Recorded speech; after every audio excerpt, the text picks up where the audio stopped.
Hang on. This is important. This is important, all right?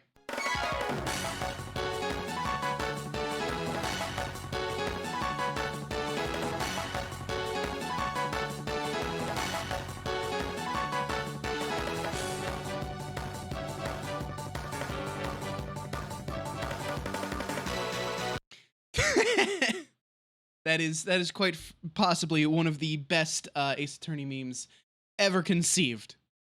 I just, you know, it's very important that I shared that with you. You know, if I was gonna play that song, I had to share that. Oh, hello, there we go. Now, if we give it a second, it should capture, I think. Oh, no, it's not going to because I need to do that.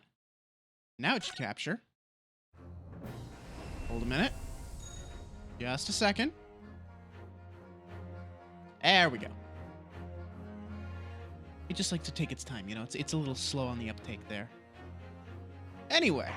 So yeah, the last case ended with, you know, we did, of course, catch the foreign student. She flew away. She ascended. She went to heaven. It also turns out she's probably not gonna get in trouble because, hi, foreign diplomacy shit, haha. My favorite. It's the shit that made the final case of investigation so fucking terrible. In a corner of that small, dark. Thank God I'm not the one litigating that one. And I waited with bated breath. Sholmes. In time, do we get to meet him? A hiss and a soft, almost growl-like sound. Suddenly, Sholmes sprang into action, lashing furiously with his cane at a point in the darkness. Yes. You see it, Wilson? He yelled, his tense voice reverberating through the air. I raised my dark lantern shutter, and the room slowly. Herlock Sholmes. Do we finally get to meet him? Staring intently at one particular corner when he started whispering to me. Aww. The victim's most perplexing final words. The speckled band. I believe this is the terrible coil to which you referred, Wilson. In front of us was an enormous adder, its fangs bared as it threatened to strike. It truly was the most terrible speckled band I had ever seen. Yeah, it makes sense.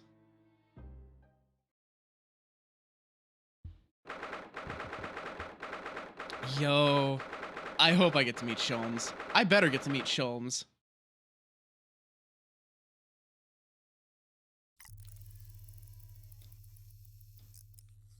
So then, let us unravel there he this is! mystery and discover what events led to this curious murder.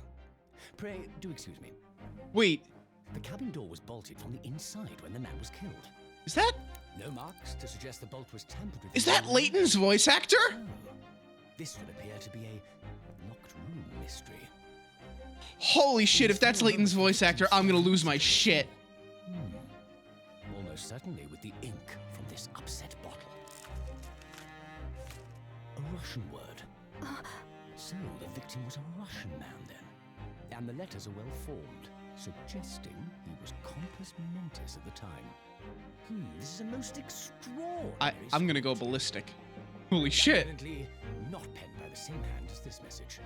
In fact, I deduce it was written by someone of a different nationality. I'm sorry, we have a science revolver.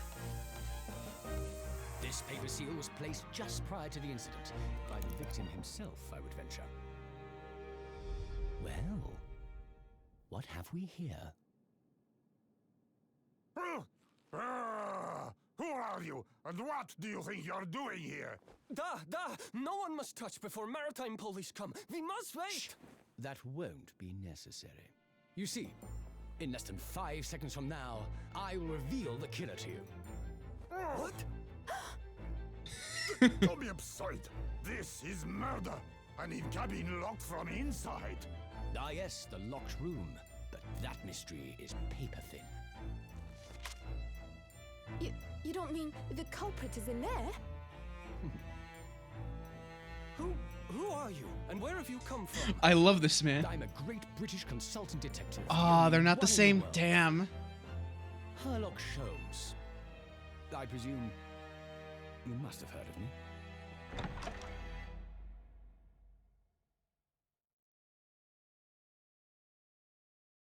They sound so similar, though. They sound so similar. It sounds like he's, like, just putting on a different voice. God, even the accent is, like, almost identical. Something's not right here. There's trouble in the air.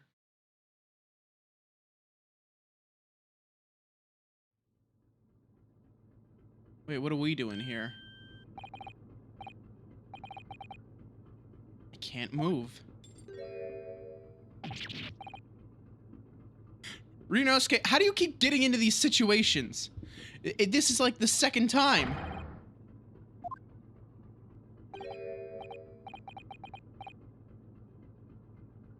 So you wake up now, We had to drag you out of the wardrobe. I do not believe how you could not wake up. You are a true cold-blooded man. You found me then. Da, we found you. And now you pay. Criminal. Of course, you have to spell criminal with a K to really sell the fact that they're Russian. That's very important. How long are you hiding in that tiny wardrobe, sorry. Now you have been found. It is time to admit your crimes. Unless you want to find out how cold the ocean is, No, I'll tell you everything. There's only one thing I'd like to know from you. Isn't that... Oh no. Why did you do it? Why did you take his life? Miss Susato? Wait, what did you just say? Take his life?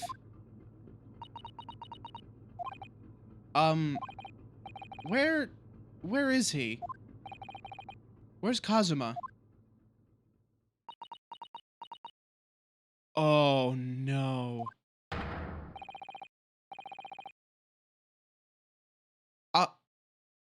Are you kidding? It was fucking Kazuma? Ha! You pretend you do not know. You are a wolf in sheep's pelt. You are the killer. Do not try to make excuses. What?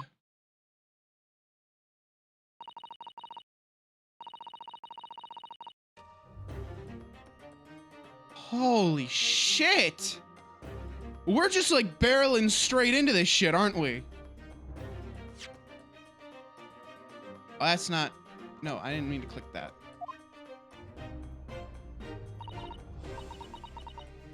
Holy shit, what? Here, in this very cabin that was bolted shut from inside. His body? Please, do not try to tell us you are doing this terrible thing in your sleep. Kazuma's dead? But he can't be. And these handcuffs. Surely you don't think I have to know. Why did you take Kazuma-sama's life? Answer me, please. No.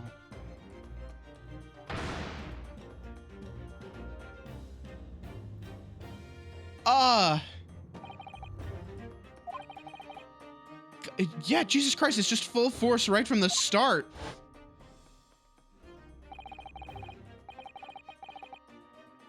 Granted, I mean, like, we've already been accused of murder. Our mentor has been murdered. Christ, the fucking Naruhodo line is notoriously unlucky, aren't they? Don't you find it fun being a stowaway? Besides, how else could you come to England with me to study? It was really something else when they brought your luggage here earlier, though. The way that Russian crewman just tossed your traveling case onto the floor. I thought I was going to die. Yes, I still can't quite believe that. I really didn't think you'd be able to fit inside my trunk. You must be even less of a man than you look. Hey! Honestly, I thought I'd broken every bone in my body. Oh, so Ryunosuke hid inside the trunk and now he's a stowaway. Amazing. Hey, Kat, how's it going? Yeah, lurk as much as you like. This is gonna be a fun one to listen to, I think.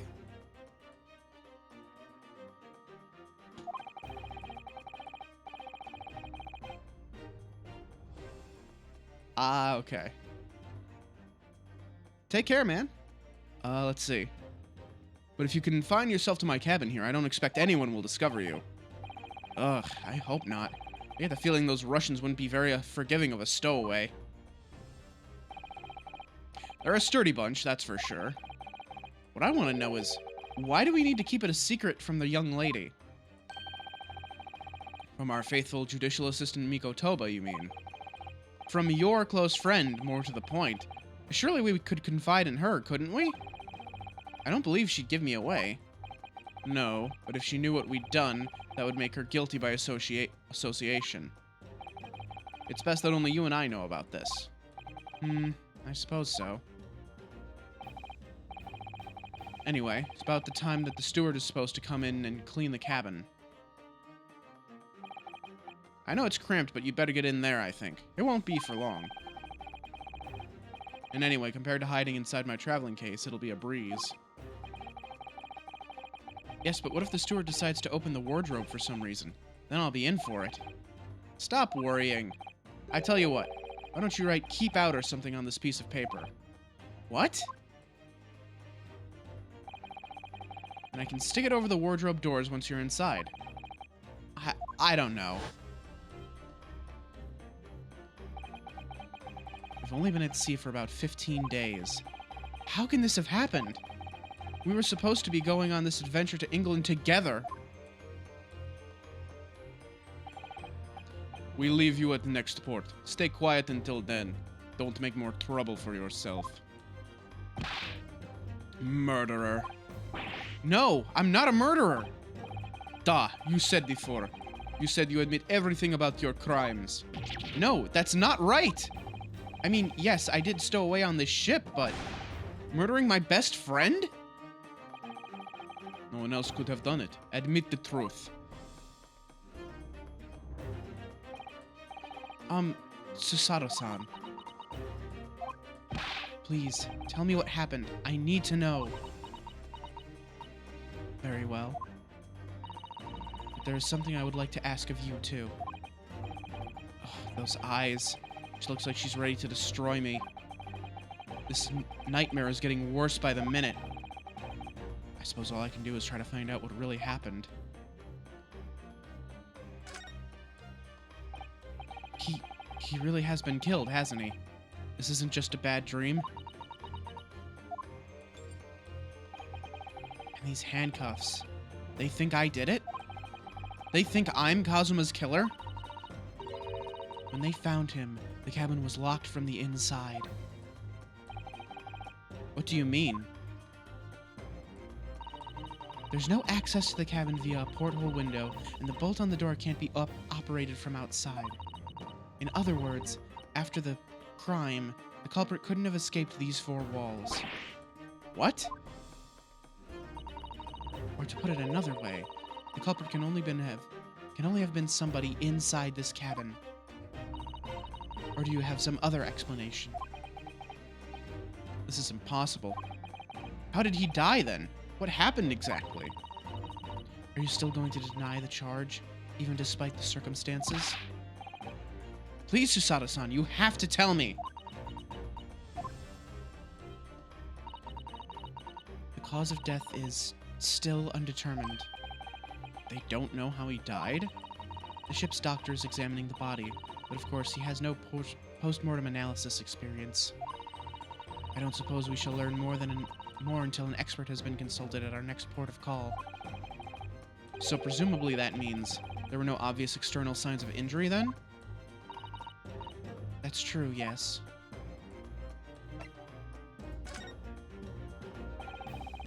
Can't anyone tell me exactly what happened here in this cabin?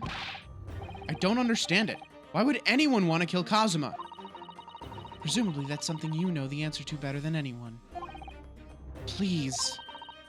Whatever you say, you were here in the cabin after all. Well, yes, I was, but... He would always wake before dawn and do his training first thing in the morning. Why was there a mousetrap there? I was waiting outside his cabin, as I have every day so far on this voyage. But this morning, he did not come. I could sense that he wouldn't. Does that mean he was already dead when Susato-san arrived at his cabin door, I wonder? I knocked, but there was no reply. Then I started to become worried, so I went to find a member of the crew. The crewmen forced the door open, and when we managed to get inside, there was Kazuma-sama, collapsed on the floor.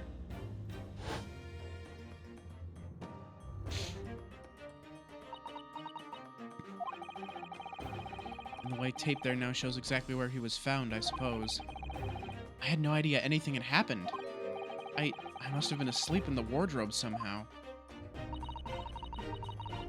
I wish it wasn't the case, but that's just very hard to believe. This is all very hard to believe for me, too. Trust me. Now, I've told you everything that I know, so it's my turn to ask you a question. Yes, all right. Ugh, my head feels so heavy. It's still throbbing like anything.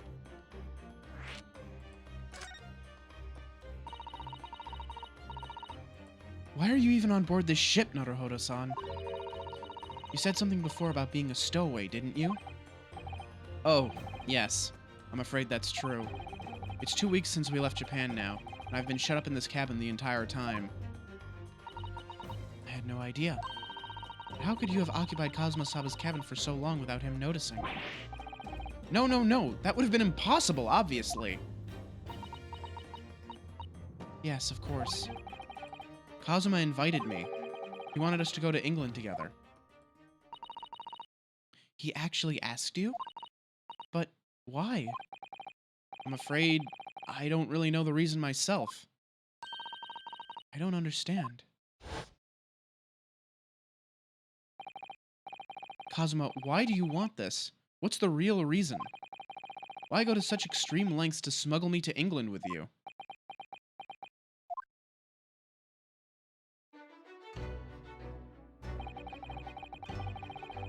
It's been an idea that's been on my mind ever since the end of that incredible trial.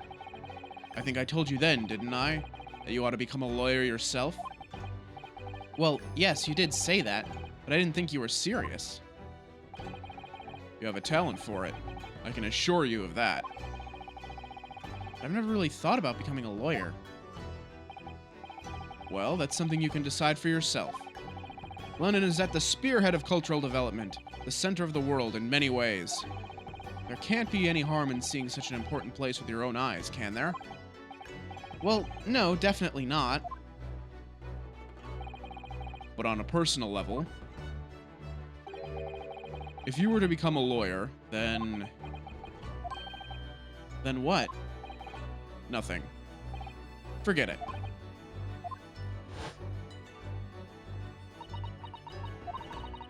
Kazuma-sama he was always saying the same thing, that he wanted to change the Japanese legal system. Perhaps he thought that he could do that with you. Yes, maybe. But something's still bothering me a little. The look in his eyes then was darker than I've ever seen it before. Susato-san. I'm sorry that we kept it a secret from you. My stowing away on the ship, I mean. If I know Kazuma-sama, I expect he was trying to protect me, to avoid me becoming guilty by association. That's exactly right, yes. Word perfect, in fact.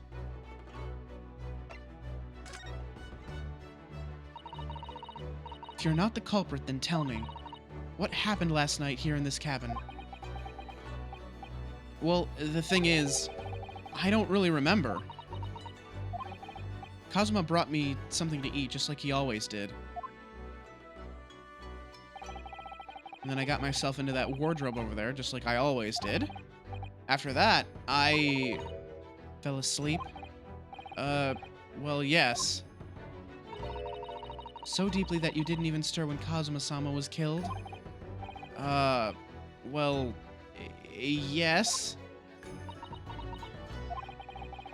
I know it sounds unbelievable. Really, I do.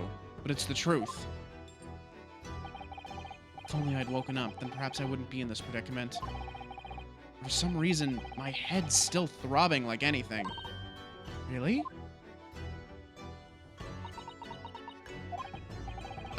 Is something wrong? Oh, no, it's... Please, forget it. Susato-san, you have to believe me. I didn't do it. I really don't want to doubt you. But the trouble is, there's no one else who could possibly have done this. Ugh.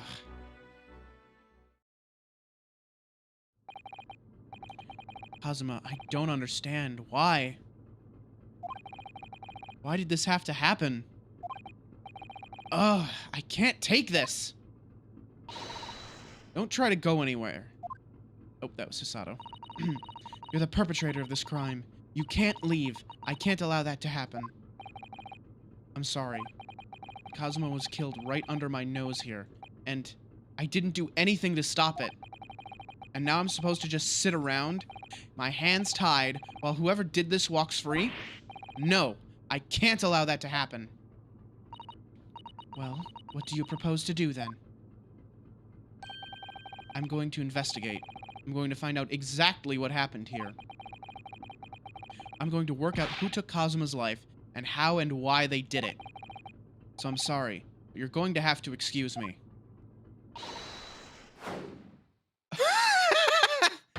Did we just get judo chopped? What the...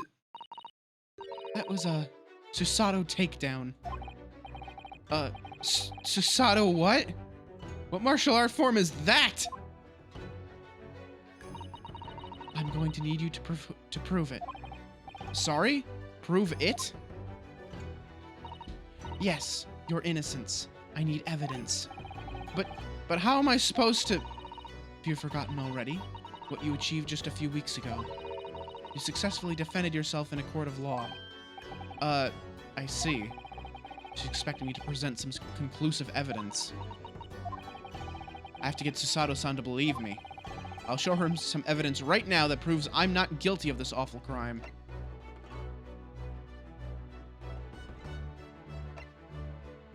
Proof that I'm an imposter. Oh,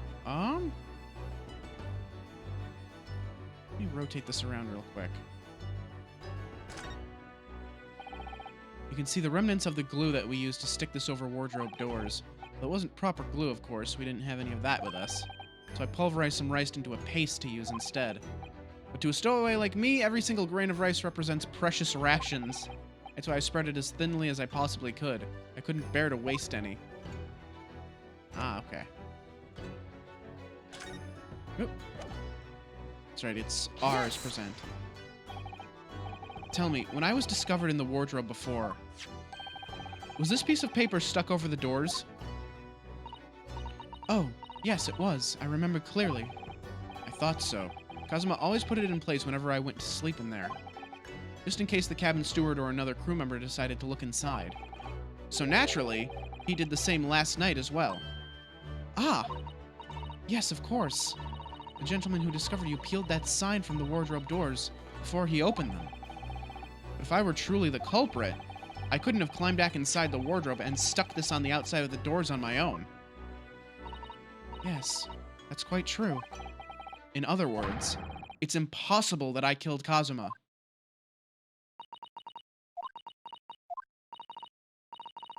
Well, even if you are sprawled hopelessly on the floor, I can see why Kazuma-sama thought so highly of you. Thank you, Susato-san. Now, do you think perhaps you could help me up?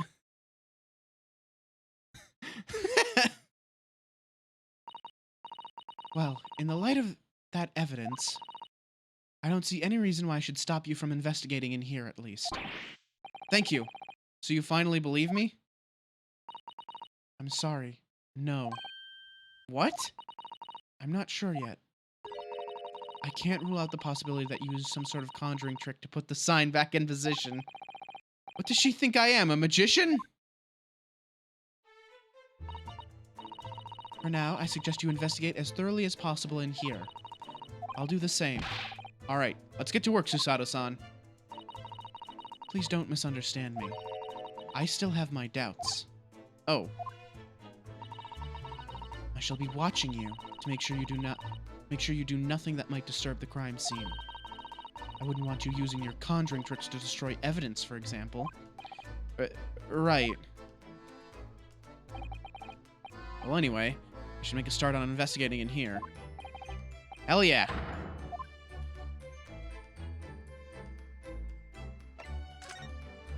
Perfect. Okay. What do we got here? What are on these shelves? Books have fallen over on the shelf. Look, they've all toppled the same way. What's this? A statue of some god of the sea?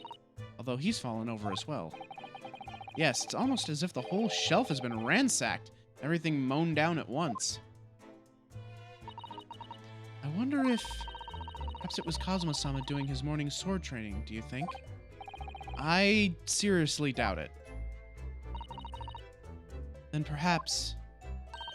it was you, Naruhodo-san? In a fit of rage? I wouldn't have bothered leaving the wardrobe just to mess up a few books and a statue. The way these things have been thrown about have anything to do with the case, I wonder. Well, I'll just set everything straight again. I don't like to see a mess.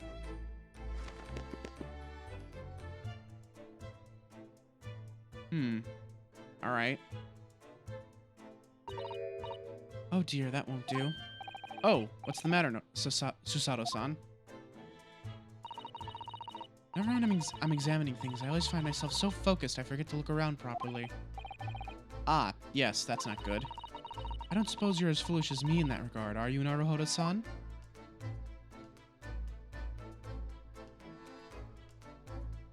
Oh, I see. I'm sure you're careful to look around all things using a BM, aren't you? Ah, yes. We all enjoy a good BM, don't we? Let's investigate all corners of the cabin. Alright, then. I wanna check out this body outline here. Did Kazuma-sama write that before he died? Looks like it's written in ink. He must have knocked the ink pot from the desk when he collapsed on the floor. And I suppose he wrote this message by dipping his finger in the spillage. Poor Kazuma-sama. No doubt he was in terrible pain. It's almost unbearable to imagine it. Suppose he was trying to leave some kind of a clue in his final moments, was he? I'm sorry, partner, but I can't read your writing. I don't think that's Japanese, Naruhodo-san. What? Then what language is it? It pains me to admit, but I don't know. It's not a foreign script I'm familiar with. What does it mean, I wonder? Well, I mean, it's probably Russian. We should ask this guy here.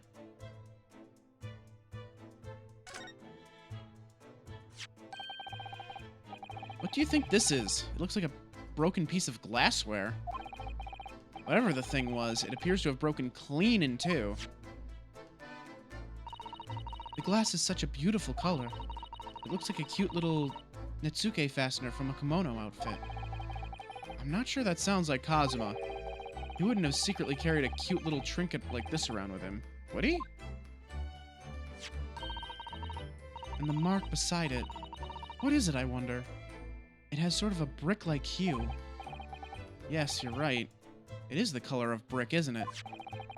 Even though I don't see anything of the same color anywhere else in the cabin.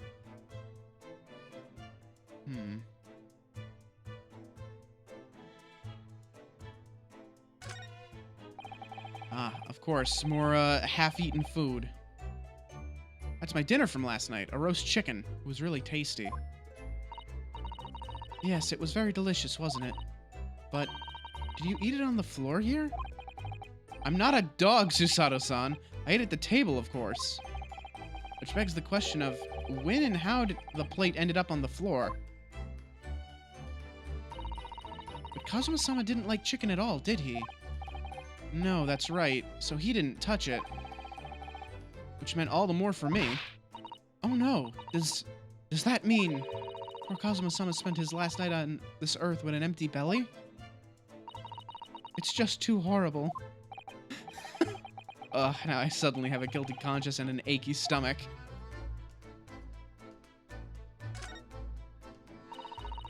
There's nothing on this table at all. The plate and cutlery are all over the floor for some reason. Yes, it's strange. Last night when I went to sleep, I'm sure everything was still... No, wait a minute. What is it? That's funny.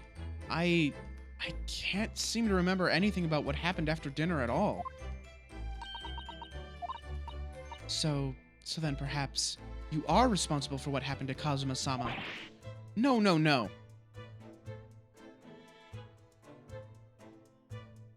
Yeah. I mean, there's no doubt that Ryunosuke got drugged. Like, that has to be the case. Like, his head was throbbing, he was knocked out cold, he doesn't remember anything. He got drugged by someone. That's Kazuma-sama's precious sword. He never went anywhere without it. Yes, he was always saying that a Japanese man's katana is his soul. I believe he had to work very hard to convince the government to allow him to bring it on this trip. I suppose that shows just how important it was to him. And now he's gone. But I'm not ready to let his spirit go just yet.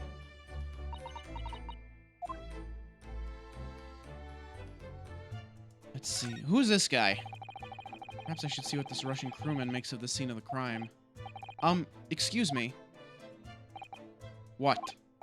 I was wondering how it's going. The investigation, I mean. Grandmother told me Japanese people do not make jokes, but it's not true, I see. Sorry? A criminal asking investigator for information about his crime? Very funny. Oh, it wasn't supposed to be a joke. He doesn't appear to be laughing either. He's convinced you're guilty. Might have useful information, though. I have to keep trying. So, last night, did you notice anything out of the ordinary at all? Niet, of course not. Now back to corner of room and make silent. I say no more to you. Did I hit a nerve? Just for a minute there, he seemed a little flustered.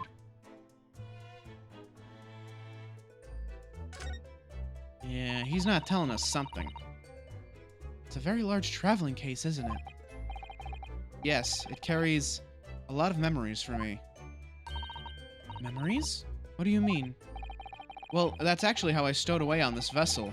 I was brought on board inside that case. Ah, yes, I see it says "this way up" in Japanese.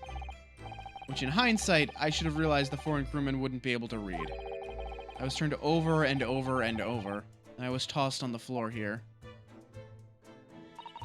Oh dear. Being a stowaway isn't as romantic as it sounds. Well, it was less painful than a Susato takedown. I investigated thoroughly, but I can't find anything out of place. What? The ink! The ink is pretty out of place! What? Are you sure? I guess it counts as like when I inspected the outline. Just put it all under the same thing. This is where dear Kazuma-sama would have sat whenever he was writing. London Diary. Poor Kazuma. Didn't even make it to his destination. It looks as though the last entry is incomplete. Which means, what? He was in the middle of writing it when the incident happened? Let's see what it says. It could be a valuable clue. Oh. That's out of the question. What? Kazuma-sama may have departed this world, but you must not read his private thoughts. But what if it's something important? Something relevant to the case? All right, I won't read it. Poor Kazuma-sama. I don't like prying into people's personal matters either. But in this case, isn't the need for clues more important? Apparently not. It's some 2 weeks since we last set sail from Japan. Have you really been living in that wardrobe the entire time, Nodohodo-san? I think living isn't quite the right description. Oh, no, I suppose not. Although it must have been rather exciting, making this voyage in your own secret hideout. The trouble was, I never knew when a member of the crew might come in. So yes, I did basically have to live in the wardrobe. And last night was no exception. Because of that, you had no idea what was happening out here in the cabin. No, sadly not.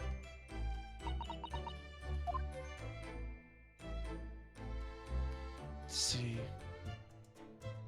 Yeah, I'm curious about this this vent here. Like this I don't know, that seems like a point of ingress, doesn't it? I think that's some sort of opening for a ventilator. A hole through which fresh air can circulate into the cabin. Isn't that a little odd? What do you mean?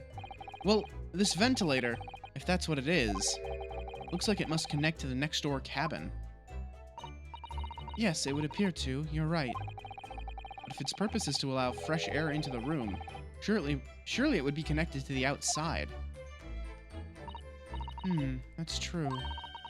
Perhaps it's so that rain and spray don't find their way in when the seas are rough, or something like that? I suppose. Maybe that's it. What the fuck?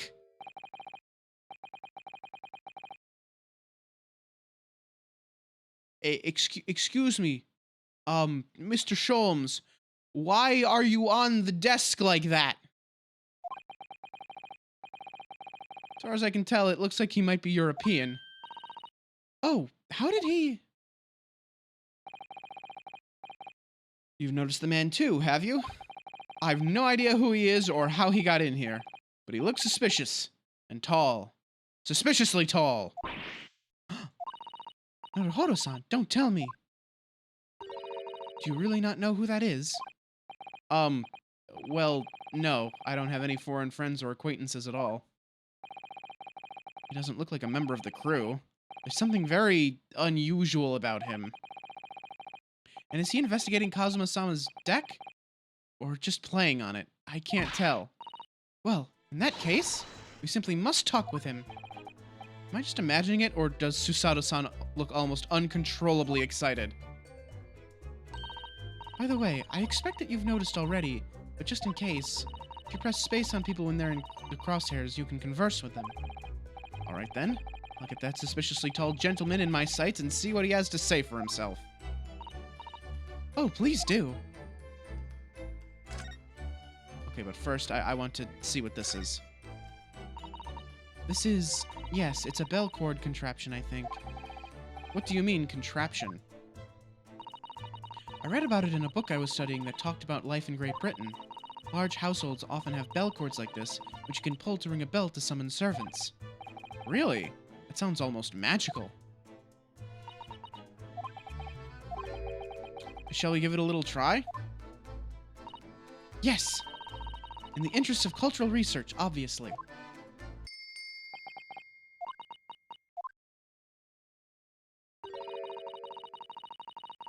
I suppose nobody comes for lowly Japanese people. No, I'm sure it's just that everyone is busy, that's all.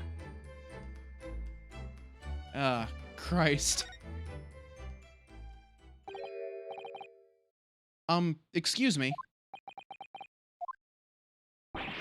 Excuse me, do you have a moment? Shh! This is a critical point in my investigation.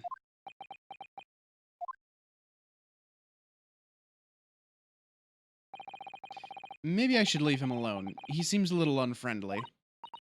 Yes, perhaps that would be for the best. Greetings, I hope I haven't kept you long. Ah! What exactly were you doing on Kazuma's desk just now?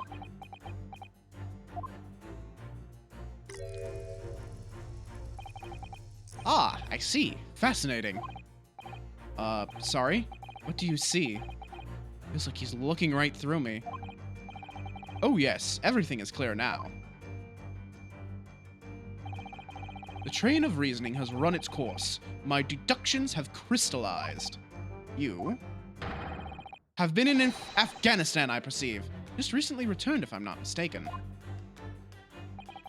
Sorry? What?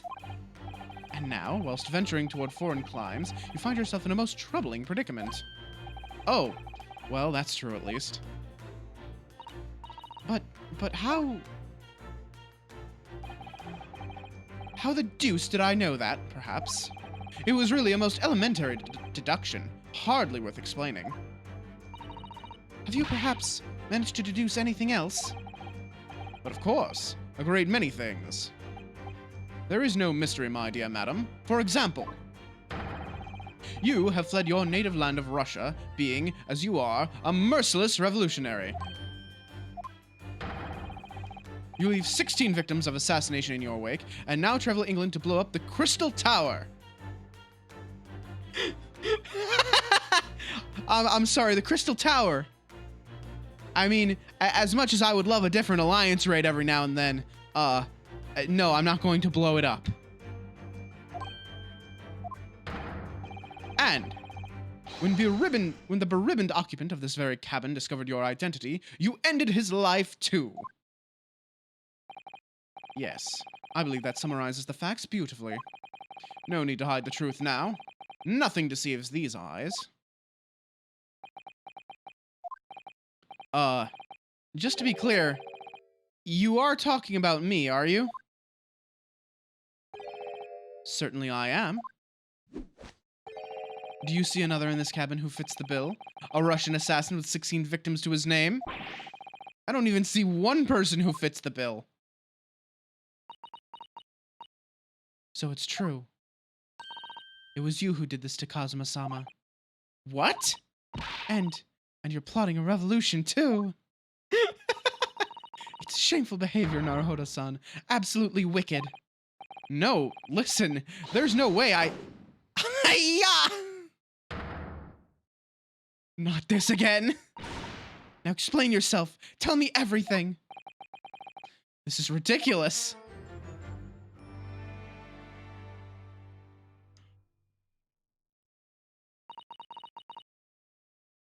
How could you do it? For pity's sake, open your eyes. I'm not a Russian revolutionary. Obviously.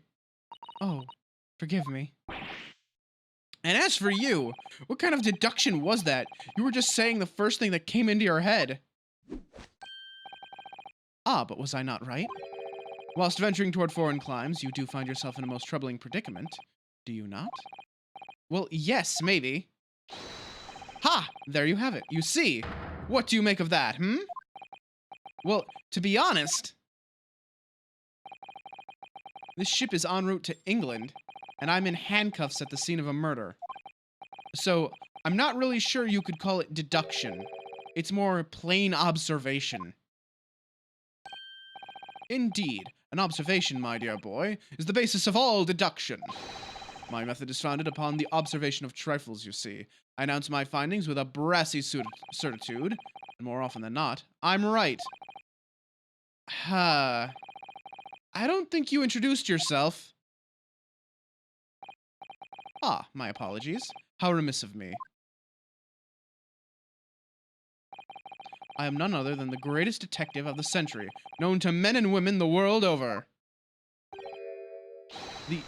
The inimitable Sherlock Sholmes. So, it's really you? The actual Sherlock Sholmes? The very same. The inimitable, actual Sherlock Sholmes.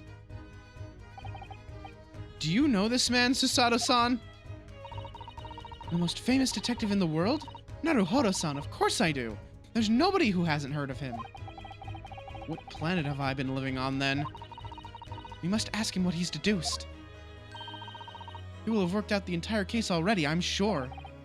Really? Why do I feel uneasy about this?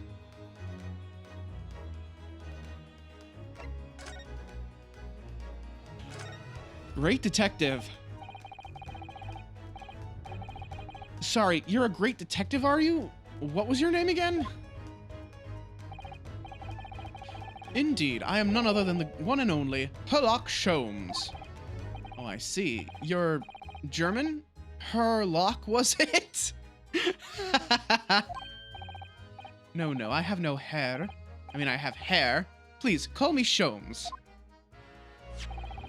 You can read all about my exploits in this exciting London publication. Oh yes, Ronst magazine, full of wonderful short stories and interest articles from Great Britain. I never miss an issue. I have it sent from England especially. Ah, yes, here it is. The Adventures of Herlock Sholmes.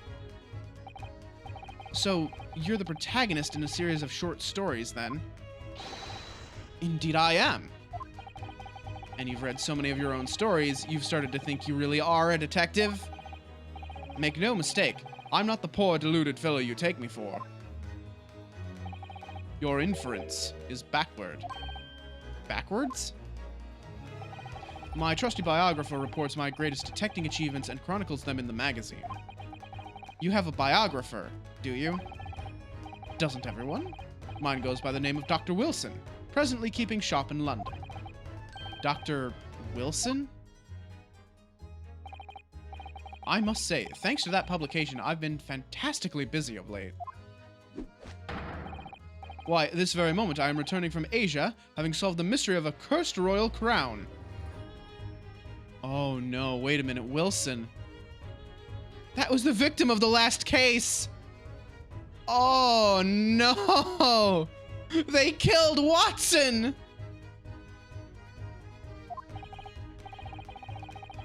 Really? I can't work out whether I should take this man seriously or not. Deduction, you see, is to me a science. Logical reasoning in its purest form. A science? Really? The astute observer notices even the most subtle of reactions in his subject. A furtive glance, a twitch of muscle, a slight inclination of the posture. Fingernails, arm sleeves, furrows in the skin, all of these things are data. Or would an Englishman say data still? Right. And the trained logician makes deductions from this data in the blink of an eye. The ultimate conclusion is, without fail, the truth. As I demonstrated only a few short moments ago.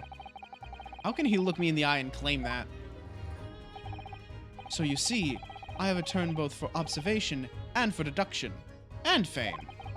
That is what makes me the one and only Herlock Sholmes.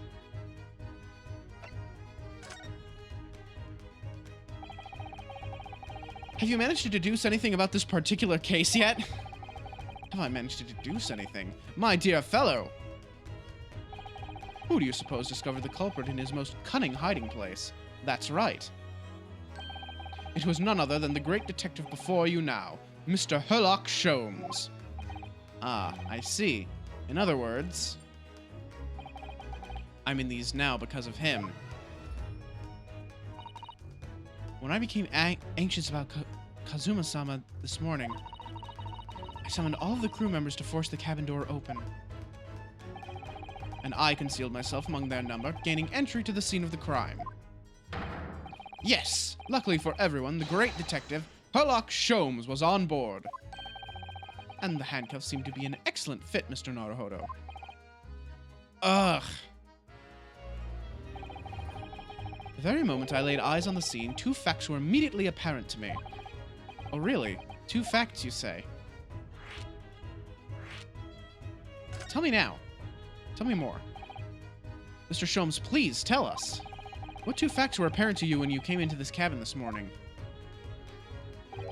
Ah, yes. But first, let us be precise. The two facts in question were immediately apparent to me. Yes, I understand. But what were they? Allow me to elucidate. The two facts that I deduced from a mere momentary glance at the scene of the crime were as follows. Number one, the cabin was locked from within, rendering escape of the culprit out of the question. Number two, The victim was Russian and killed following a dispute with an acquaintance. Hold on, Mr. Sholmes. What made you think the victim was Russian? Observe the dying message left by the victim on the floor. That is the Russian word for wardrobe. Do you really think Kazuma-sama could have left a dying message in Russian? In their final moments, many find their native tongue filling their head.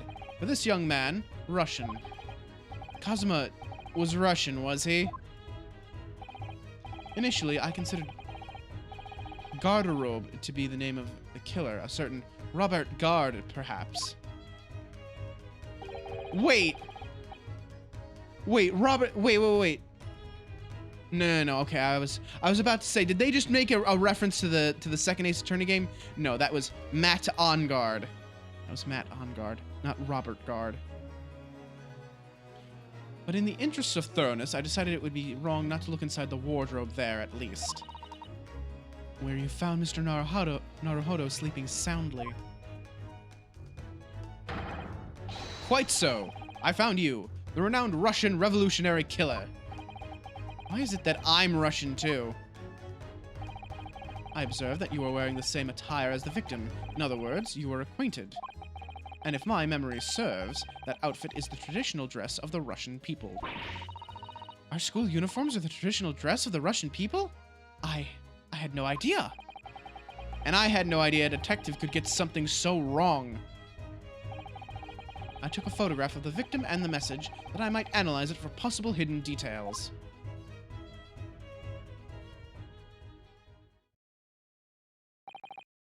This was taken immediately after the young man was discovered, before the body was removed.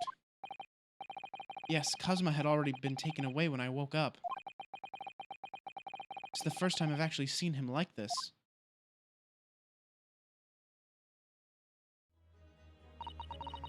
Are you alright, Mr. Naruhodo? Oh, yes. Thank you. Can I ask you something, Mr. Sholmes? What, pray?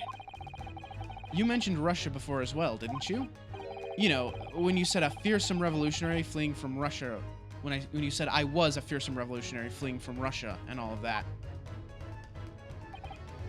Ah, yes. The train of reasoning led me to that truth. Would you mind explaining that train of reasoning to me, do you think? I don't know how to say that. Certainly, if it interests you. How many times? I'm not Russian and I don't speak Russian.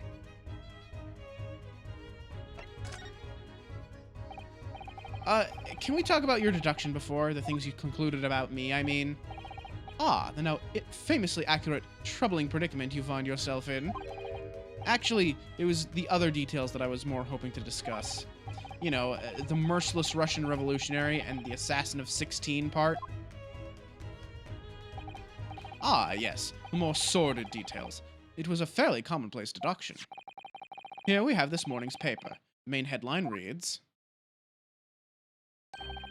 Revolutionary Violin Bolshevik flees Russia via Shanghai. I almost said Shanghai, and that would have been very wrong. This vessel made a port call in Shanghai yesterday, and last night, the young Russian was murdered. Since when was Kazuma a Russian? It sounds like Mr. Sholmes has concluded he was Russian because of what Kazuma-sama... Yeah, we talked about that already. It was a simple act of reasoning to realize that the culprit of this crime was the same merciless revolutionary. One who would kill the very man who helped him escape after his true identity was discovered. Yes, you, Violin Bolshevik. No. How could it be me? I don't look anything like this man. Just look at his face. Well, you're a fearsome revolutionary after all. Therefore, you have no doubt learned to revolutionize your appearance as well. Please. And, I might add, your name does not appear on the ship's passenger list. Need I say more? Well, that's because I'm a stowaway. What about the other details? The 16 victims of assassination and blowing up the Crystal Tower? Yes, the journalist clearly interviewed the man and printed all those particulars in the article. The deeds the man has perpetrated thus far, and those he is plotting. Yes, everything about this revolutionary Bolshevik was included. There can be no mistake. Yeah, I was about to say, do revolutionaries usually agree to interviews with newspaper reporters, I wonder? And what about the part where you said I was just returning from Afghanistan? Also quite clearly stated here in the article. The Bolshevik is recently returned after a period of subversive activities in a war-torn region of Afghanistan. Where even is it anyway? This Afghanistan place? Huh. Here, take the paper for yourself, as a little memento of this great deduction. Oh, thank you. I've absorbed all that is of interest to me within its pages, but I see no rubbish bin nearby. The article about the... Yeah, cool. Thanks, Sholmes. Real good job. Good work. And you may find the article on the back page of interest as well. On the back? Cast your eye over it sometime if the interest takes you, though you may need someone to interpret. I would like to see. Oh yeah, I can't read this. Like, I'm gonna click on this and he's just gonna be like, who? This is interesting. Have you found something relevant, Naruhodo-san? Well, no, I mean, it looks like it might be interesting. I can't read a single word, I'm afraid. No, nor can I. Look at this picture. Perhaps it's about a beautiful young Russian princess, do you think? She is very pretty, isn't she? I suppose you enjoy articles like this, do you? I don't know. I can't make any sense of it. Ah, I'm glad you've noticed this article. Allow me to give you a short summary of its contents. Oh, thank you. He pops up everywhere, this Mr. Sholmes. It's about the disappearance of a young lady last night. Renowned prima ballerina of the Novavik Ballet disappears from Shanghai. During a performance in Shanghai, the famous dancer was reported missing. She is, of course, the talented young Nikolina Pavlova. Why are Russian names so hard to remember? It would appear that the woman was in costume when she was found to be missing from her dressing room, wearing the diamond tiara you see pictured, which is worth some 20,000 rubles. Oh, how much is 20,000 rubles? I have no idea, but I'm quite sure it must be an unbelievable sum of money. Susato-san's eyes are shining like diamonds themselves. The tiara is the property of the Novavik Ballet. It would seem the director is beside herself with worry. Yes, I'm not surprised. The company is most anxious to recover both Miss Pavlova and the valuable tiara. They've requested the international assistance at all ports with sailings to Great Britain. Would this be another case of a Russian fleeing his or her country? It does seem to be the Russian thing to do. I'm not even going to dignify that with a response, Mr. Naruhodo. I see. So yeah, Sholmes thinks we're revolutionary, does he? Very cool. Thanks. I'm afraid I can't read a word of Russian. Pair of you floundering is a sorry sight. Allow me to offer some assistance. The article on the front page of this newspaper is concerned with a fearsome Russian revolutionary. It reads, Revolutionary violent Bolshevik flees Russia via Shanghai. Yes, you told us that before. It reveals also that those who see the man's beard with their own eyes never live to tell the tale. Tell the tale. Oh my goodness, he is fearsome. Well, presumably the newspaper photographer was alright, wasn't he? The solution is obvious, of course. If he despises his beard to that degree, he need only shave it off. I'm not quite sure that's the problem, Mr. Sholmes. Yeah, alright. Cool. It's all written in Russian. I couldn't hope to read it. Alright. Come on, Sholmes. You gotta realize that neither of these guys are Russian. We gotta get that through your thick skull at some point here. Before we started talking, you were examining Kazuma's desk, weren't you? Kazuma? Ah, yes, the victim. Did you notice anything useful? Anything at all? Observe for a moment the desktop of the victim. We see that the victim was engaged in penning some text. London Diary. London Diary. Cosmo was keeping notes of the trip. Ah, but I don't think you should read his private writings. It could upset people. Tragic! And something you ought to perhaps elucidate before the act of reading. You mean you've read it already? It is my business to know what other people do not. Yes, believe it or not, I know a smattering of Japanese. Oh, I see. Well, you're about to know what a Susato takedown is. No, she's not going to do it. Susato-san, aren't you going to throw the detective with one of your trademark takedowns? I'm sorry, Naruhodo-san. What on earth do you mean? Life is so unfair. Anyway, to return to the matter at hand. Namely, this diary belonging to the victim. It would appear the final sentence is incomplete, as if the author were cut short. Tell me, what is the nature of the writing? Pray be precise as to details. Oh, but I thought you knew Japanese. A smattering, dear boy, a smattering! Sayonara, bonsai, mikado, nado nado. I trust you're suitably impressed. This diary is littered with complicated-looking characters, of which I can read precisely none. So it was all that showing off about before then. If you would be so kind as to show me, I would be happy to read it to you, Mr. Sholmes. I'm much obliged, my dear madam. The final entry here in Kazuma-sama's diary consists of just two short sentences. First reads, 1:23 a.m. I can hear a faint whistling sound. A whistling sound? These are very deep waters. Pray go on. Second sentence reads, 1:35 a.m. It looks like some sort of speckled band is dangling from the ventilator grill. A speckled band? What on earth does that mean?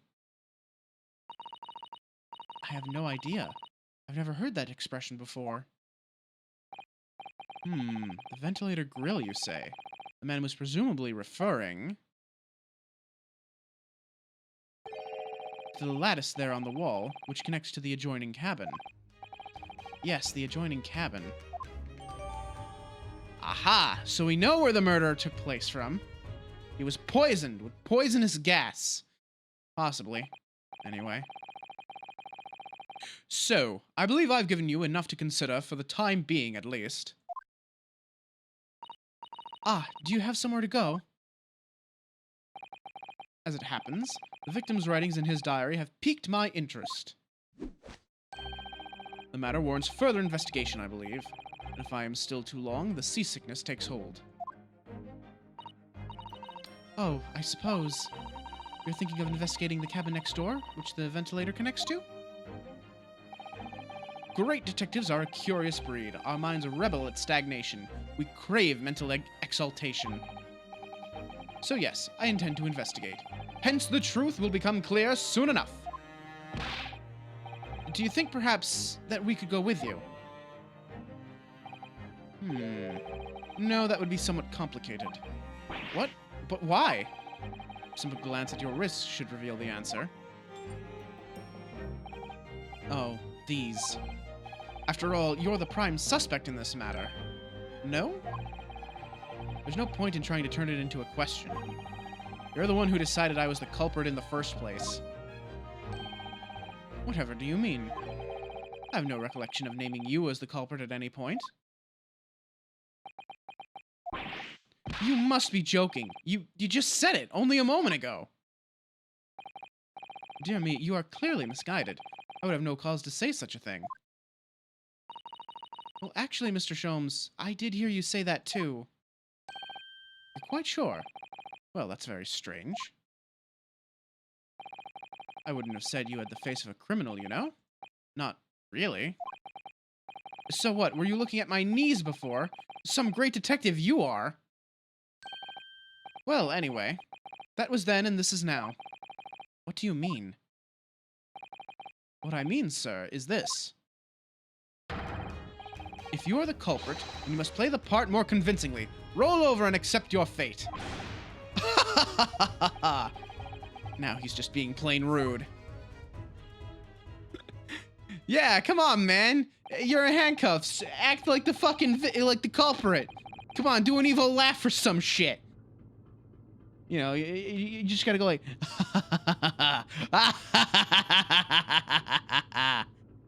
you know, like that. It's very simple, really. And off he goes, having just laughed in my face. His sense of humor is as twisted as his name. Naruhodo-san, what are you just standing there for? Hmm? Must go and investigate the cabin next door as well. Aren't you forgetting something? What about these? Why? Why do you keep yeeting me? After Kazuma-sama spent his dying moments struggling to leave us a clue, you're willing to give up? You're just going to roll over and accept your fate? As if you gave me any choice in the rolling over part. I think we still have some investigation to finish off in here first, don't we? Let's carry on examining what we can in this cabin while we wait for a chance to slip next door. Good idea. The situation doesn't look good for me, but there are still things I can do to help myself. And I owe it to Kazuma to do everything I can to find a way out of this, and bring the real culprit to justice.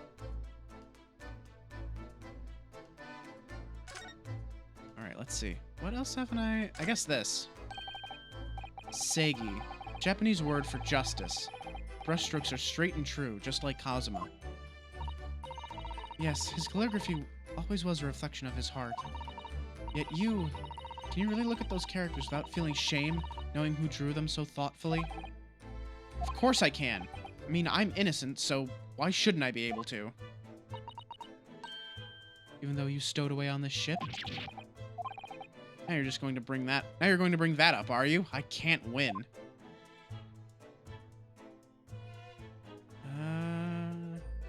Oh, right, the lock. I never looked at the lock. When I went for help and the crewmen forced the door open, this bolt had been firmly closed. It's quite a small bolt.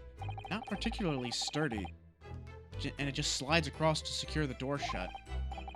But still, with the door bolted, there would be no way to get in or out of the cabin, that's for sure. It's no wonder everyone suspects me. When she glares at me like that, I feel tense all up and down my spine. I remember reading once in a detective novel. The culprit used a needle and thread to draw a bolt across from the outside room in a situation like this. Yes, that's a clever trick, isn't it? I'm an avid reader of detective stories myself. But the door of the cabin and its frame are made of metal, and they seal together perfectly. There would be no possibility of using that needle and thread trick here, I'm afraid. When she glares at me like that, I feel pins and needles all up and down my spine.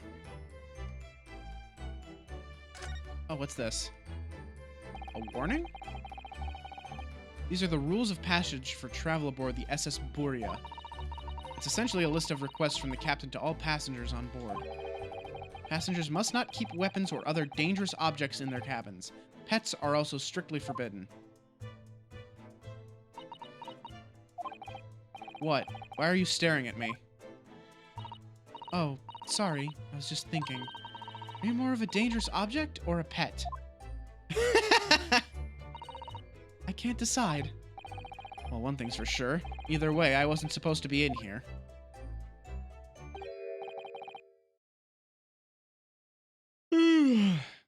Sorry. This is what happens when I stream when I just wake up. I yawn a lot. Oh, look over there. The crewman, do you mean? He wasn't there before, was he? That's what I thought. Why don't we try talking to him? Probably because I'm likely to get yelled at again. I suppose I could try.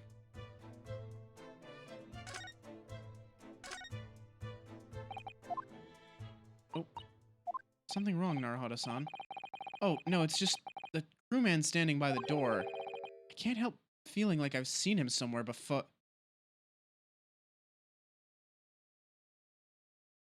Oh my god. It's oh Christ, I don't remember his name, but it's the inspector. It's the police inspector from the first case. He's undercover again.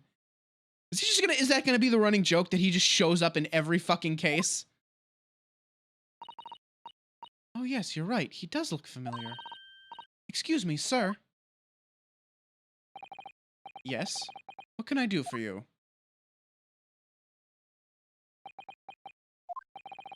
I recognize that face, but it can't be.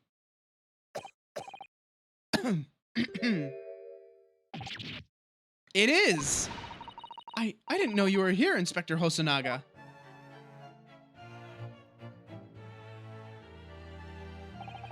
Hello again. What are you doing here? I think that should be my line.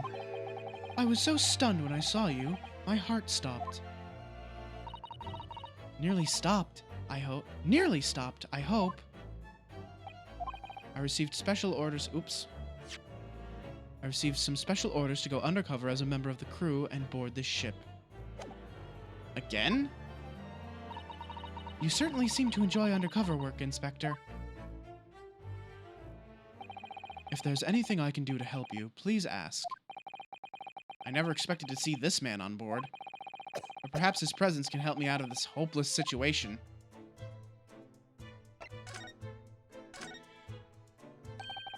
So what are your special orders this time, Inspector? Yes, and why are you dressed as a member of the crew?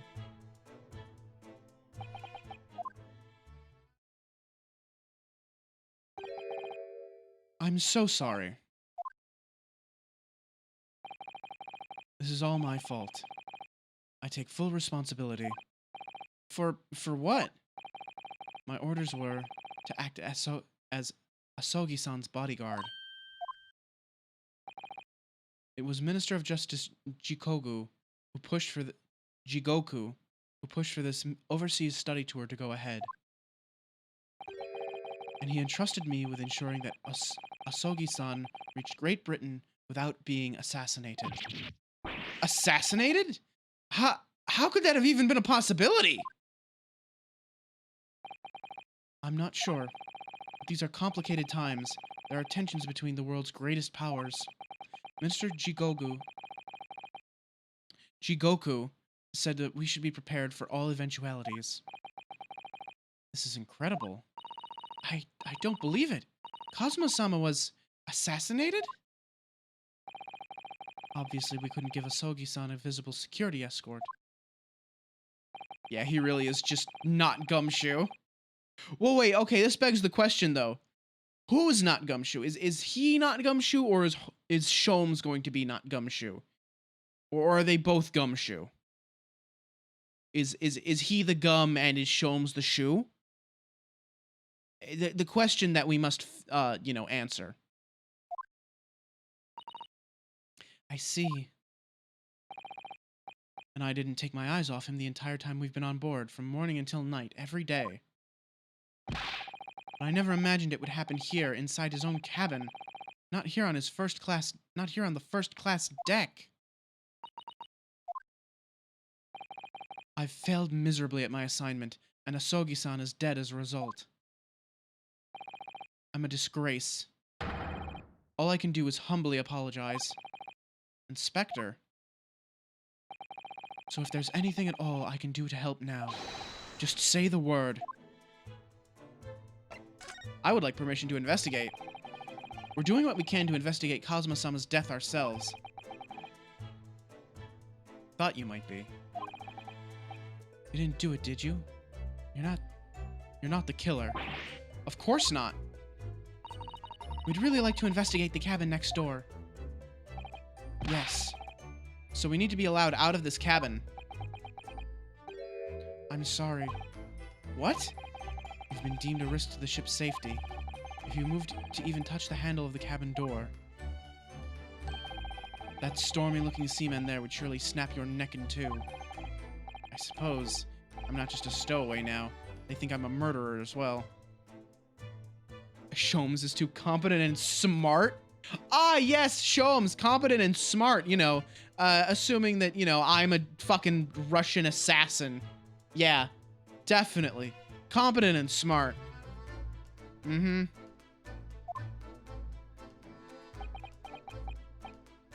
Would it be possible to give me something to work with, do you think? I'm going to need something persuasive. What do you mean?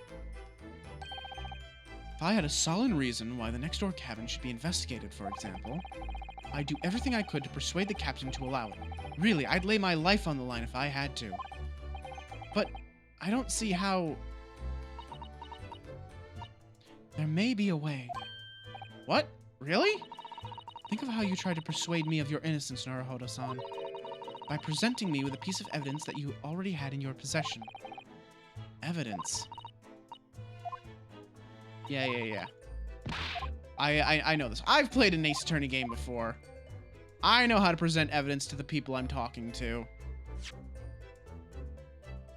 Let's see. It would be this. Oh, that's right. I need to back out of the conversation and then present. There we go.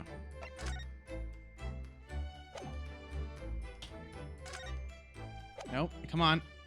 Why is it so hard to just... There we go. What's that? It's Kazuma's diary. Just before he died, Kazuma-sama wrote something rather strange in his diary. Strange? In what way? He wrote, "What looks like some kind of speckled band is dangling from the ventilator grill." A speckled band? That is strange. Yes, we're still trying to work out what he meant by that. What I'd like to know is... Don't tell me. The ventilator, is it? You're very astute, Inspector. That ventilator clearly joins to the next door cabin. That's right. So if we can investigate in there, we might be able to work out what the speckled band was.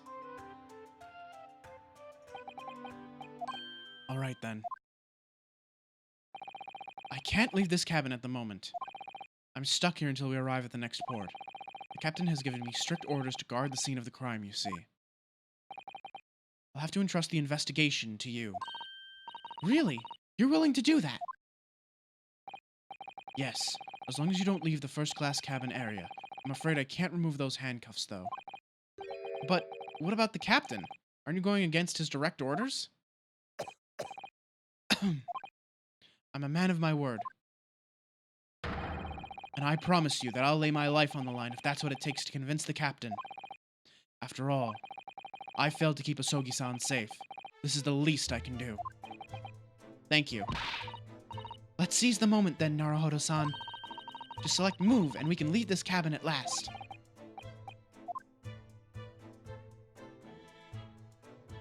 Alright. Cool beans.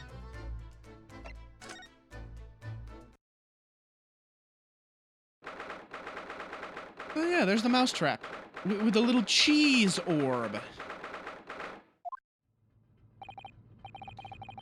Whew, I'm finally out of that cabin. I have to admit, this isn't quite what I was expecting. It's less spacious out here than I thought it would be, and this is the most luxurious accommodation. Cheese for everyone! Or no, wait. Cheese for no one! It's just as much a celebration if you don't like cheese, Indeed. Kazuma-sama was being sent on the study tour by the government. That's why he was being put up in a first-class cabin. Even still, this is about twice as large as my accommodation in steerage. Really? That must be awful. Oh, look over there. That's another crewman keeping watch. And he looks enormous, even if he is sitting down. The door next to him leads to the second-class accommodation. I suppose he's making sure that no one comes in here who shouldn't. I suppose. Like people in handcuffs. Naruhodo-san, you look like a little boy visiting a toy shop for the first time. I would have thought you'd be used to the ship by now. We've been at sea for 2 weeks already. Well, yes, I know. But the thing is, I was inside Cosmo's trunk when I first came on board. Ever since then, I've been shut up inside that little wardrobe. Must have been a very trying time for you. Please, don't give me that pitying look.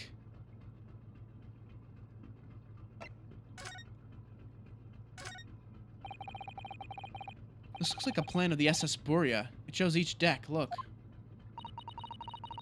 The Buria is a large-scale steamship with a triple-skinned hull. What a marvel of engineering. Well, it's been playing on my mind for a while now, actually, but... how is it that such a huge lump of metal doesn't just sink to the bottom of the ocean? Oh, that's really quite simple, Naruhodo-san. It is? Well, consider the Japanese archipelago. The islands of Japan? Yes, they're not metal. They are enormous lumps of earth, many, many times larger than this ship. And they don't sink, do they? They've been floating happily on the sea since the gods created them. Well, I suppose so. I don't think islands float, for the most part. That's a huge book on top of the table there, and there's a pen next to it. Yes, that looks like the ship's log. Shall we have a little look through it? The writing is so neat and precise. Every detail about the voyage has been meticulously recorded. You wouldn't expect a rough and ready sailor to have such beautiful handwriting. And nothing. No reaction at all. Thought he might appreciate the compliment. I'm not sure that rough and ready is much of a compliment, Naruhodo-san, even to a sailor. Anyway, last night's log is mostly blank. Presumably that means there was nothing to report.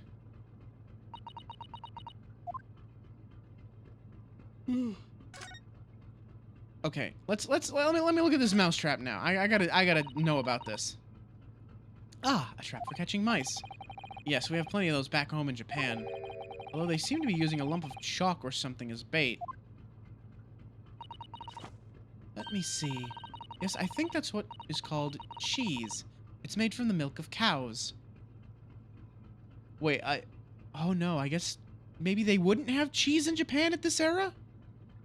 I guess that makes sense. Cheese? Wonder what that tastes like.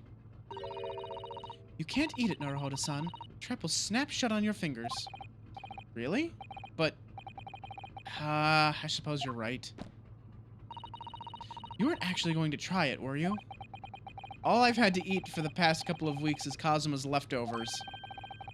You don't know how hungry I've been in that wardrobe. Poor you. I'll find a little snack for you later. Even if she does, like, still suspect that we're a murderer, she at least seems sympathetic still. So that's nice. What do you think this is? It's a very pleasing shape, isn't it? That's the emergency alarm. It's probably best not to touch it. Oh, an alarm. It says, press only in times of emergency. Looks as though it sets alarm bells ringing all over the ship. And brings the vessel to a complete stop. Oh, this I have to see. What are you doing, Naruhodo-san? You mustn't touch it. But this is an emergency situation. Just look at these handcuffs. You know full well that's not what the alarm is for. If you were to bring this vessel to a standstill for no good reason, you'd be in an even worse situation. I wish everything would just stop, this ship included. If you have to do something foolish, at least make it something that doesn't affect everyone else. Alright, let's head into the next room then. This is it. This is the cabin next to ours. The one the ventilator connects to. Yes, the ventilator from which Kazuma-sama wrote that he saw a speckled band emerging. Maybe whoever's in this cabin can help solve that particular mystery. Let's ask. Oh. Hello, sir.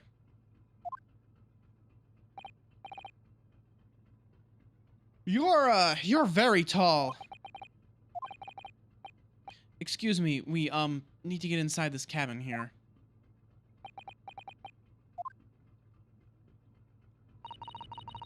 The sailor's eyes speak volumes. They're clearly saying, keep out. That's what I wrote on the sign we put over the wardrobe doors. Although this man's version is definitely more effective.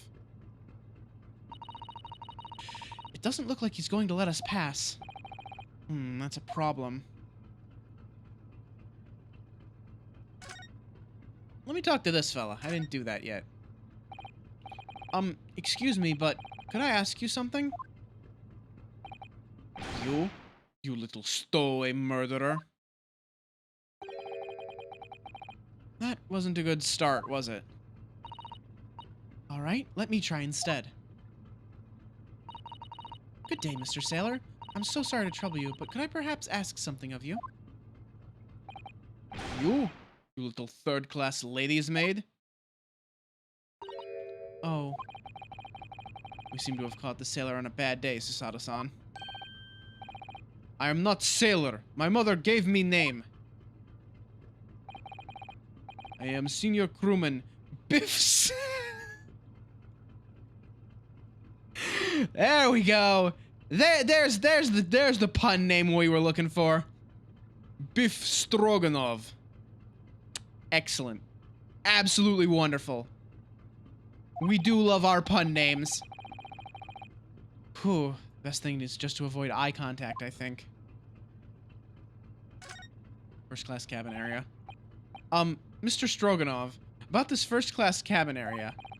Here we are in finest part of Buria steamship for very important persons. What sort of very important persons? Government officials, kings and queens traveling in secret, many important persons. That is why I am always guarding this place. Gosh, that's amazing. But somehow I let stupid stowaway inside. I want to pick you up and throw you in ocean. But Stroganoff is not animal. Thank you? It's actually... Okay, I'm actually starting to remember, that name reminds me of, a D&D character that I made one time. The idea was, that I made a wizard, who had a sort of Jekyll and Hyde thing going on. So we had, the wizard's name was Lawrence, and he was a necromancer. And, you know, he was dressed in, robes, simple robes, and, he always carried a big maul on his back, like a warhammer, a maul. And I made sure to mention this when I introduced myself to the party, and they asked, why are you carrying a maul, Lawrence? And I told them, I'm just carrying it for a friend.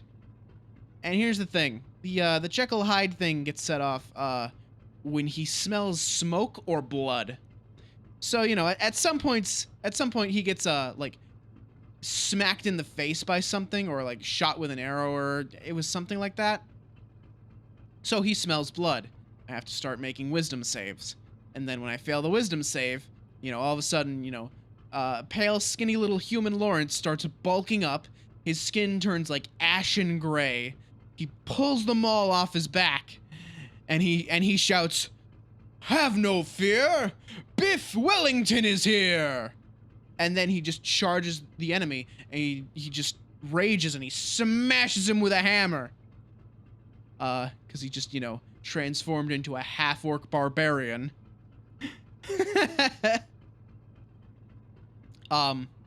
So that was the character. He had like an actual orc name, but he called himself Biff Wellington. Because that was his hero name, because he wanted to be a hero. That was one of my favorite characters. I love that man. I never got to do much with him. That campaign didn't actually get very far. We got a few sessions in, and we got like one arc done, but we didn't get to do a whole lot with it. I think COVID was part of that, and just like random just busy shit happening too. Anyway. Is the cabin next to Mr. Asugi's currently occupied? Da. Susato-san, did you understand that? It sounded like da. I think it's probably Russian for yes. Or no. Genius. It is not permitted to visit other cabins without invitation. Well, it sounds like there's somebody next door, in the next door cabin at least. Yes, it's tantalizing. Tell me about this passenger, please. Because then I'll know who murdered my best friend. Could you tell us who's traveling in the cabin next to Mr. Osagi's? His name is Mr. Grimsby Roylott. He is very important Western gentleman. Grimsby Roylott. Grimsby Roylott. Roylott? I'm still trying to find the pun. Like every time they introduce a new name, it's like, where's the pun? What's the pun? Grimsby Roylott. Grimsby Roylott? No. I don't see a pun in that one. Do not think about it. He has nothing to do with murder of student boy. How can you be so sure about that? Mr. Roylott is authentic Western gentleman. Such a man would have no interest in lowly student from insignificant Far East Islands. That was harsh. Could you tell us when Mr. Roylott came aboard? That is not your business. Come to think of it, even though we've been at sea for 2 weeks now, I've been in Kazuma's cabin the entire time. I've never once heard anything from the next door cabin, or even felt like there's anyone there. Well, presumably, since this gentleman is occupying one of the first-class cabins, it must be rather important. Is that right? That is not your business. Tell me about last night. Are you on watch here all the time, Seaman Stroganoff? Da, all time. So criminals like you cannot come in or get out. I wonder, could you tell us anything about last night at all? It is sad about student boy. Were you on watch last night as well? Of course. Did you notice anything at the time? Anything unusual? Niet! Susada-san, did you understand that? It's clearly a no. I saw nothing unusual. Nothing at all. And you didn't hear any strange noises? Or sense anything that was wrong in some way? Ah, yeah, you're looking the other way too. Yeah, what's up, man? I said no! Sorry. I'm not so sure. I could have sworn he wouldn't catch my eye for a moment there. This is enough. I cannot say more now.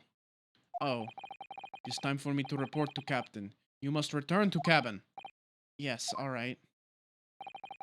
Bulkhead to second-house area is staying locked at all times. You escape when the lobster whistles on top of the mountain. Or, as English say, when the pigs fly. Yes, I understand.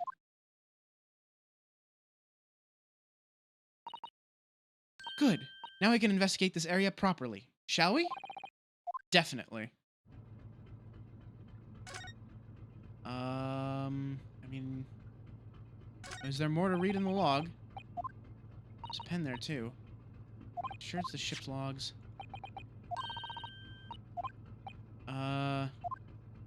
Oh, I guess it's only different because the sailor's gone and he's not there to, you know, respond to the compliment. So technically it's new dialogue, but nah. That's the way to the second-class area of the ship. Is something wrong? I was thinking about making a run for it, just for a moment. Things aren't exactly going well for me. I might be wrong, but I imagine the moment you reach for the handle of the door, that burly seaman would surely shoot you dead. Oh dear, I'm sorry. Perhaps I went a little too far there. No, I started it with my talk of running away. There's no way I could run away while Kazuma's death remains a mystery anyway. Let's see. Anything else around here?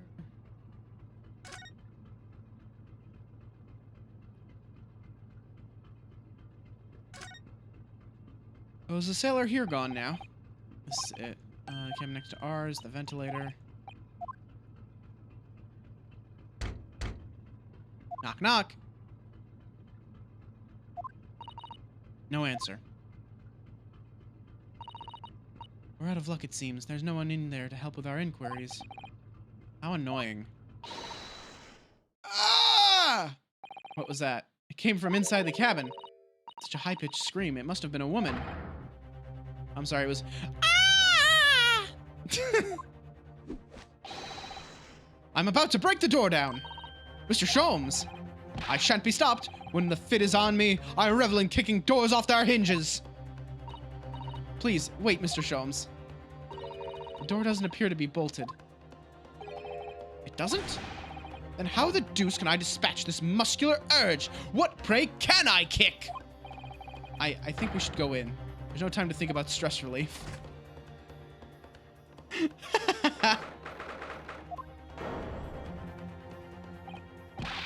Who are you? A Western gentleman? This man looks Russian to me. We heard a woman scream. A woman? Don't be absurd. As you can see, there's nobody but me in this cabin. True. This old man does appear to be the only person in here. In that case, who just screamed? Get out, all of you, now! Please excuse the intrusion, but you're Mr. Grimsby Roylott, I believe. Yes, that's me. And you are... I am the one and only, the actual Sherlock Sholmes. You've heard of me, no doubt? No. I am a great detective among great detectives. One who adorns the covers of popular magazines, no less.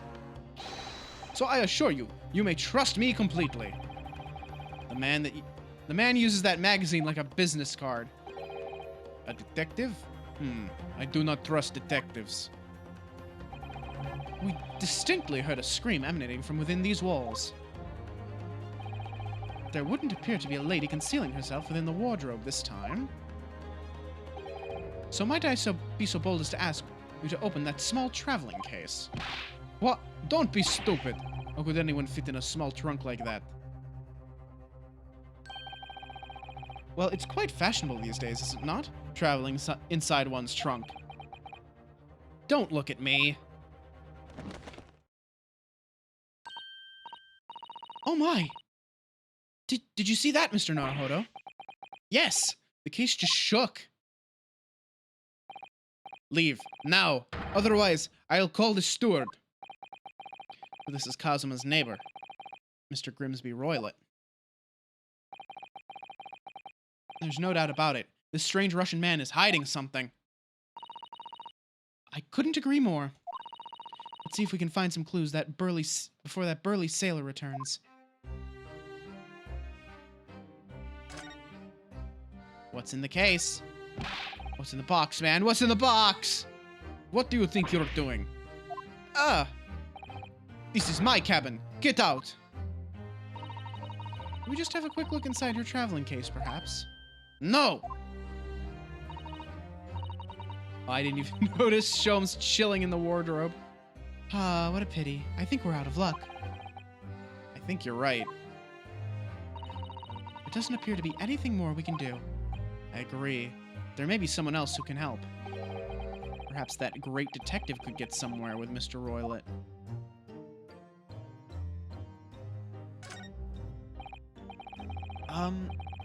Do you have a moment, please, Mr. Sholmes? You need only address me as Sholmes. That's what I just did, isn't it? Well, Mr. Sholmes, what were you doing in there? Why, I was resting, of course. Resting? Indeed. I was contemplating our sea voyage from the confines of the wardrobe whilst waiting. Waiting for the inevitable time that you would need to call my great powers of deduction into service. Oh, and it would seem that the hour is upon us now. The time has come. Am I mistaken? Well, no, actually, you're spot on. For once. Observe closely. Our Russian host in the cabin, Mr. Roylet, is clearly trying to hide something. And do you know what is the most effective weapon to use against a Russian hiding a secret? Why? The truth, of course. Though it should be pointed out that such methods are not exclusively for the Russians. Right. Can you imagine how the Russian will react when the secret he guards so closely is exposed? Would you like to witness it? Oh yes, please! Well then, what you are about to see may well astound you. For I am about to apply my great detective's greatly admired great deduction to the case.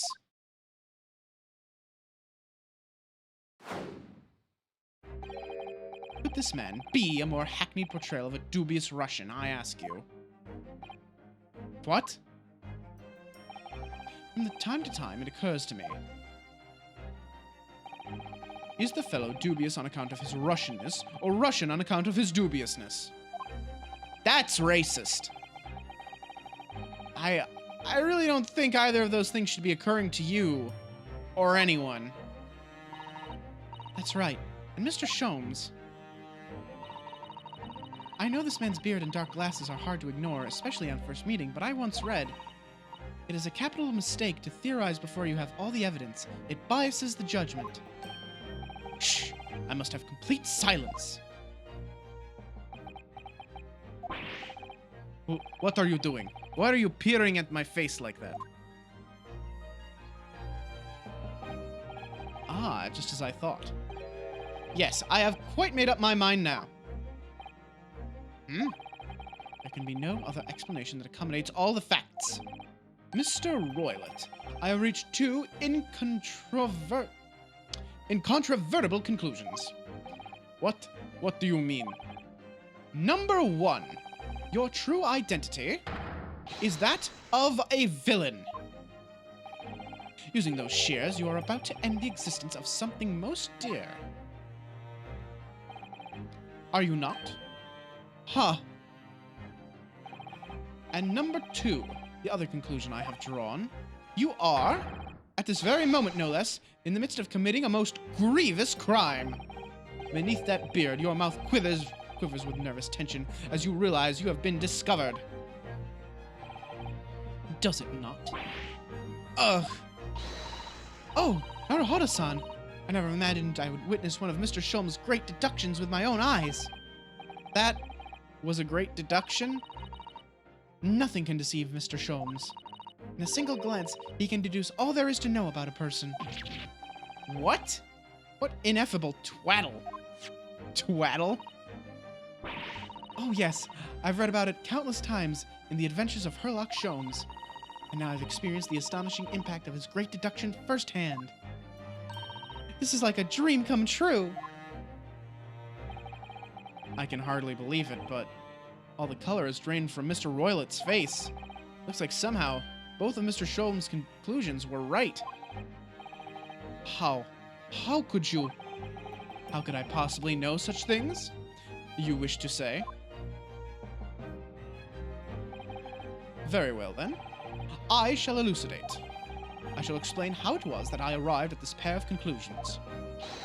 So, do I cordially invite you upon a journey of logical discovery. Let us board the train of reasoning. Put plainly, let us work through my deductions together.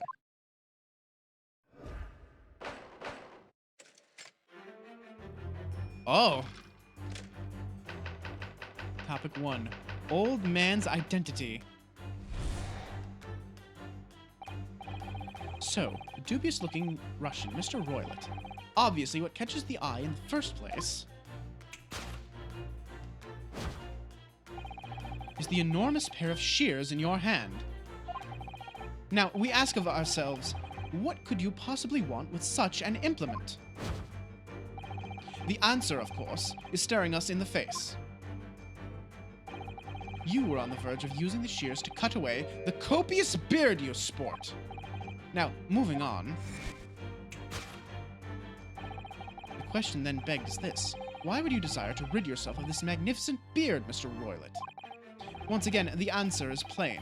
We have clear evidence to shed light on the matter. regard, if you will, this morning's newspaper. In particular, the fascinating front page article. Which it would appear you have read also, Mr. Royler. I'm sure it needs no further clarification. The evidence that reveals your true identity is the article about the revolutionary. In translation, the headline reads, Revolutionary Violent Bolshevik flees Russia via Shanghai. As you cannot fail to observe, the subject of the article possesses an extremely copious beard. Having noted the article yourself, you decided to remove your incriminating facial hair before it gave you away. In short, your true identity is beyond doubt. You are the fearsome Russian revolutionary himself, Violent Bolshevik. Not that I've heard of you myself, you understand. Oh, so now the old man is the revolutionary. Uh-huh, right, okay. Yeah, somehow I doubt that too. Now, as for my second conclusion, you are at this very moment on the brink of committing a most grievous crime. And the proof of this crime? Over there. Oh yes, Mr. Royland. Taken unawares, people have a propensity to let their eyes stray, you see. Ah! And I assure you, the eye speaks so much more eloquently and honestly than the mouth. The answer we seek lies within the furtive glance falls. The proof of your crime sits before our very eyes. Yes, that traveling case. It is time, I think, the case be opened and its contents laid bare. No, I refuse. What could you possibly be concealing inside, we ask? By my estimation, a young lady, perhaps. One slight enough to fit therein.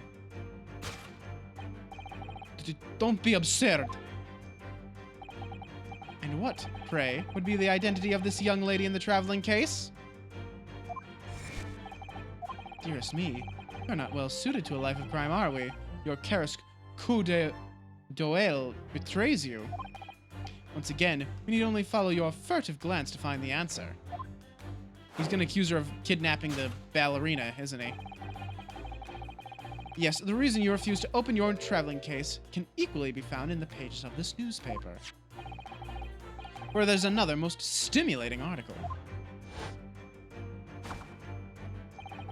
If we turn from the fleeing revolutionary to the back page. Yep. Renowned prima ballerina of the Novovik Ballet disappears from Shanghai. Such a headline can lead us to but one conclusion. Your crime is that of abduction. And according to the article, the young lady's name is Nikolina Pavlova.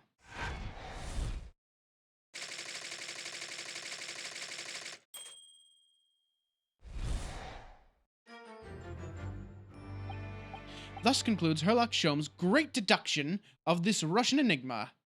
Elemensky.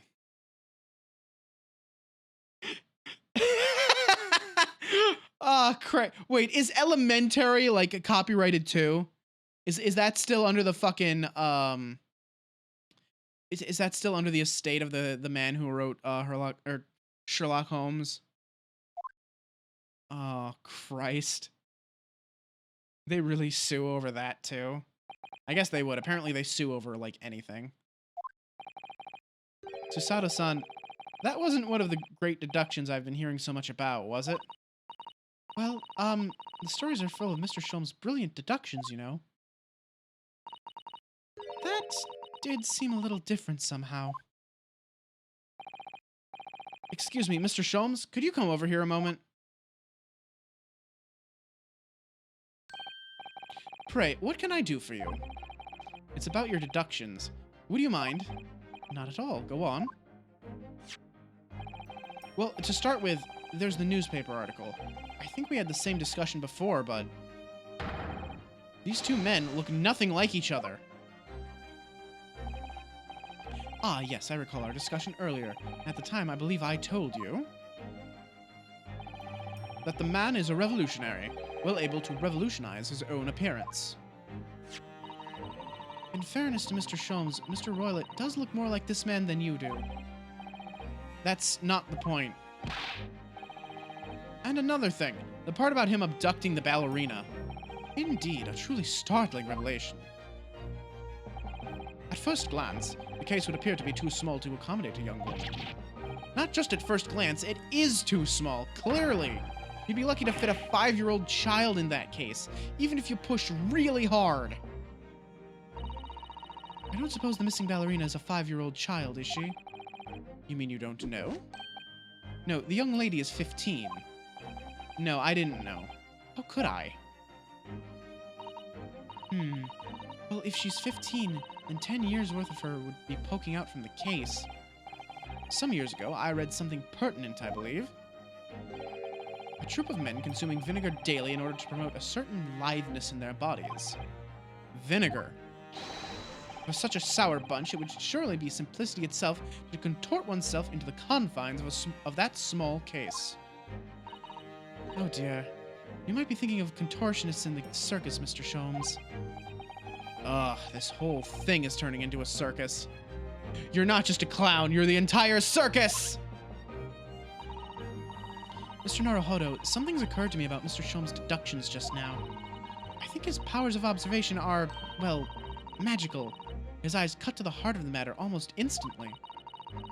It's just, where he directs his attention and his logic seem a little off. Your idea of a little may be a little off itself, Miss Susato. Just one or two key words in his deductions that seem to let him down. So I was wondering if we might perhaps tactfully switch them for alternatives. What do you think? Switch some keywords in his deductions. Yes, but very tactfully. I feel sure if we could do that, we'd unlock the true genius of Mr. Sholmes' great deduction. Precisely the thought that I was going through in my own mind. This man is a lot of work. At times I wonder how anyone puts up with me. It's not that funny. And you, my good fellow. Sorry? Take a moment to look at your wrists. My wrists? Oh! Where are your handcuffs? Huh? How did...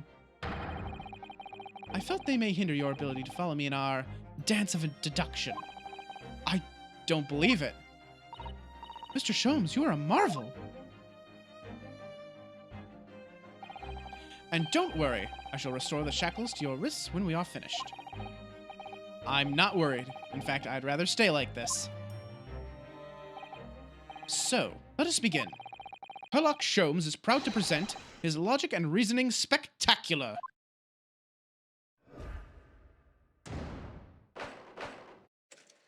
Course correction. Hold it, Mr. Sholmes. Oh, this is cool. I like this mechanic. I like this a lot, actually. So the dubious-looking Russian. Okay.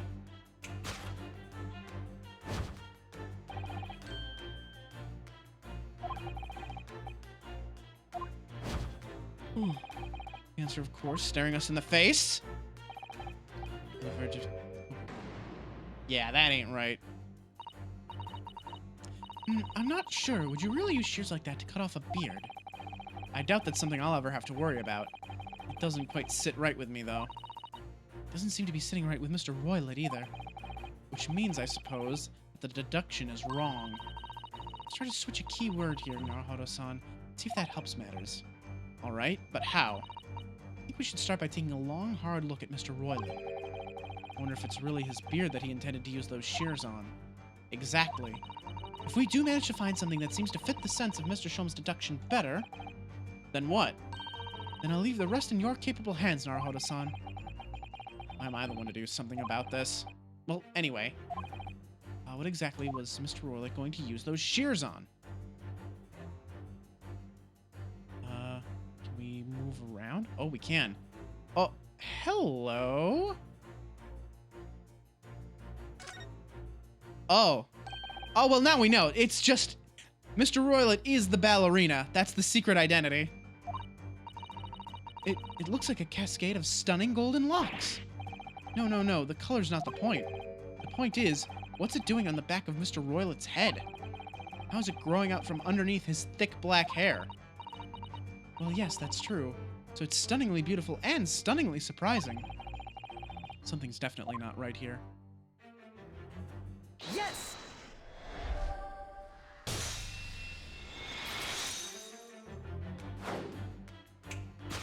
Oh, nice! We get to do this too! Hell yeah! Oh, that's why we had to take the shackles off. So we could do the animations. You are on the verge of using the shears to cut away the golden locks you sport. Indeed. You have identified the precise detail I was intending to expose. Such lush golden hair certainly does not befit an old man. You're not a man at all. You're a woman. And judging from the length and sheen of your hair, one still very much in her youth. Oh no. If only I managed to cut off my hair, no one would have suspected. The question then begged is this: why would you desire to rid yourself of these magnificent locks? Once again, the answer is plain. We have clear evidence to shed light on the matter. I'm sure it needs no further clarification. Evidence that reveals your true identity is the article about the revolutionary. No, the other article. Idea was an old man. I had no idea that old man was really a young woman in disguise, did you? What? Why are you staring at me like that? Yes, it was a surprise, Naruhodo-san. You're enjoying this, aren't you? Sorry? You look like you're in your element as you dance around the room deducing the facts with Mr. Sholmes. I'm just doing what we agreed. I'm not having fun or anything. This is strictly business. Yes, I understand. Say no more. Well, anyway, let's focus on the next part of Mr. Sholmes' deduction, shall we? The evidence that he's picked out doesn't fit the facts at all right now. No, that's true, given Mr. Roylott is actually a woman. Exactly. He, or rather she, can't possibly be this merciless revolutionary. I suppose it's because the deduction as a whole has taken a different direction now. Yes. Let's switch the evidence for something else, something that fits the facts as we now understand them. Oh yeah. Easy peasy. Yes! Easy peasy.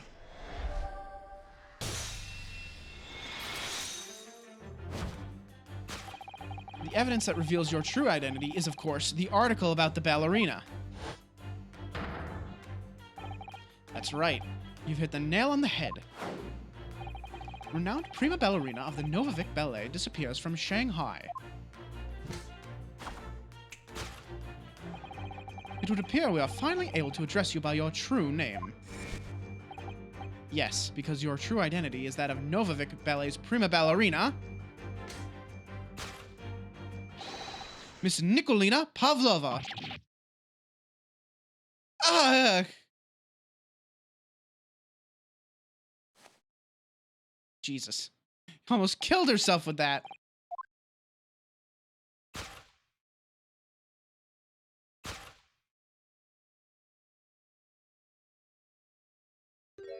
There she is. You're right. My real name is Nina. I mean, Nikolina Pavlova. But please, I beg you, don't tell anyone.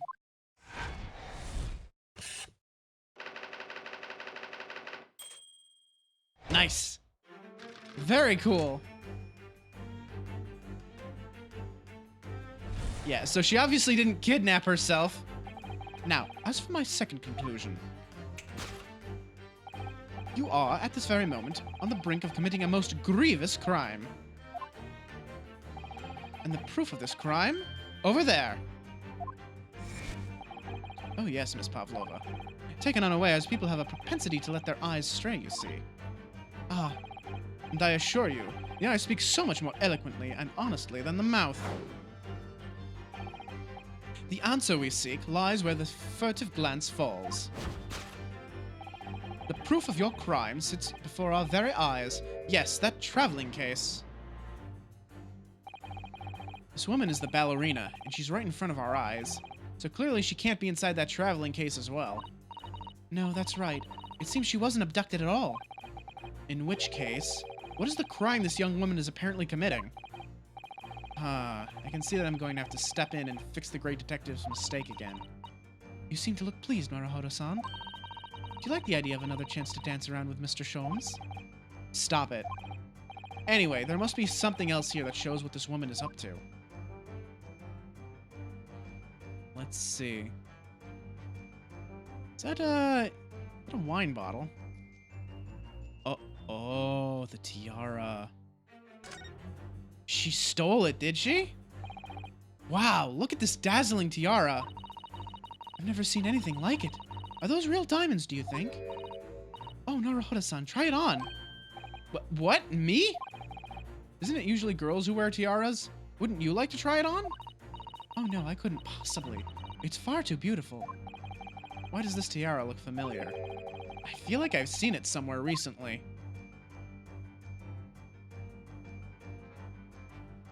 Yes! Yeah, this is the thing.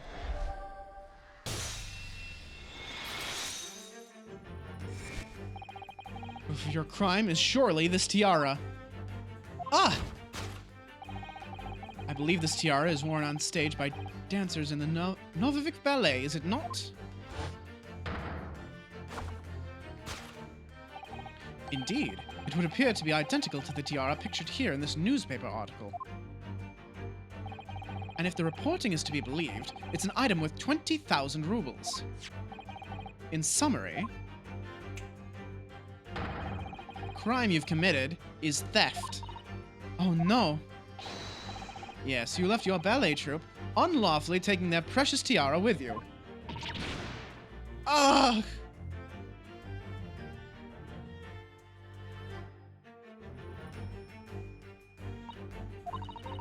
I have no one, no family, no friends. I am all alone, and I need money. But I did not steal the tiara. It was a present from, how do you say, an era of Prussia. It belongs to me. This girl is only 15 years old, and she's run away all by herself.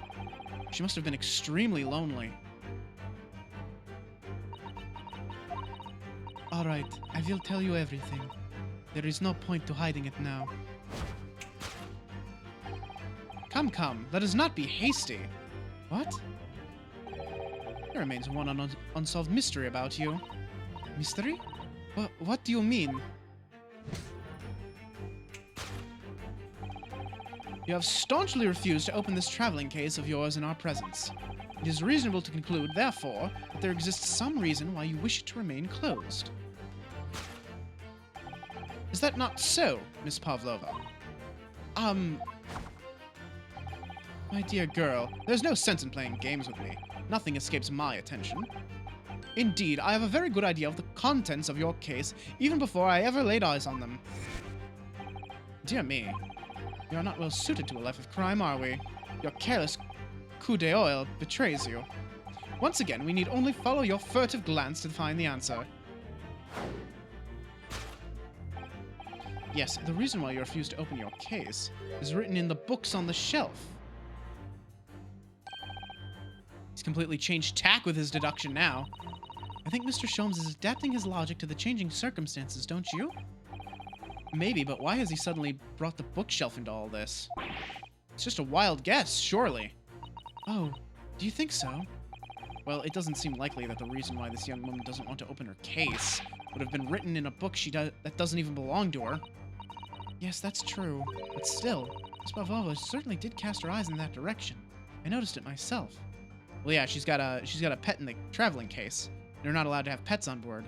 She's glancing at the ship rules, probably. And there has to be another reason why she won't open her case. It must be somewhere in the same area, if that's where her gaze was involuntarily drawn. I agree. That's the only answer. Whatever she has hidden inside that case should be revealed by following her gaze in the direction of the bookcase. Eh? What? Okay.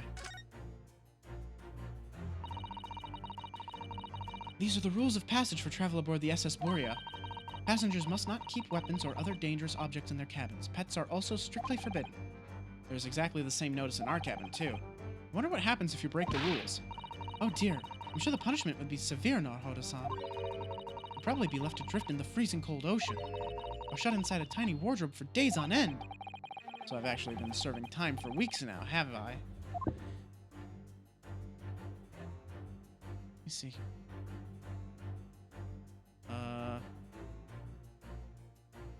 Okay. Very strange.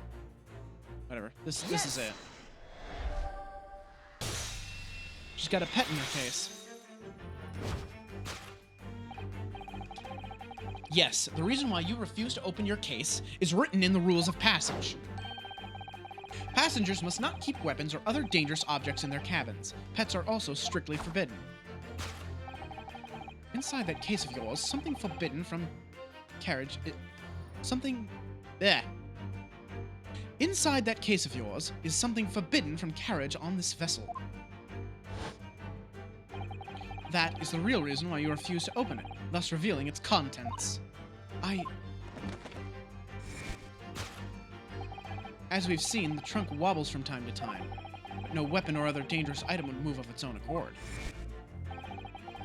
Which leaves but one possibility, Miss Pavlova. Inside your traveling case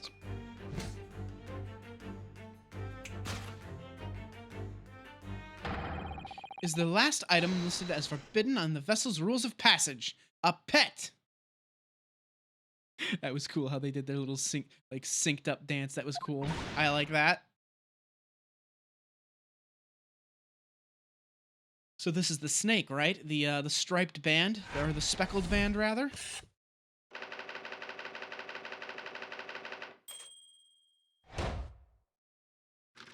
Beautiful. Oh, now they can say elementary. They say elementsky when it's not complete, but when it's complete, it's elementary.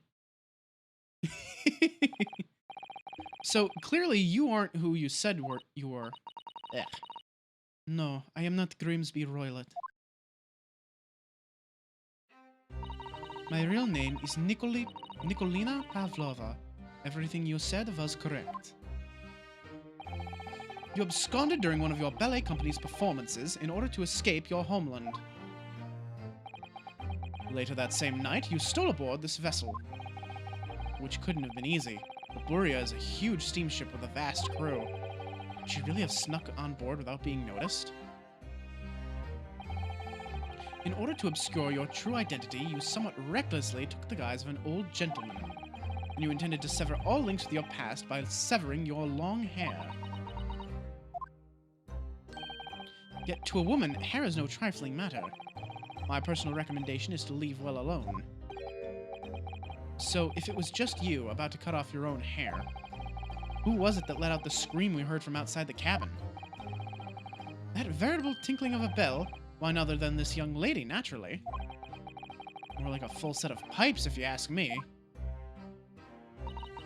I was so scared when I ran away in Shanghai. I was sure they would come looking for me. That's why I decided to, how do you say? Disgust myself?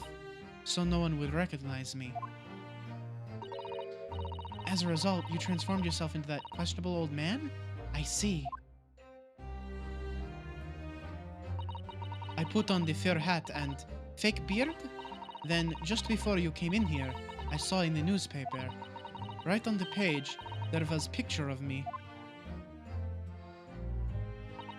I was so frightened, I couldn't stop from screaming.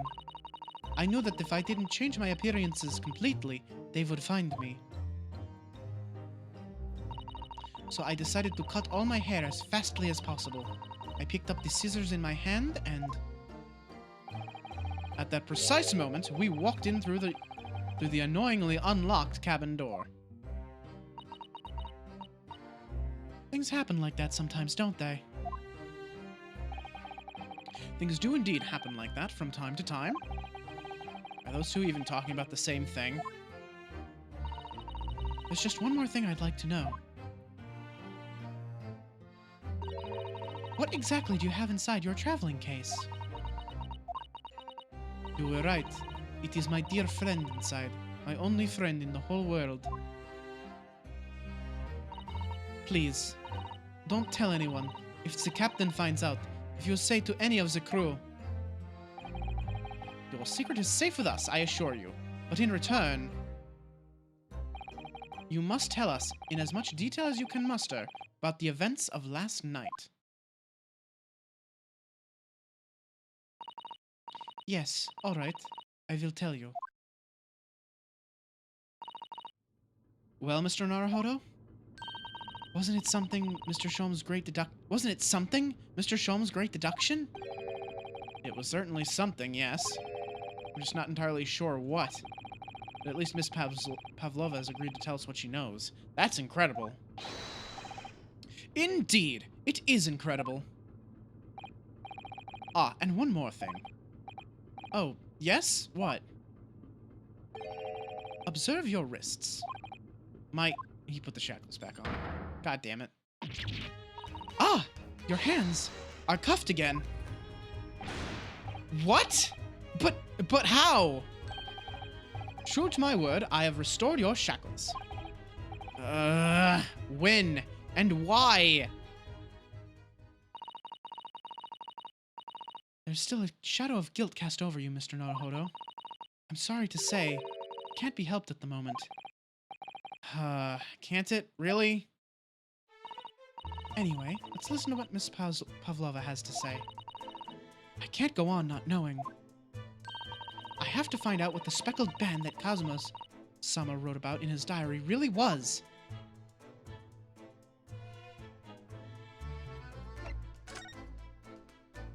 Tell me about it. It's gotta be the snake, right?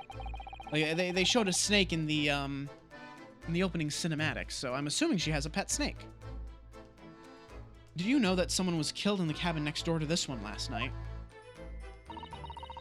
One of the crewmen told me this morning when I was eating breakfast. The man who died, he was a friend of mine. Oh. That's why we were trying to find out what happened. Did you notice anything unusual last night? Perhaps you heard a strange noise, for example? Perhaps people talking? Perhaps the ship was absorbed in a wild tempest. Perhaps its steam engine exploded? Perhaps everyone on board would have noticed if that had happened. Miss Pavlova, is there anything you can tell us? I don't know. I'm sorry, but all I could think about last night was what I had done and whether they would find me. I didn't notice anything that was happening around me.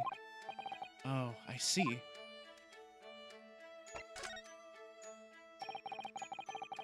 You've run away from your ballet company, haven't you? The Novivik Ballet?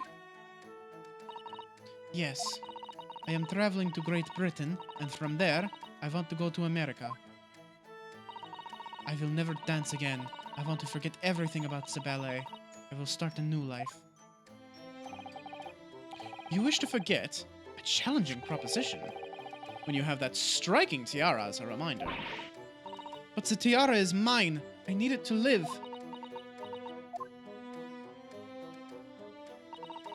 I have no money of my own. The Novivik Ballet gives us only a little food and water, and we must dance all over the world.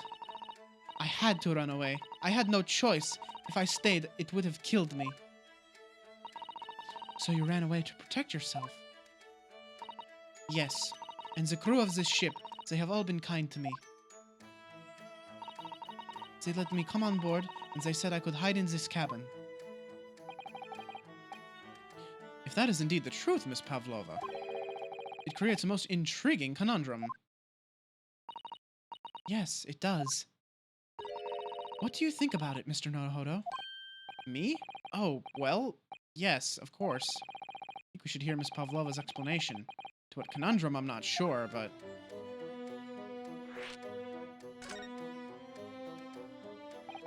Miss Pavlova, allow me to pose you a riddle. According to this newspaper, it was only yesterday that you absconded from the ballet. Now, that being the case, it must have been last night when you boarded this vessel. However, the SS Buria stopped by no port last night. Ah, that's it, of course. So how is it, pray, that you came to be aboard? Now that I think about it, the crewman outside the cabin acted very strangely when we mentioned that.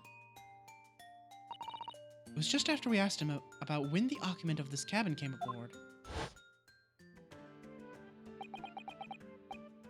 That is not your business. And it's also why all the crew members keep acting weird when we ask if anything was strange last night. Yes, you're right. He did seem to be hiding something. An angel descended from the heavens, bringing grace and beauty to the stage. Sorry, what was that? It is how the Russian newspaper describes one of my performances. And that is how I came here, too. I descended from the heavens, because I am an angel.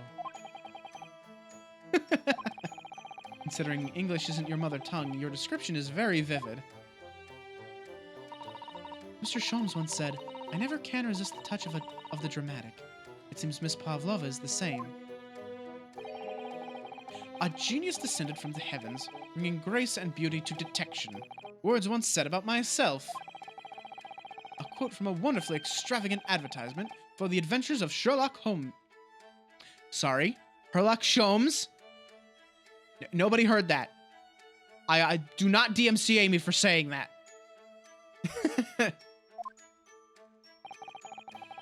Yes, Mr. Showy. Anyway, it doesn't look like Miss Pavlova is going to tell us what really happened. Okay, now tell me about your friend. Tell me about the pet. It's gotta be a snake, right? It's gotta be. I don't think animals are allowed on board according to the rules of passage. Oh, please, don't tell any of the crew. If they found my precious... Then the burly Russians would bestir themselves in unison and to throw you and your case overboard, no doubt. Ah! So reassuring, Mr. Sholmes. But what sort of pet is your friend? A little puppy? It is, isn't it? Maybe an adorable little rabbit? Ha! You credit Russia as a land with small rabbits, do you? Oh, don't they have small rabbits there, then? You may well ask. I have no idea. Huh. You two are miserable bunglers when it comes to understanding the nature of young ballerina's friends. Isn't it obvious? It must be a chicken. Really? Consider the benefits. A rousing wake-up call, daily fresh eggs, and when adversity strikes, it could satisfy the needs of sustenance. So you'd eat your friends. I'll remember that.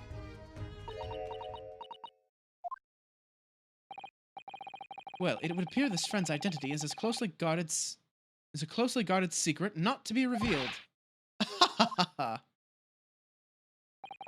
She obviously doesn't quite trust us yet.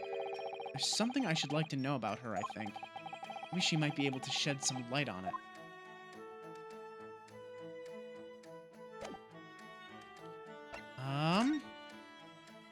Might as well present the article, right?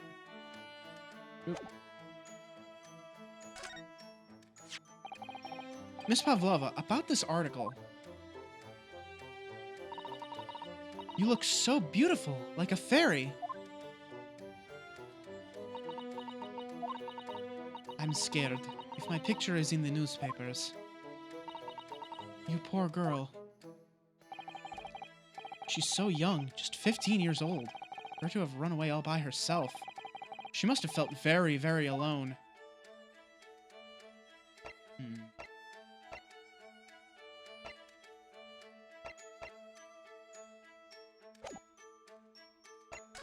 Alright, we gotta finish looking around, actually. So this also caught my eye. Don't touch! Huh? I will tell you what I know about last night, but please, you must not touch my things. How do you say? Forbid.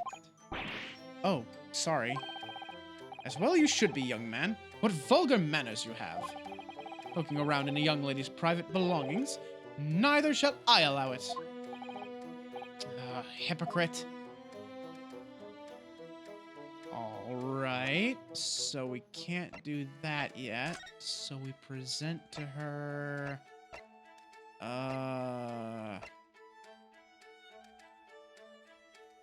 I don't know.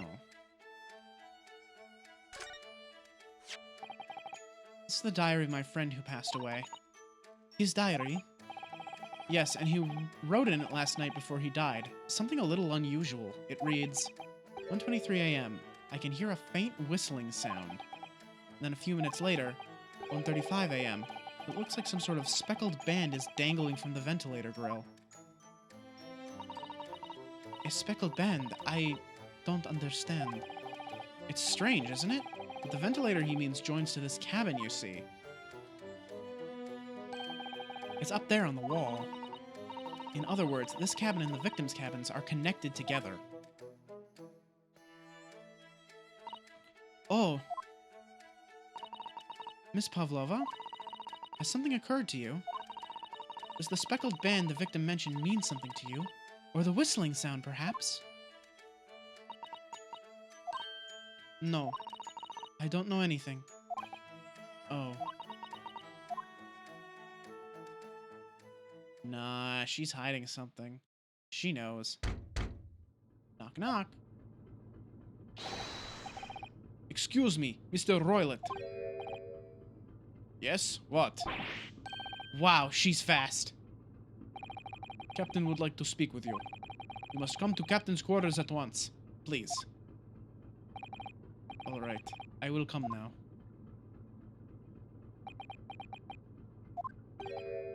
What? You must leave. Now. Oh no, it's fine. Don't mind us. Yes, please don't worry about yourself, Mr. Roylett. Get out! The passenger said out! Or do you want me to throw you out? Ugh, it looks like we'll have to leave investigating this cabin until later. What a pity. But yeah, all the books and the statue on her shelf were toppled over the same way they were, in, Kazuma's, cabin. So we lost our chance. Having still not managed to investigate Miss Pavlova's cabin, we were unceremoniously chased out. That is to say, we were quite literally picked up and thrown into the passageway outside.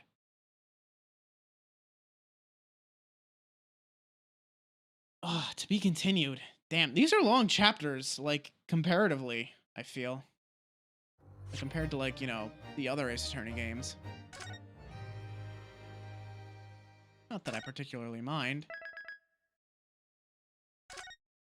The Adventure of the Unbreakable Speckled Band. Okay, so all of these are going to be the Great Adventure of, rather than the blank turnabout. Wish we hadn't been thrown out like that. I wish we'd managed to find some clue as to what that speckled band might be. We didn't manage to investigate at all. And I imagine that we won't be able to for a while longer. We'll never get past that sailor guarding the door. He's clearly glaring at us as if to say, don't even think about it. Oh, wait a minute. What is it? Well, what happened to our great detective friend? Where did he go? Oh yes, he's completely disappeared. When did he do that? He slipped away as quietly as the wind, but not before ensuring these were securely back on my wrists.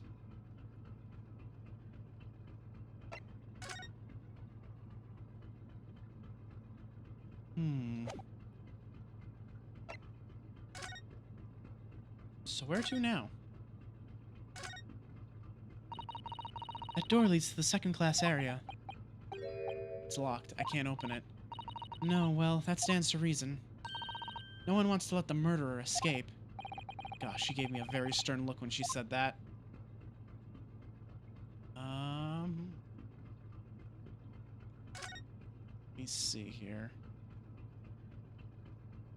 I think, well, I've covered mostly oh, excuse me. Mostly everything here. First class cabin number 1. Yes, that's our cabin. Not our cabin. It was Kazuma-sama's. Sorry? Your accommodation is confined to the wardrobe inside the cabin. You know how to make a stowaway feel small, don't you? Small's the wardrobe I've been calling home. Anyway, I wonder if Inspector Hosonaga has managed to uncover any new clues. Yes, we should probably find him and ask. Ah, yeah, that's a good idea. So let's head back to the cabin and see if perhaps we have anything new to report. Looks like they're still investigating in here. Yes, on that subject. I wonder if Inspector Hosonaga is unscathed. What do you mean, unscathed? Surely you haven't forgotten, have you, Naruhodo-san? Don't you remember what he said about allowing you out of this cabin to investigate? He was going to talk to the captain about it. He said he'd lay his life on the line for you. Oh, yes. But I'm sure he was exaggerating. Let's see what he has to say for himself. He might have some new information for us. You never know.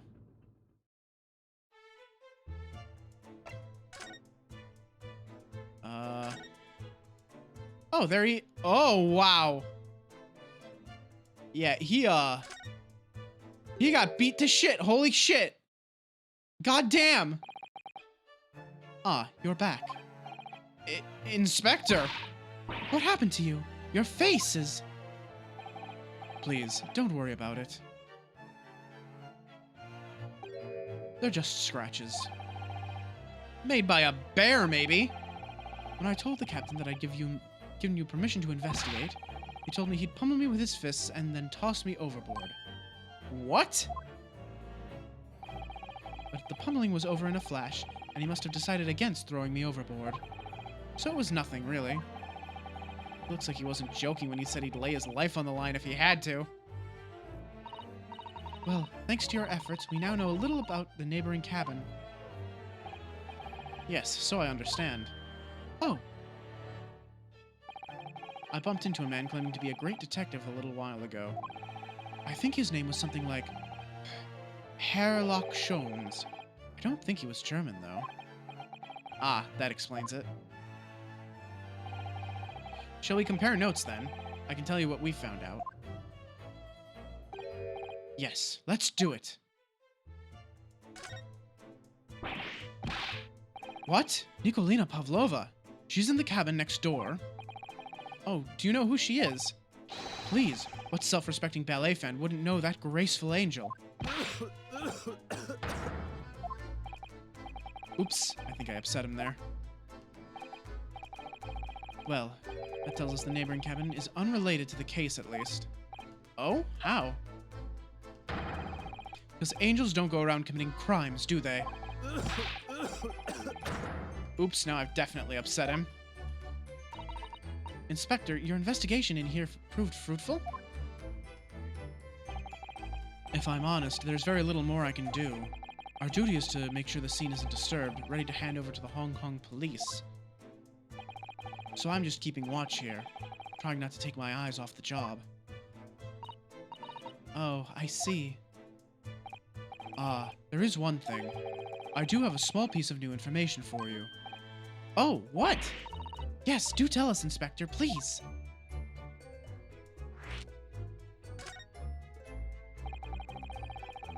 What is this new information you have, Inspector? It's this. The Buria's medical officer has finished his examination of the body. I've managed to obtain the report.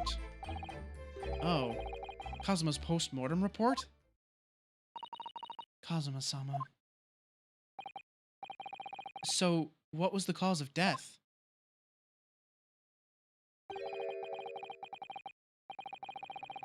Damage to the cervical vertebrae is what's written in the report.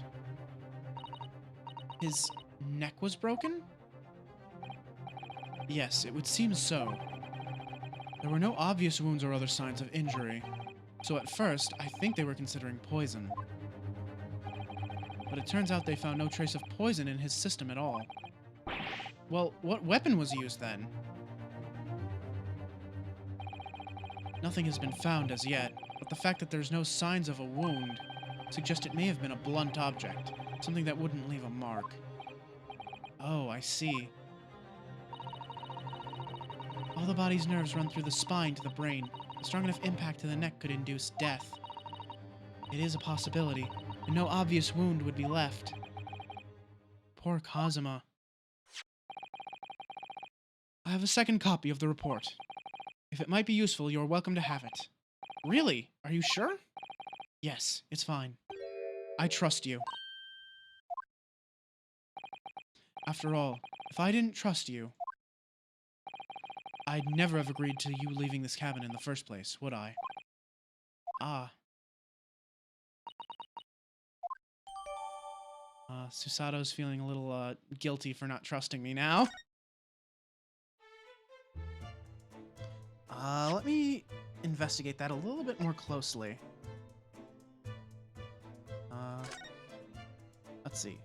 Victim, male, Far Eastern, time of death, somewhere between 1 a.m. and a little past 2 a.m. Cause of death, damage to the cervical vertebrae resulting in instant death. Ah.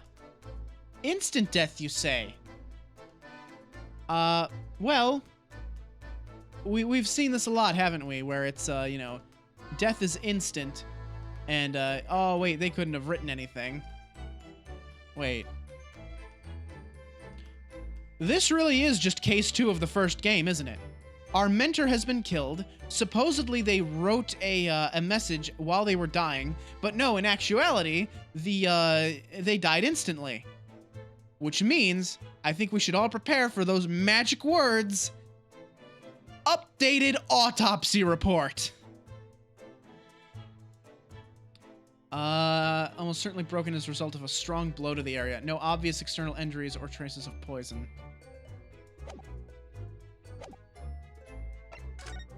Tell me about Sholmes. Oh, Mr. Sholmes was here, was he? Yes. He seemed to be enjoying himself a little too much as he crept about on the floor investigating. But then he suddenly left. I suppose he must have become bored. Did he say anything at all? Actually, now you mention it, yes. Just one thing, but he practically shouted it. It's shoe polish! That's all he said. Shoe polish? I wonder what he meant. Oh, that stain on the floor, probably. It was when he was over there, by the piece of broken glass. Do you see? Ah, perhaps he was talking about this brick-colored mark, do you think? Ah, yes! That must be it! But how can Mr. Sholmes know that it's shoe polish? That leaves me cold, I'm afraid. I have no idea. What is it, Susato-san? Well, Kazuma-sama was wearing leather shoes with a very dark tan hue. Dark tan? Sort of dark brownish red, then.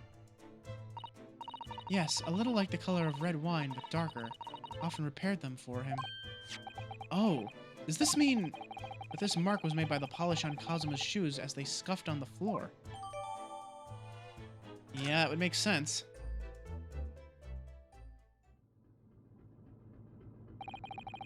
That's really all I can tell you at this stage. I should return to my post. My fellow crewman's eyes are boring into the back of my head. Yeah, that might be for the best. Thank you. Poor Inspector. You look exhausted. Oh, no. Well, if I feel terrible that I failed to protect Asogi-san. I feel terrible that I failed to protect Asogi-san. He was my responsibility. Of course, my pain is nothing compared to yours. You were his friends. The truth is, I seem to have had a heavy head ever since I woke this morning. A heavy head? That's interesting. My head's still throbbing too. We were drugged!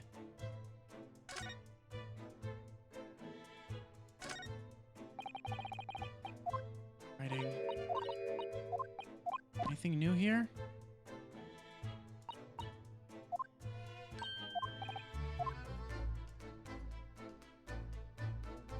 Let's see. Oh, we can investigate the vent again. That's interesting. This ventilator joins to Miss Pavlova's cabin. Yes, that's right. And just a few minutes before he died, Kazuma saw something emerging from it. The speckled band, as he described it. If only Miss Pavlova had been able to shed some light on it, but she seemed as baffled as we are. Yes. I wonder if she's telling us everything, though. I'm not sure. I know most people aboard would say the same about me, but there was something about that woman that didn't sit right with me.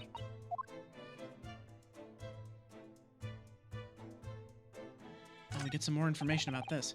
So it's clear that these letters were written with the ink that was somehow spilt on the floor. They spell the Russian word for wardrobe. It does seem to be an unambiguous pointer to you, Naruhodo-san, as you were sleeping in there.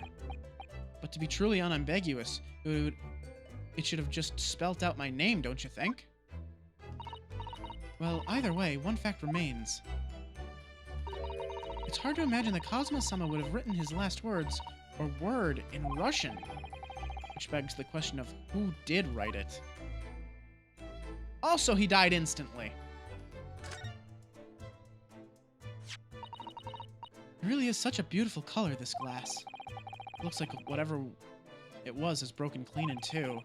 The other half is nowhere to be seen. And then there's the brick-colored mark, which is shoe polish, according to that great detective you seem to know all about.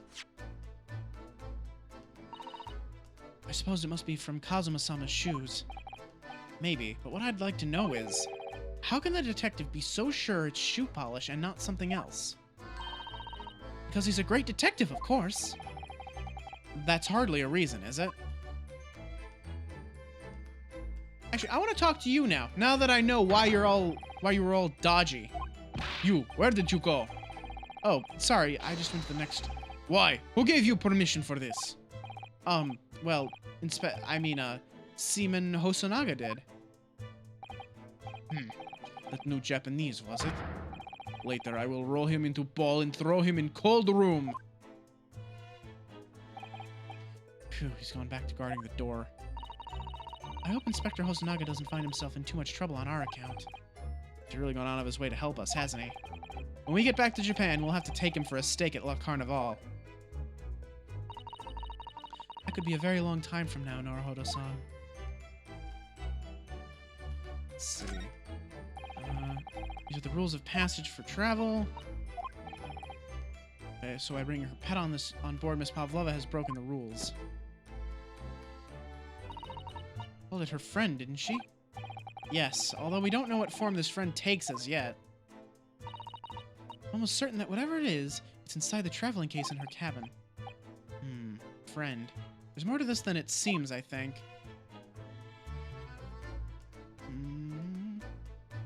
Alright. I think... Actually, let me take a quick glance at this. All the books provided for passengers occupying this cabin, neatly arranged on the shelf.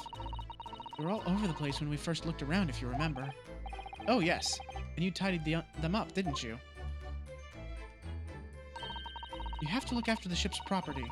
Unruly behavior in the cabins leads to damage. But it really wasn't me who knocked them over. Well, anyway, I feel much better now that they're neatly lined up. I can't relax when things are untidy. Let's see.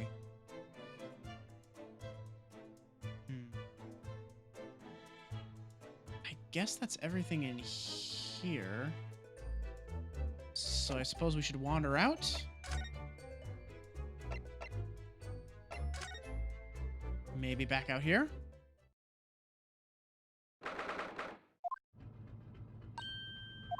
Ah! Look, Naruhodo-san. Seaman Stroganoff is gone. Strong enough? The burly Russian sailor who's always crossing his arms and glaring at us. Ugh, all these Russian names are impossible to remember. You've only learned like 2. What are you talking about? Tra-la-la. Did you hear that? It sounded like someone singing.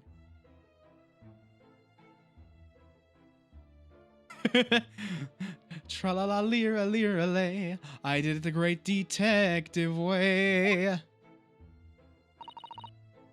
Miss Caroling, I know that lark-like voice. Never mind that now. This is a golden opportunity for us. Yes, you're right. We must seize it. Let's get inside Miss Pavlova's cabin while we still can and investigate. Definitely. Before that stringy knot crewman comes back. It's Stroganoff, not Stringy Knot. Oh, yes. Good, good, good, good, good, good. Finally, I get to investigate this a little bit. Uh-oh. Oh, why is the case open? That doesn't seem like a good idea.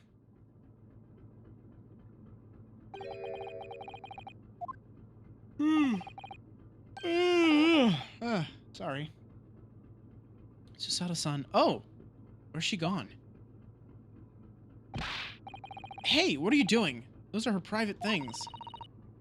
There's not a moment to waste, Naruhodo-san. We must investigate as quickly as we can. I suppose you're right, for Kazuma's sake. Not just for Kazuma-sama. What do you mean? It can't be long now until we arrive at port in Hong Kong. I don't want you to be in those handcuffs when we get there. Really? We must solve this case, Naruhodo-san, by ourselves if we have to. Yes, we will.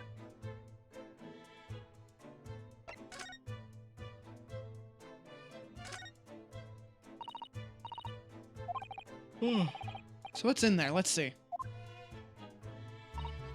Oh, good. I thought you might have climbed into the wardrobe when I wasn't looking. There's no place like home.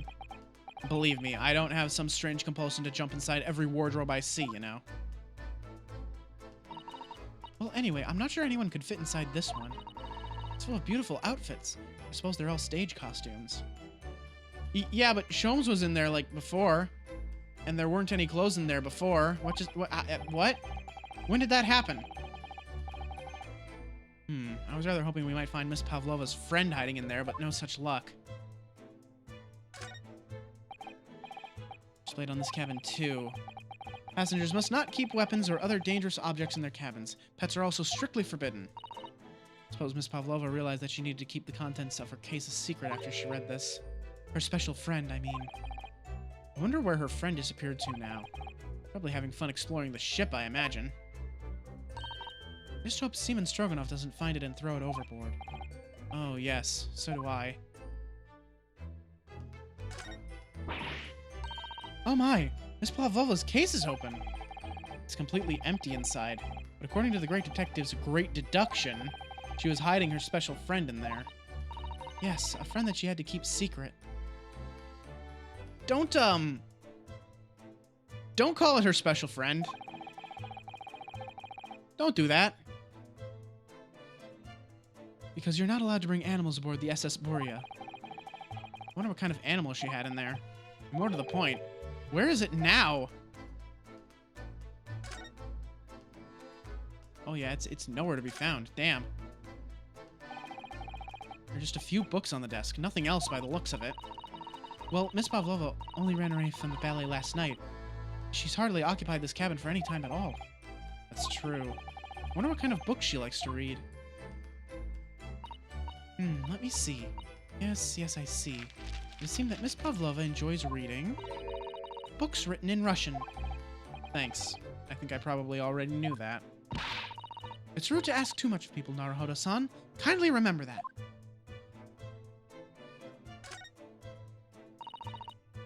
I suppose every cabin has a waste paper basket. Shall we have a little look and see what's been thrown away? Naruhodo-san, it's poor etiquette to go sifting through someone's rubbish, you know. Ugh, those eyes. She's looking at me like I'm a piece of rubbish now. However, these are special circumstances, I think. Exactly, we have no choice. There's hardly anything in here at all.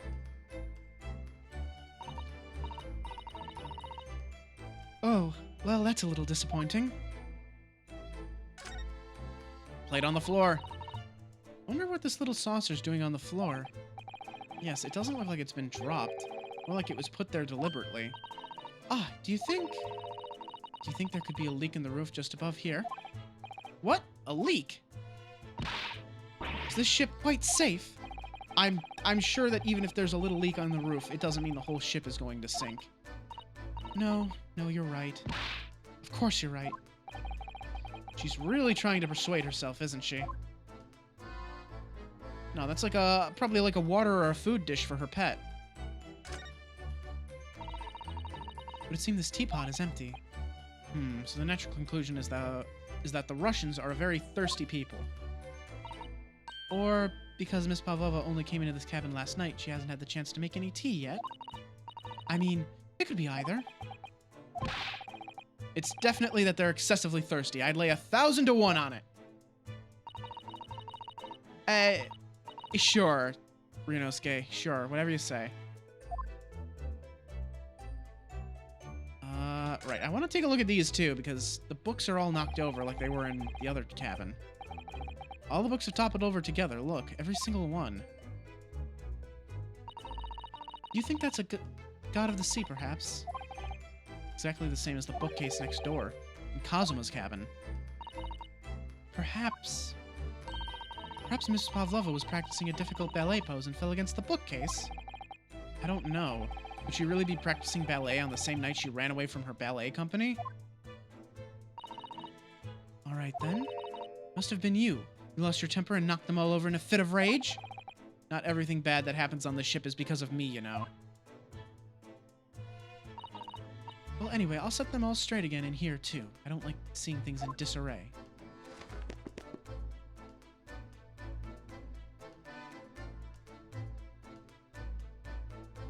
I don't know. Should we be doing that? That feels like tampering with the crime scene.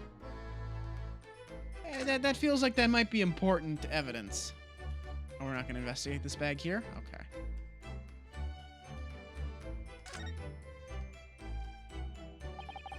So this ventilator connects to Kazuma's cabin next door. Yes, although what a fool the shipbuilder must be to open a ventilator into another room. Ah, maybe so that if there's a gas leak next door, the occupant of this cabin would notice and raise the alarm? Or the occupants of both cabins would die of gas poisoning. That is a possibility. Anyway, last night, Kazuma wrote that he saw a speckled band coming out of this ventilator.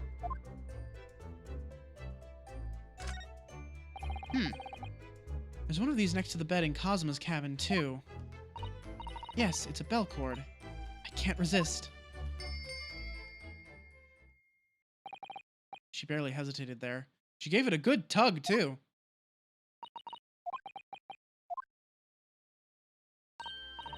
No, I didn't actually expect anyone to come. We don't want them to. We're trying to investigate in secret. I don't know. What else is there? Nothing particularly stands out to me. Whoop, didn't mean to do that. Like, what else is there to investigate here? I feel like there isn't anything.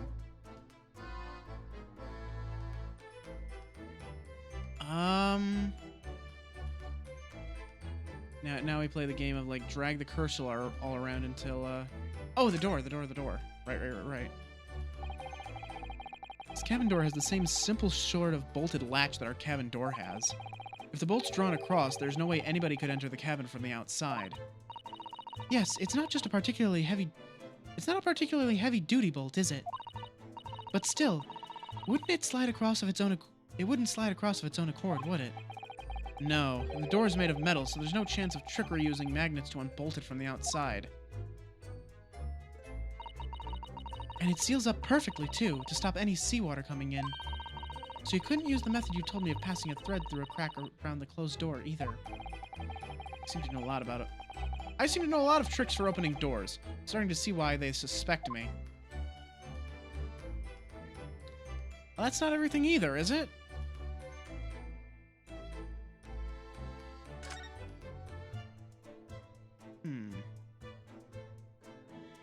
I'm still pretty shocked that I can't, like, investigate that bag there.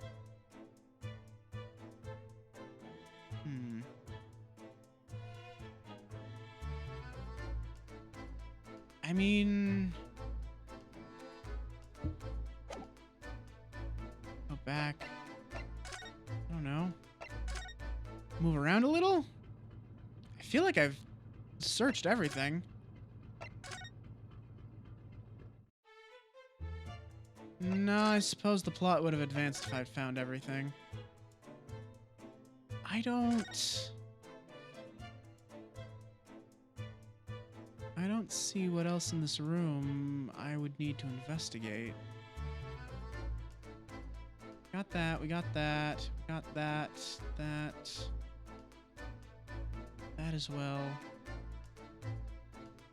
Nothing on the floor, it seems.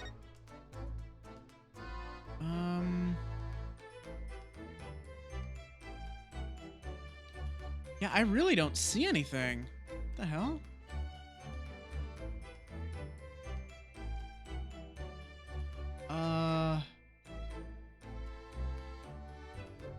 What else is there to investigate? I don't... Maybe there's something in the court record?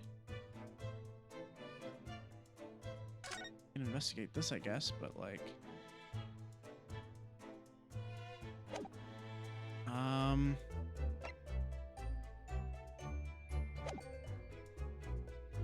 Yeah, supposedly there's something else to investigate, but I don't see anything. Drag this cursor like all over everything.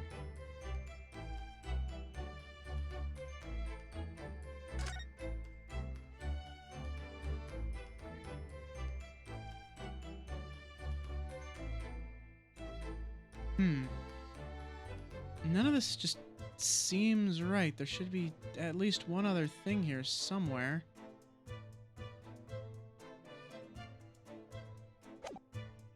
I don't know, maybe now I move?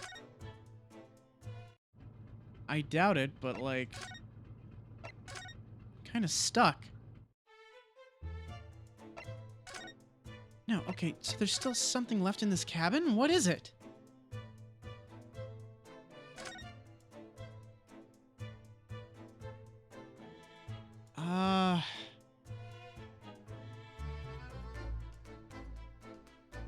So there's the wardrobe. The bell thing, the ventilator.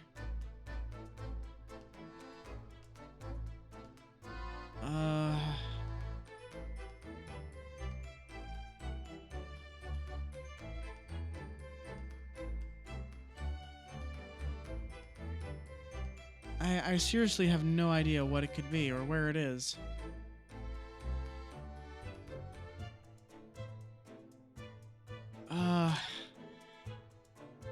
I'm horribly lost here.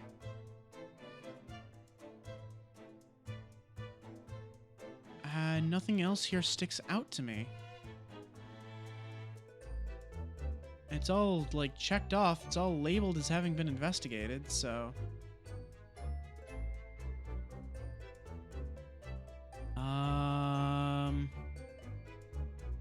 What the fuck? What am I missing? I really, truly don't understand.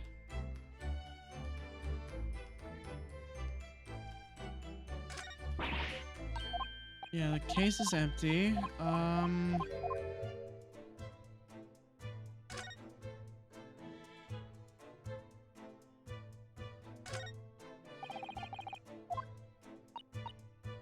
Yeah, it's the bell cord. I don't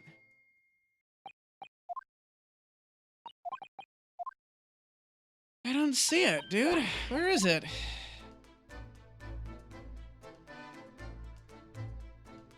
There has to be something, right?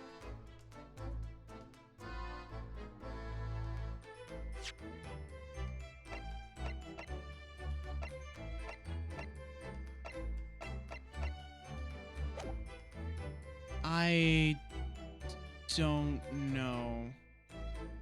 I can't imagine they would let me in here without, like...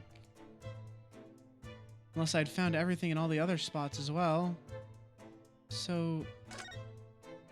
Is there, like, a tab that I... No, I'm looking... There's only two sides. There's this side and there's that side. I was thinking, oh, maybe there's, like, an arrow I'm missing or some shit. I don't know.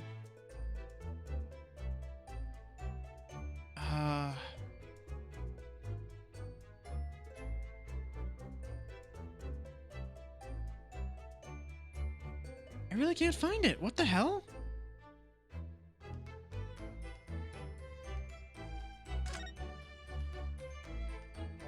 Getting any further that way either.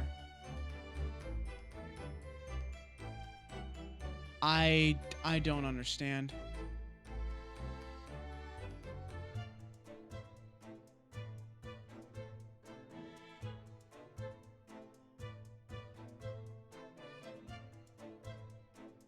Yeah, I've searched this room like top to bottom. There's nowhere else to fucking look.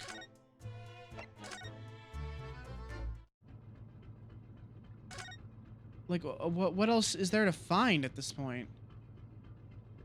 I feel like there isn't anything.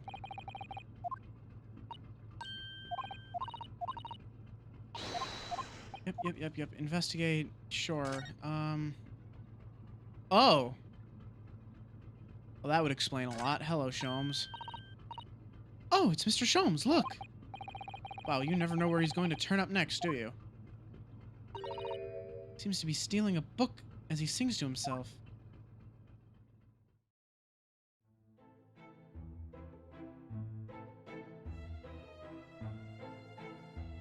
Tra-la-la-la-leer-a-leer-a-lay. I did it the great detective way. He's still singing. Do you think he hasn't noticed? Or he's simply in extremely high spirits? Yes, there were times, I'm sure you knew, when the yard bit off more than it could chew. And through it all, when there was doubt, it's lucky Herlock was about. Excuse me. I solved it all and I stood tall. I did it the great detective way. Mr. Sholmes! What is it? You want to fight? Honestly, interrupting a fellow when he's singing. I was just about to reach the climactic finish. Sorry, I thought you were never going to stop, so I figured now is as good a time as any. I very nearly dropped you to the floor with one of my famous right hooks. Alright, I get the picture. Now, could you put those fists away? Man, they really animated him for this.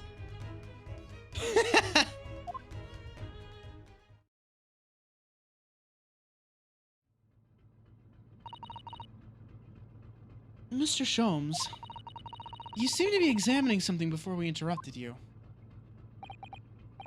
Ah, yes, that. I was immersed in the study of the ship's log as penned by the stockily built crewman who's usually on guard here. Oh, yes, the ship's log. Did you find out anything useful from it? Well, after 2 a.m. this morning, the majority of the entries are blank. Which means that there was nothing to report. Nothing of note happened, so... You truly are a student from the land of the rising sun. You've been utterly blinded by it. Sorry? Your logic, my boy, is inverted. Whatever do you mean, Mr. Sholmes? Observe the other pages and all shall become clear. It would seem the same crewman oft stands sentry in this first-class passageway. And he has an almost religious practice of recording nothing to report every half hour. Oh, he writes that in every 30 minutes. Nothing to report. Precisely. Put simply, the seaman writes nothing to report when there is just that. And yet, the ship's log from last night is largely blank. He didn't even write nothing to report. Do you mean... Yes, there were circumstances afoot last night which led to the seaman being absent from his post. What kind of circumstances? What happened? Well, they were smuggling, Nicolina on board, weren't they? That remains a mystery for now, but we can be sure something significant took place. So significant that it caused the seaman to forget his regular habit of scribing nothing to report in the log. These are important details. I would stake my life on it. You must log the ship's log in your mental file. Now that deduction was worthy of a great detective. You're starting to understand what my way is, I see. What makes Sholmes, Sholmes. Brilliance! Ooh, ouch. What is it? Are you hurt? Oh, don't worry yourself. I seem to be afflicted with a throbbing head this morning for some reason. Nothing more. Man, that's 3 of us now, isn't it? Well, my friends, until our next encounter. He's still singing to himself. I can hear it as he wanders off down the passageway. Something wrong, Susato-san. You seem lost in thought. It's just... well, I feel the same. Sorry? Ever since I woke this morning, I've had something of a headache. Sort of continuous throbbing. Oh, you too? That's a lot of people. Interesting. We can move here, I guess. Oh, the alarm bells.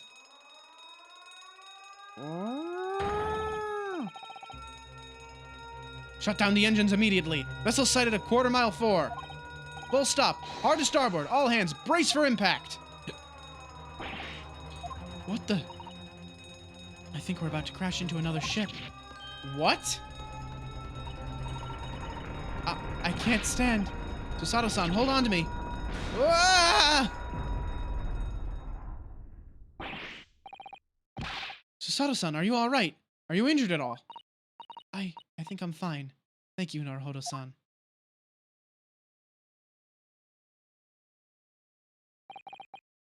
Looks like we avoided a collision.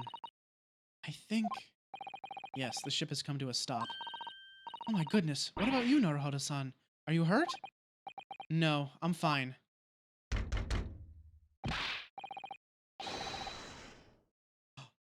Oh. That's how the room was locked! And that's why all of the books were toppled.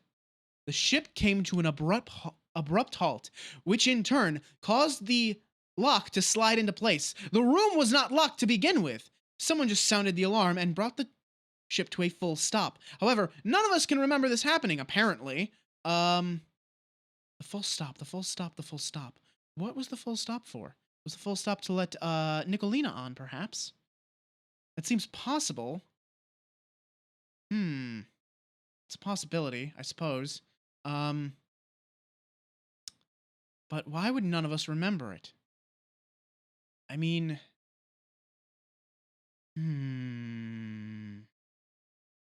Yes. This is big think time. Suppose we'll figure this out later. Oh, that sounds like... Inspector Hosonaga. Is that you in there, Naruhodo-san? Unbolt the door, quickly! What? Bolt? Look at that! The door's bolted! Did you do that, Susato-san? No, I didn't touch it. That's strange. How did... And look at all the books. They're just like they were before again. Naruhodo-san, aren't you going to open the door and let the inspector in? I'd better tidy this place up first.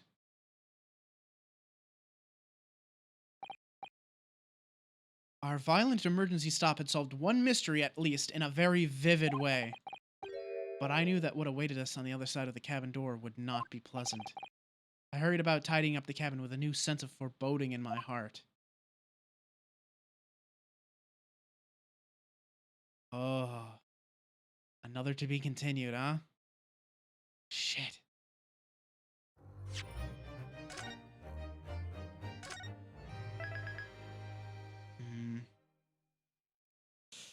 I am getting a little bit hungry, but I'm gonna go a little bit longer. I'm gonna go until we stop off, like, just before the actual trial, I think.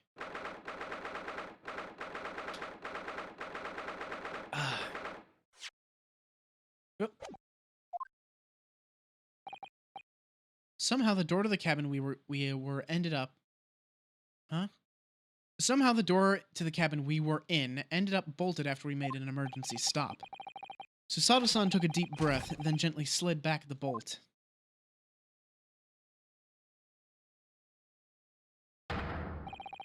You! What are you doing in Miss Pavlova's quarters? You both look unhurt. Good. Yes, we're fine. Thank you. What on earth happened? We heard something about how we were going to collide with another ship. Yes, it appears to have been a false report, though.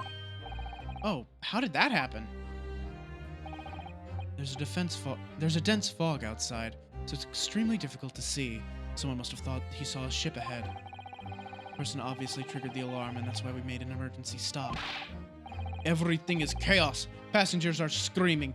Crew are running around everywhere. This first-class area is the only quiet part of the ship at the moment. Oh, I see. Someone triggered the alarm? Does that mean someone pressed the button outside? Ugh! You You wicked intruder, dressed in all black. You are the devil. Sorry? Me? I've been called a lot of things before, but devil is a first. You opened my traveling case. How could you? What? No, we didn't touch it. That's right, Miss Pavlova. It was already open when we came into your cabin. Inspector. Yes. Arrest this man. I know he did it. He is a criminal. Is it not enough that he has killed a man? Da! And he is stowaway as well. If Vixen promises not to steal chicken, do you believe? Ugh. Take him away. He's a trespasser as well as everything else. Stowing away, trespassing, killing. She is right. You are devil. Doesn't look good, does it? There is cell below deck. Throw him in. Tomorrow we dock in Hong Kong. Then we give you straight to police. Wait, a cell? Please, Inspector Hosonaga, is there nothing you can do? This is a Russian vessel. I really have no jurisdiction here. After my last effort to appeal to the captain's good nature, I think I'm out of options. This is terrible. This is a real crisis. I've got to find a solution. Immediately.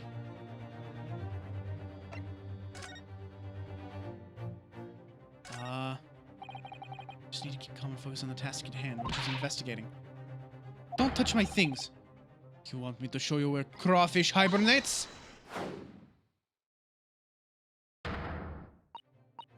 Mr. Naruhodo, what do you think you're doing? Wow, everyone's attacking me. And I was just starting to think she was my friend.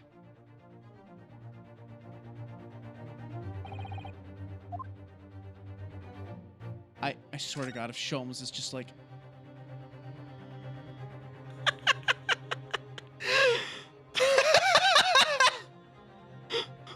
What are you doing? What are you doing there? Sholmes, what the fuck?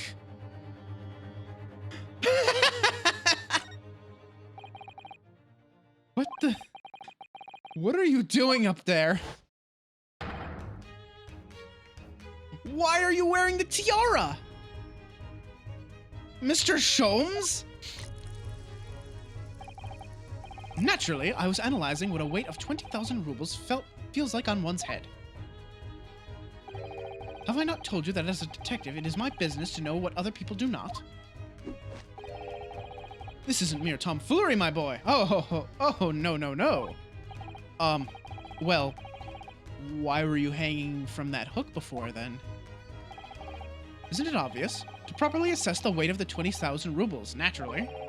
I wish to determine if it would bend that conceited-looking hook on the wall, so full of brag and bounce. I never know whether to take this man seriously or not. Ah, you again, the great detective. Ah, Inspector. I confess I've been looking for you. I have something to report to you most urgently. Well, you might try looking for me somewhere other than a hook on the wall next time. What is to report? Speak! An urgent report from a great detective can mean but one thing. Yes.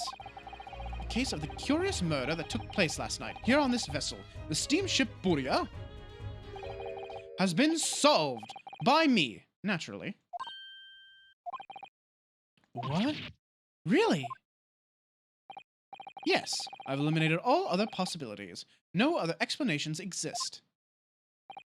So, allow me to illuminate all your minds. For I am about to reveal my great detective's greatly admired great deduction to the case. Ha! You have solved it? Even Hedgehog understands this case. We all know who is responsible for killing Student Boy this morning when we found criminal in wardrobe. It is this stowaway, and he has handcuffs to prove it. I didn't do it! The trouble is, there doesn't appear to be anyone else who could have killed the victim. Because as everyone knows, the cabin door was bolted shut from the inside. That means the culprit must be someone who was inside the cabin. Yes, it's what's called a locked room mystery in detective stories. Da, locked room, that is point. The room was locked. Well, I can't deny that. There's no way the bolt could have been drawn across from the outside of the cabin. You're all quite mistaken. The cabin next door is not a so-called locked room at all. What? Oh yes, there is another entrance. An entrance used last night by the culprit in order to gain access to the cabin despite the bolted door. What other entrance? We never discovered one. Why, it gapes open-mouthed at you even as we speak. The ventilator man! The ventilator? You think this is funny? I cannot even put my arm through that hole. That's because your arms are as thick as tree trunks. Are you saying... Now, Sholmes, correct me if I'm wrong, but are you saying that perhaps the killer moved through the vent? They, you could even say they may have, vented. Is this what I am to assume that you are saying to me? Excellent. You're suggesting that the culprit entered and left the victim's cabin through that tiny opening. It's not possible. Ah, but it is. And last night, the victim even witnessed the murder, the intruder, in the act of passing through the ventilator. Mr. Sholmes, do you mean... Are you referring to the words Kazuma-sama wrote in his diary? 1:23 a.m. I can hear a faint whistling sound. 1:35. What looks like some sort of speckled band is dangling from the ventilator grill. Precisely, my dear madam. But what does it mean? What is this speckled band? The answer to that particular conundrum is in this very cabin.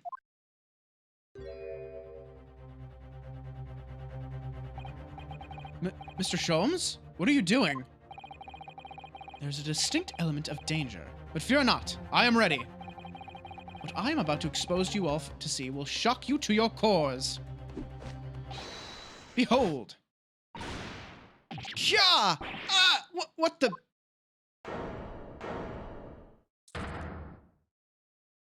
Snake. It's a snake. Look at him. There he is. Allow me to introduce you all to the band. The Speckled Band. A snake? Indubitably.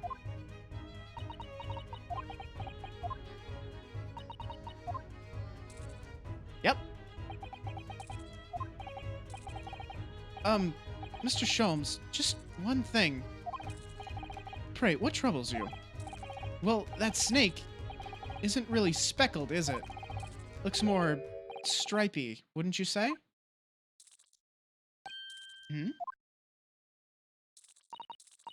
Yes, you're right. I think in this case, you'd have to call it the Striped Band, wouldn't you?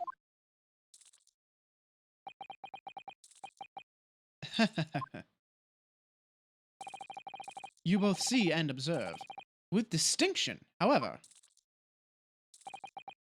Do you not think that that is precisely the trap into which the culprit wishes you to fall? Oh my goodness, really? It's a trap? How exactly? I think perhaps it's time I explain the intricacies of my train of thought. Are you ready, Miss Pavlova? I am sorry for the young man who died, but that is all. His death is nothing to do with me. This whole thing is nothing to do with me. There are two conclusions I have drawn from the facts. Number one, last night your friend infiltrated the victim's cabin. Ah. And number two, that same friend was responsible for the victim losing his life. No. She's turned as white as a bowl of rice again. Sholmes must be right. He's hit the nail on the head. This young woman's friend killed Mr. Asagi.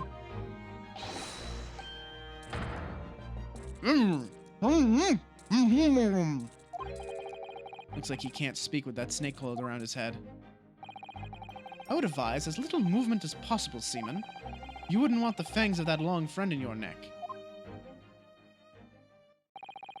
So, everyone, let us begin. Sherlock Sholmes is proud to present his logic and reasoning spectacular.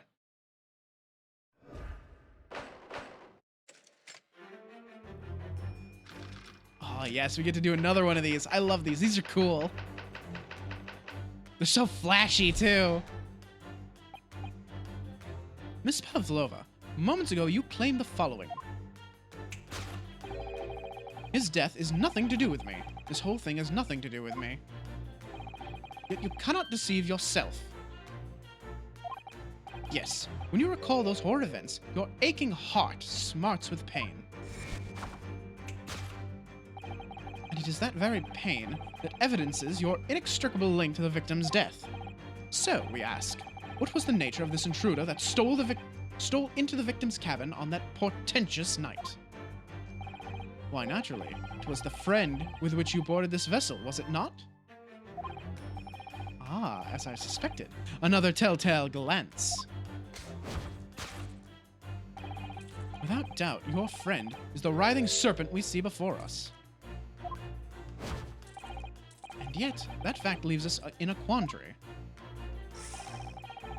The victim's written observations on the night in question tell of a speckled band. Whereas, regrettably, this specimen's markings do not fit that description in any way. What explanation can we give then? What was this sight that fell from the victim's eyes last night? No, don't look at me. This has nothing to do with any of this. Oh, but it does. You have the answer to this quandary even now. Hidden behind your back. Yes, that which you are trying, but failing to conceal, can only be the snake's slewed skin. Evidently, after the subtle and horrid crime, this most deadly friend of yours shed its original skin. No? I don't know what you're talking about.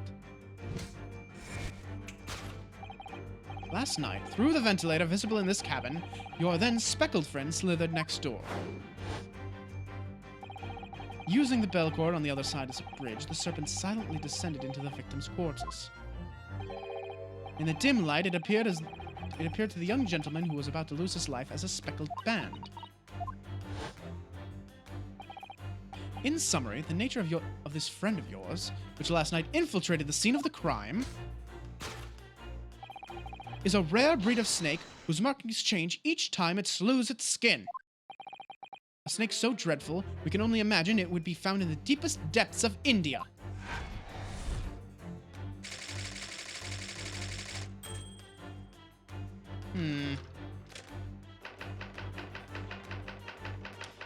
Yeah, I don't think that works. Moving on, we come to the heart of the matter. The grim demise of the victim.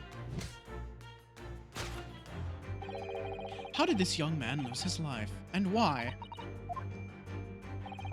According to the data of which I have been apprised, it would appear that there were no visible signs of injury. Ah. In fact, the circumstances of the victim's death can only be explained by a terrible venom. Now, if we take that as fact, we can reasonably imagine that there remains evidence to affirm it at the scene of the crime. Oh no, could there be? Yes, an examination of the deceased's body will prove the cause of death conclusively.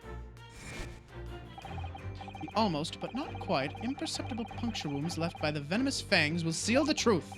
Yes, the vestiges of the snakebite delivered by your terrifying friend. This makes no sense. There's no point in feigning ignorance, Miss Pavlova. After the incident, you endeavored to hide everything, didn't you?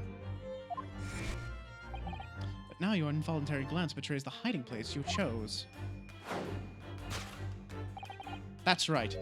You hid the evidence that links you to the victim's death in that traveling case. When we first met on this cabin, it came to my attention that your case moved periodically. Your serpent assassin was restless inside, no doubt. You don't... It is telling that the victim made note of a low whistling sound that he heard minutes before his end. That was your signal, was it not? The sound you had used to train your serpent friend. To train? Indeed. You'd put the serpent through this ventilator and wait. After a period, you'd summon it back with a whistle. You couldn't know if the animal had done its duty, so you would listen for signs of life next door. If the victim appeared to not have been dispatched, you'd release the snake once more. Do you deny the snake has undergone such training? It's not true.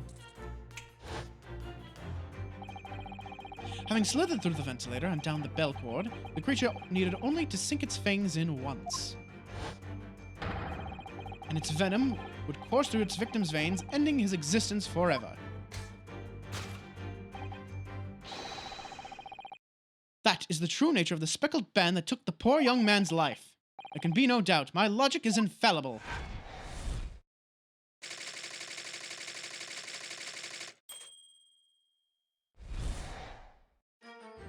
Is that right? Hang on.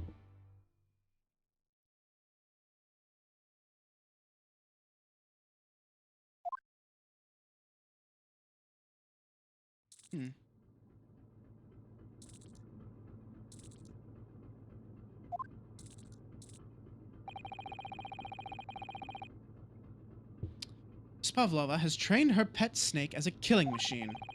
There on the floor, you will observe a saucer of milk. Promised food is the key to training any such creature. Incredible! You've solved the mystery! Amazing! Your great deduction really lives up to its name. I see now why Herlock Sholmes has become such a household name. My dear man, it was nothing remarkable. As the Russians say, I could have done it with one left hand. Can I venture an opinion, Mr. Sholmes? But of course, what's on your mind?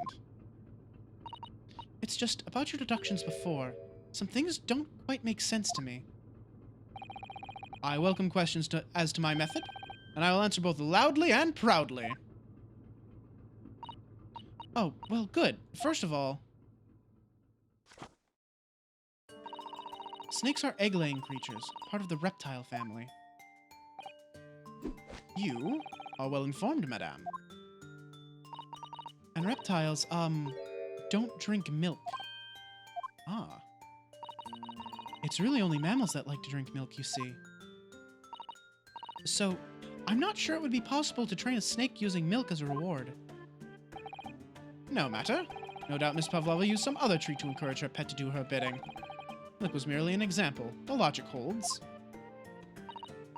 Well, there is something else. Snakes have no ears. Ah. Yes, so I'm not sure it would really be possible to signal a snake by whistling. But madam, what are the tales of Arabia? Have you not heard of the snakes that dance to the sounds of a flute? I think that perhaps the performers play their music in time with the snake's natural movements. Oh, I see. No hands, no feet, no ears? These creatures are so inept as to be practically useless. Don't take it out on the snakes, Mr. Sholmes. There's one other thing. You have more? Snakes use the scales on their bellies to propel themselves. So, I'm not really sure that a snake could manage to climb up a flat bell cord like the ones in these cabins. Then it should try harder. Please, don't be angry with me, Mr. Sholmes. The point is, even if the snake had gone through the ventilator to the next door cabin, it couldn't have come back without help. What I'm trying to say is that there are a number of reasons why it's difficult to imagine the snake could have had a part in this.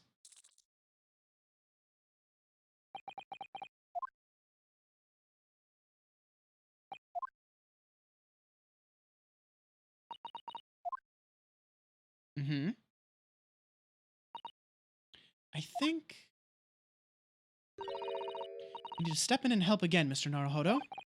Oh no, you don't mean... Yes, we need to modify Mr. Sholmes' latest deductions and turn them into the great ones they ought to be. I had a feeling this was coming. Alright, let's give it a try. Just what I was waiting for, Mr. Naruhodo. Yes, right. So, cast your eyes down to your wrists again. What? Sorry, Mr. Naruhodo, we couldn't be bothered to make new animations for you in handcuffs. Fear not. I shall see they're restored after our work is done. I really wish you'd leave them off.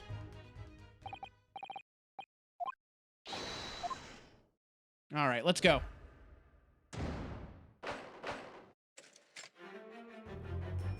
Some course correction. So we gotta start here. Claim the following. This death has nothing to do with me, yet you cannot deceive yourself. Yes, when you call this... Yeah, that ain't right. She's gripping her wrist. She does have a pained expression on her face. Yes, that's true. She looks as though Kazuma-sama's death is weighing heavily on her mind. You're not sure Mr. Sholmes has read her quite correctly, is that it? Could there be some other way to interpret her expression, then? Let's take a moment and really look very closely at Miss Pavlova. Ah. Hello. Oh, Naruhodo-san, look! That looks like a very painful wound. It looks like a scratch made by some kind of small animal. And fairly recently, too. Well, whatever scratched her doesn't appear to be around here.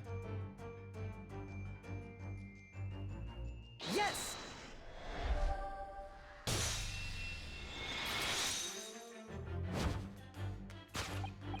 Yes, when you recall those horrid events, that claw scratch smarts with pain.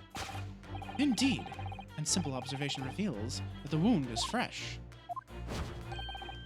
Miss Pavlova, did you in fact receive that scratch? Sometime last night. Ah! When I think about the young man who died next door, I feel so sad. And when I am sad, the pain from this wound is worse. And it is that very pain that evidences your inextricable link to the victim's death. So, we ask, what was the nature of this intruder that stole into the victim's cabin on that portentous night? Why, naturally, it was the friend with which you boarded this vessel, was it not? Ah, as I suspected, another telltale glance.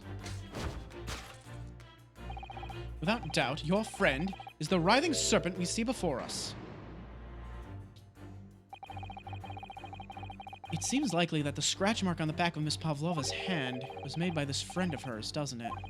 Except, snakes don't have claws, do they? No, they don't.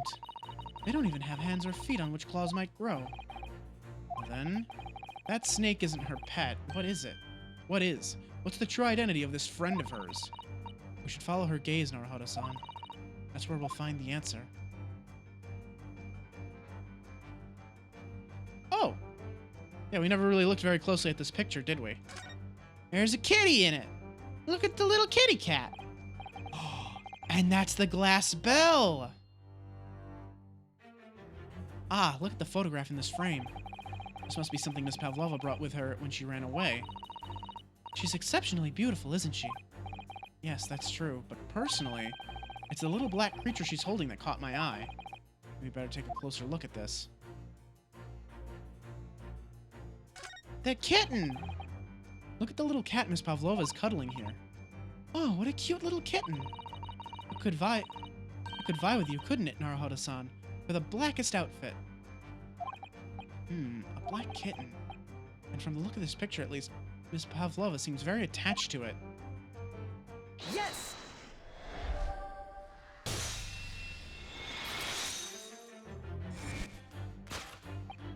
Without doubt, your friend is the little kitten we see before us.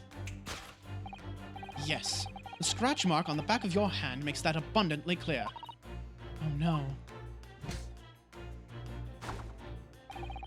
The whereabouts of this black kitten isn't clear, but what is clear is that you brought the animal with you when you ran away, didn't you? Ugh!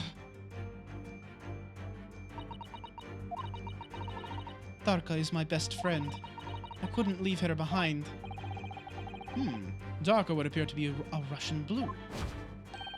And yet, that fact leaves us in a quandary. The victim's written observations on the night in question tell of a speckled band. Whereas, regrettably,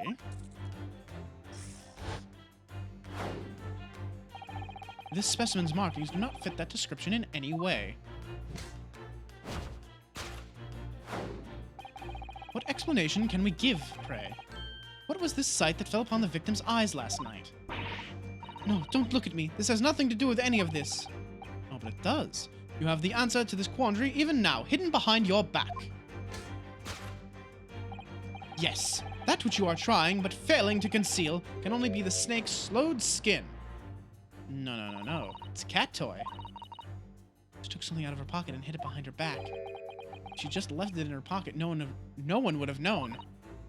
Oh yes, ploys like that are Mr. Sholm's specialty. It's ever so cleverly forced her to reveal something. I thought deduction was a specialty. Or maybe making me believe that was a ploy, too. Anyway, I find it hard to believe that's the skin of a snake. In which case, just what is Miss Pavlova hiding behind her back?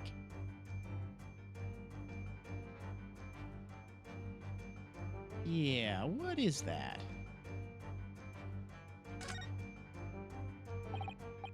Well, this is speckled, and it is a band, but what is it? It seems to be soft and fluffy, a long piece of cloth of some sort. That looks like a handle at one end. I think it may be a cat's toy.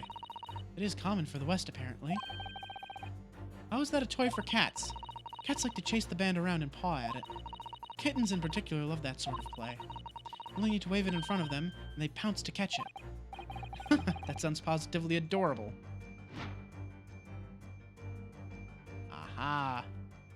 So it is, in fact, a cat's toy! Yes!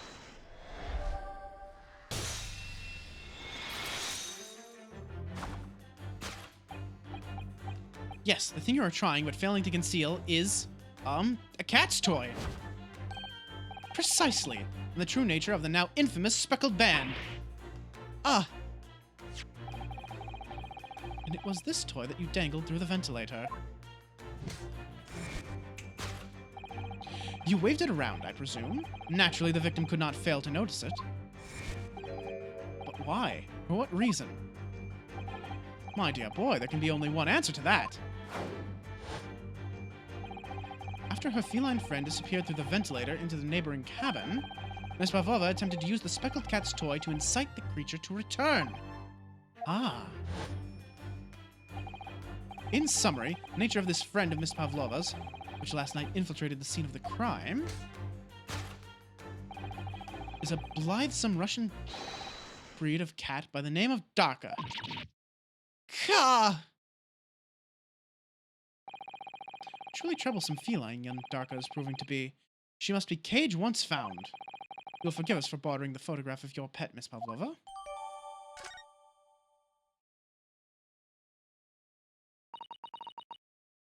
It was after I gave her food last night. That's when it happened. She scratched the back of my hand and then ran up the bell cord. Before I could do anything, she had disappeared through the ventilator.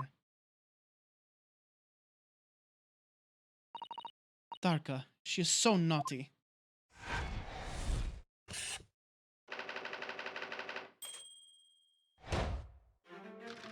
Alright, one more conclusion to work our way through here. So how did Kazuma die? Moving on, we come to the heart of the matter. The grim demise of the victim. How did this young man lose his life, and why?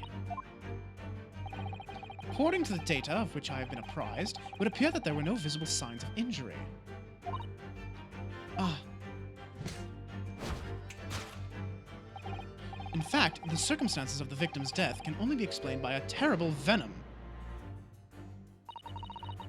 Mr. Sholmes says is true. There were no signs of a wound anywhere on Kazuma-san's body. That's right. Mr. Sholmes seems to be unaware of one very important detail. Kazuma wasn't poisoned. Yes, it would seem so. Let's give him the information he's missing now.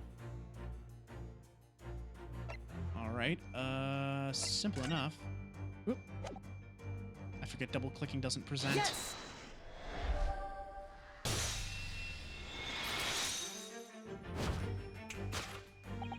In fact, the circumstances of the victim's death can only be explained by the post-mortem report. Ah, yes, I knew it was one or the other. His neck was Indeed, the breaking of the cervical vertebrae is fatal. Only that Goliath would be strong enough to survive that. Seaman Stroganoff isn't some immortal freak, you know. The jury is out. Anyway, we have on good authority that the victim's neck was broken. Now, if we take that as fact, we can reasonably imagine that there remains evidence to affirm it at the scene of the crime. Oh no, could there be? Yes, an examination of the deceased's body will prove the cause of death conclusively. Kazuma died because his neck was broken. In other words, he was probably struck by something, or someone. Yes, that's a distinct possibility. As of yet, no weapon has been found, though. Presumably, Darka didn't silently creep up behind Kazuma to deal him a fatal blow. I suppose it's possible that he had a fall and hit the ground awkwardly. Could have been a terrible act of misfortune that he broke his neck completely by accident. Oh yes, a bad fall could explain it. It's rather hard to believe of Kazuma-sama, though. He wasn't a clumsy man. Well, we need to fix this deduction somehow. Is there anything from the scene that could explain what happened? There is, actually. It's this. Oh my god, the emergency stop killed him. He slipped, he fell, he broke his neck. There's a shoe scuff to prove that he, slipped. And there's the broken, bell from the cat's collar. Yes!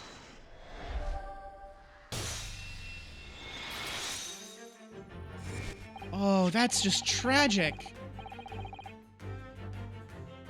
Yes, an examination of the mark on the floor will prove the cause of death conclusively. This particular mark, so prominently visible next to the victim's body, is a deposit of shoe polish. Shoe polish? Indeed. Positively identified by a little analysis device I constructed, which I carry now as a matter of course. Beeswax, tallow, and dye were my results. The undeniable ingredients of shoe polish. And the color of the polish is a perfect match to the color of Mr. Asugi's laced leather shoes. Looking at this mark, it's not hard to imagine what happened. For some reason, Mr. Asugi must have caught his foot at that point on the floor and tripped. Please, no. And, by a dreadful turn of misfortune, caught his neck against some immovable object as he fell to the floor. Suffering a fatal blow to the spine, the victim's vertebrae shattered, and in that instant, he'd lost his life. No! I don't know. I don't know anything about this. Is that really true, Miss Pavlova? What about the evidence left at the scene where Mr. Asugi lost his life? Yes, the facts are as clear as day to me. You did all you could to conceal the incriminating evidence. But now your involuntary glance betrays the hiding place you chose. That's right. You hid the evidence that links you... No. It's not in the traveling case. I don't believe it. Kazuma-sama merely tripped over and now he's no more. It can't be true. I refuse to accept it. I know it's hard to believe that the mark on the floor does seem to suggest that's what happened. But... And if this part of Mr. Sholmes' deduction is right, Miss Pavlova is trying to hide some evidence that would prove it. Here in this cabin, somewhere in the direction that she just cast her eyes. Where, I wonder? Let's have a good look around. The answer must be here somewhere.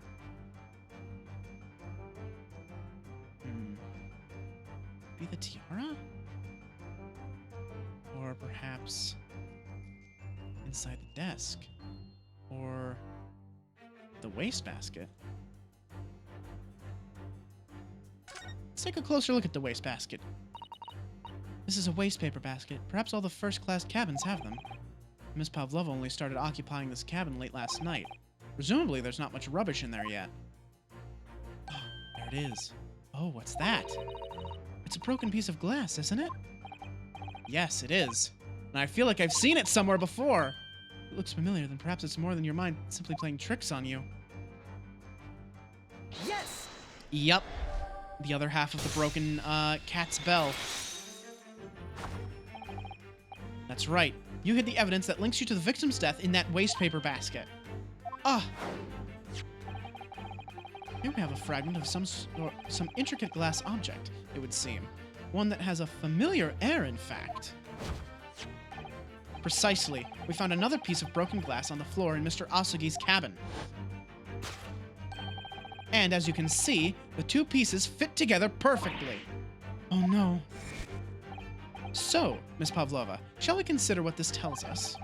Why would it be that part of this glass object, which was evidently broken at the scene of the victim's death, should be found in the wastepaper basket in your cabin?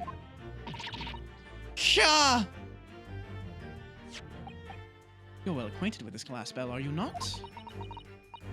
I don't know, in that hushed Russian accent of yours. Won't save you this time, dear girl. Why? Because we have conclusive evidence linking you to the bell in question. What? Take it away, Mr. Naruhodo. Yes. Would be this picture. Yes! If you look at this photograph, you can clearly see, hanging from Darka's collar, the very glass bell in question.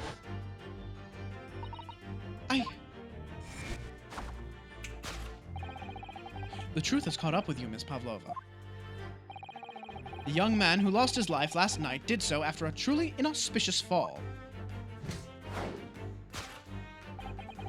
And the cause of that fateful stumble?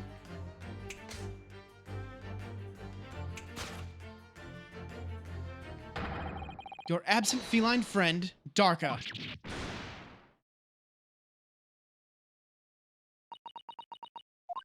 Man, I don't... Has there actually been any point where a case was determined to just be an accident? Where there wasn't a murderer to catch? It was just an accident. I don't think there has been. I don't remember one, at least. I couldn't tell anyone. I'm sorry.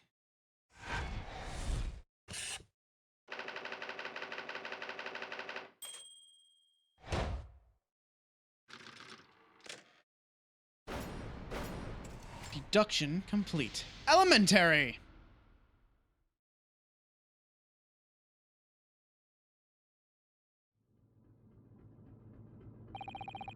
Why don't you tell us now, Miss Pavlova? Tell us exactly what happened last night. It was a little after 1 in the morning. It was so late, but I hadn't had time to feed Darka, so I gave her some food. And then, all of a sudden, she scratched me and jumped out of my hands.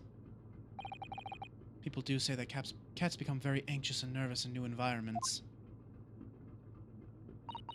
She was so fast. She disappeared through the ventilator before I could stop her. And that is how you acquired the rather nasty wound on the back of your hand, I take it. Yes. And I had read the, rules on the wall. I knew that I was not allowed Darka with me. Yes, modern science suggests that animals can carry infectious diseases. It's a precaution, really. So I listened and listened, trying to hear if there was noise in the next cabin.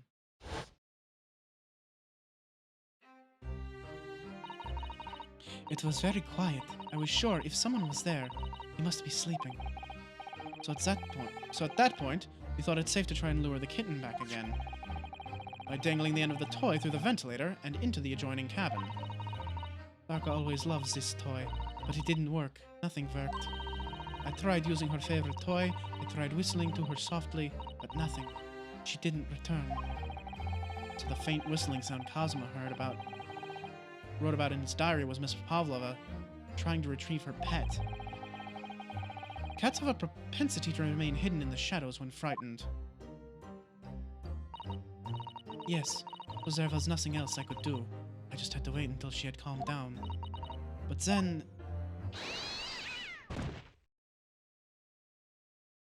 Oh. I nearly passed out with shock. I heard her cry out, and then... Oh, it was such a dreadful bang. And then afterwards, nothing. It was totally silent. Kazuma was...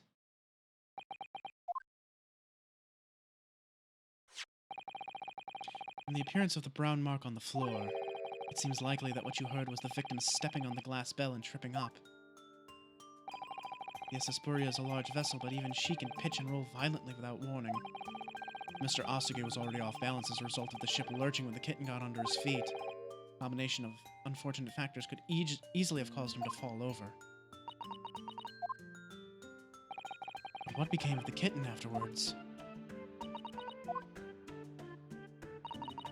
In the end, I managed to get her to come back through the ventilator. The dark is nowhere to be seen. I must have forgotten to lock my case, and now she's disappeared again. Gracious, that cat is as insufferably restless as I am. Well, he knows something about himself, at least. When I woke this morning, I heard that a young man in the cabin next to mine had died, but I couldn't bring myself to tell anyone what had happened. I was too scared. Scared that they would send me back. Oh, hold on a minute. What about the snake? You're right. Where is it? The snake isn't your friend, Miss Pavlova. Then whose is it? And where did it come from? What on earth is such a dangerous creature doing on board this ship? Oh my god, it's Stroganov's pet, isn't it? Oh, didn't I say? Snake is my friend. His name is Pirozhko. Pirozhko. What? What? That snake belongs to you. He escaped from cage when the emergency alarm sounded. I was looking for him. I did not expect to find him in here. Yes, how did that snake get into this cabin? But animals are not permitted on board. Ha! We are at sea for 1 year. You want me to be so long without close friend? Without someone who understands? Couldn't you find someone a little more human who understands you better? But my dear burly fellow, a gargantuan venomous snake. Surely you can appreciate the danger you're putting everyone in. No venom. Piroshko does not have venom. He is harmless, very long, but very gentle. He's adorable, like Granny. It's venomless. Yes. Now he is hungry, so he is in bad mood. Once I feed him, you will see big smile. And you feed him what? Milk, I suppose. Ha! Like they say milk. Like they say they milk chickens? Ridiculous. Snakes that drink milk are only in stupid stories. Piroshko eats mouses. Big, fat, round mouses. Ah. Oh, so... is that what the mousetrap in the passageway out there is for? Of course. How else can I catch my friend's favorite food? I think it says top of the food chain, like the look in their eyes right now.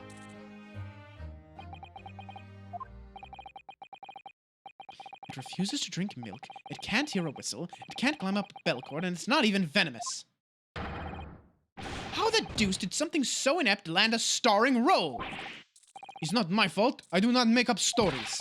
My Piroshko has nothing to do with this incident. So that's what happened. That's the truth behind my best friend's tragic death. Is it, though? What about the Russian writing in the ink? Who did that exactly? And who knocked everyone out? And we know how the door locked, so it has to be the same person who threw the emergency bell, which apparently none of us remember happening, because the ship had to come to an abrupt, like, lurching stop for the bolt to slide into place and lock the room after the person had left. There's something we're missing here. There's some major things that we're missing here.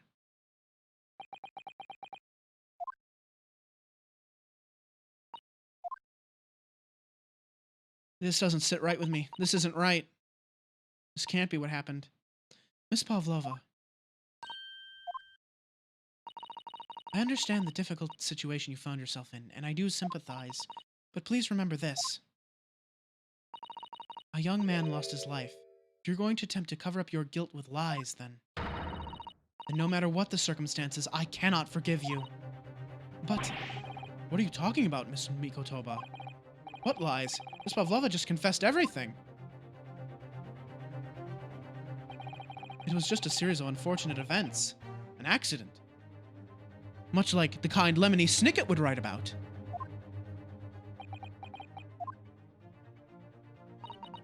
I'm no great detective like Mr. Sholmes. I don't have the gift for knowing the truth. Even I can see that was not the truth. Don't you agree, Mr. Naruhodo? To be perfectly honest, yes. There's a discrepancy in Miss Pavlova's story. I'm not sure of it. I'm sure of it. I just can't quite put my finger on it. I confess, I was intending to let Scotland Yard deal with any outstanding issues on this matter. Oh. I'm only present here for a very specific reason. Truth is, you, Mr. Naruhodo, are simply a distraction. A distraction? I do hope you've been finding your shackles. I do hope you've not been finding your shackles too uncomfortable. Did it again. Especially as they're on your wrists as a result of my intervention. I was rather hoping I could resolve matters before we made our next port call. You were, Mr. Sholmes? Yes, but I overlooked one important detail. The deceased young man was a very close companion of yours. Was he not? Yes, Cosmo was my closest friend. I owed him my freedom, even. In that case, we must follow this to its conclusion. No further distractions. You must uncover the real truth here, Mr. Naruhodo. Yes, whatever that may be. The key to this is the discrepancy in Miss Pavlova's story, I'm sure. If I can chase that down, maybe the truth will become clear. Truth about how you really died. About how that scene in your cabin really came to be. Alright, I'll see what I can do. Excellent. Thank you, Mr. Naruhodo.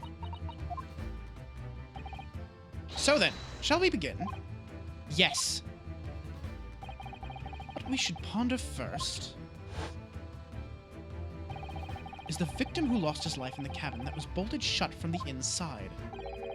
Was this truly an unfortunate accident, or was it in fact no accident at all? Is that what we must that is what we must establish in the first instance. But we've already established it, haven't we? The man tripped over the kitten that had climbed into his cabin via the ventilator. Tragic, yes, but still an accident. Wait, let's just take a step back. It doesn't make sense if that's really what happened, does it? I'm going to have to ask you to spell it out for me, I'm afraid. Yes, it's starting to take shape now. There's a clear contradiction between the facts and Miss Pavlova's story here. The evidence is right there in Kazuma's cabin. It's undeniable. His death couldn't possibly have been a mere accident. Really?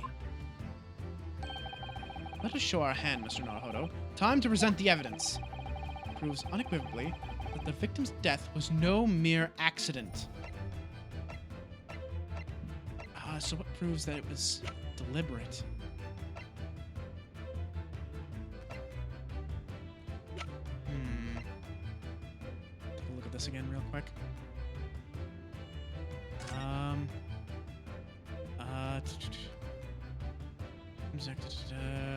Back. I feel like it has to be the message that he left, right? Because I mean, there's no way it could have been an accident if he left a message like this. Yes! The truth is clearly recorded in this photographic print. There's no way Mr. Asuki could have left this message on the floor. That script, it's Russian, isn't it? Indeed it is. The word written means wardrobe. See what you mean. Most people would leave a dying message in their native language. Japanese in this case. But maybe he was studying Russian. It is a simple language. He could have picked it up very fast. That doesn't seem likely. That's actually not the point. It makes no difference whether he knew Russian or not. Sorry, what do you mean? Exactly what I said before. There is no way Mr. Asogi could have left this message on the floor. And the reason why is clearly explained here. Damage to the cervical vertebrae resulting in instant death. Instant death. Ah. Which means, after the victim fell to the floor, he couldn't possibly have written anything, because he was already dead. That's not the only reason either. There's something else we found in Mr. Asogi's cabin. A remnant of something that couldn't possibly have been there if what Miss Pavlovas told us it was true. What? So Susato-san has noticed too, then. Putting this message on the floor aside, there's something else that gives the truth away. Another piece of evidence that proves this was no unusual accident. In other words, it has to have been the broken bell, right? Yes! Yeah. This piece of broken glass next to the mark on the floor. But that's the glass bell the kitten had around its neck. We already know all about that. It was broken in half when the victim tripped over the cat and fell. So you already have a satisfactory explanation. Where's the flaw in that logic? Unfortunately, there's a very big flaw. A fatal flaw. If that's really what happened, then how did one half of the bell end up back here in this cabin? Yes. I remember that when we found the other half of the glass bell in that wastepaper basket. Would you care to explain that, Miss Pavlova? Oh no. Both these pieces of evidence clearly point to the same conclusion. That when Mr. Asogi died last night in his cabin, there was someone else in the room. And that same person deliberately arranged the scene to disguise the truth, in order to cover up his or her own guilt.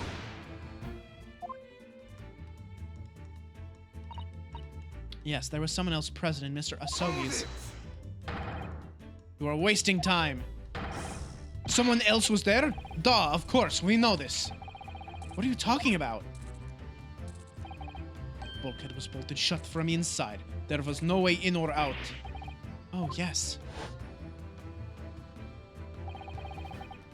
The only other person in the cabin when the young student died was you. Yes! It's true, I was in the cabin when it happened.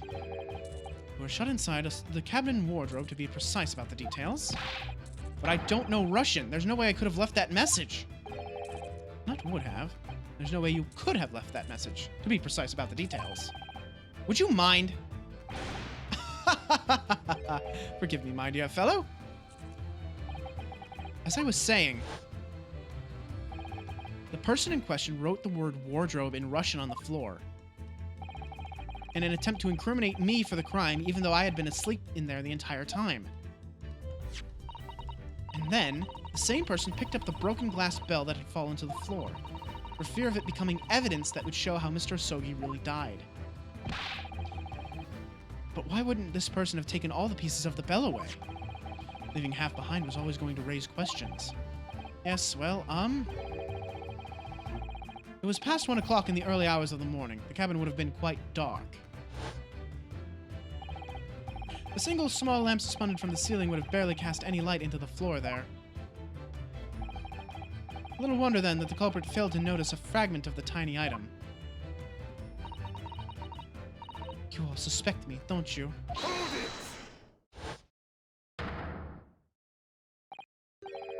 Seaman Stroganoff. Nina is woman of sea. She is daughter of strong sailor.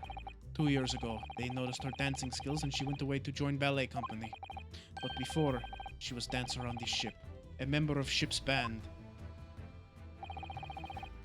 We do not accuse ship's angel of being criminal. You know, I noticed it earlier that he's got like these stripes around his face. And now I know why. They're marks from his snake, like, it's coiling around him.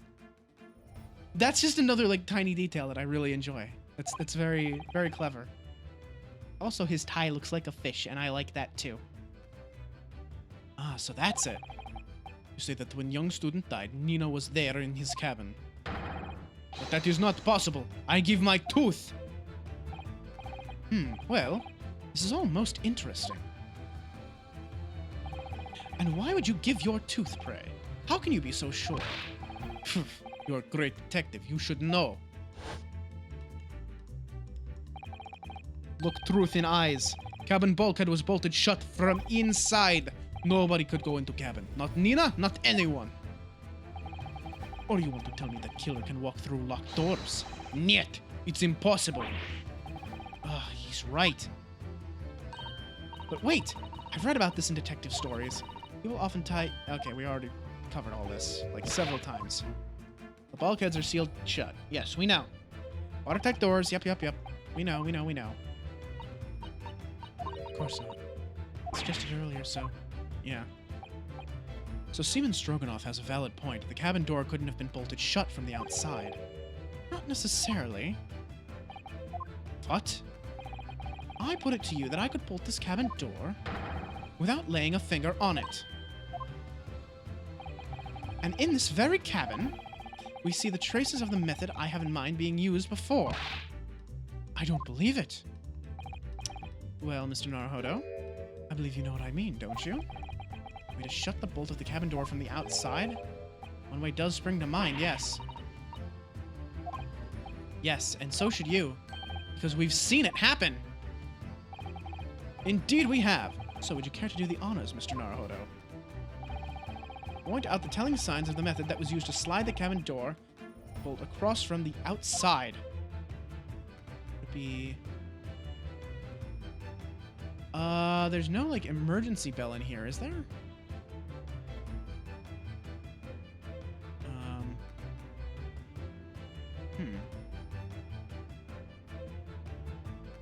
Is it not gonna, like, latch on to anything? What's going on?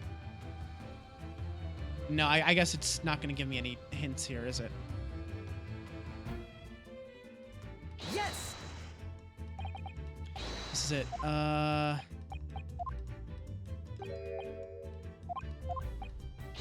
I'm not sure. Like, the fucking emergency bell is outside, though.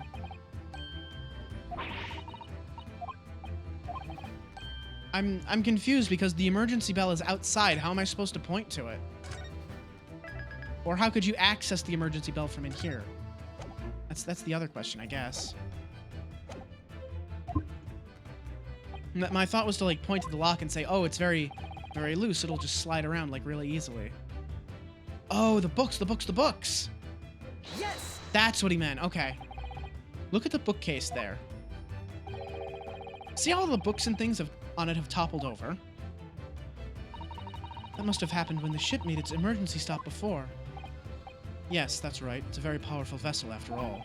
When the engines are thrown into reverse, a violent jolt goes across the entire ship.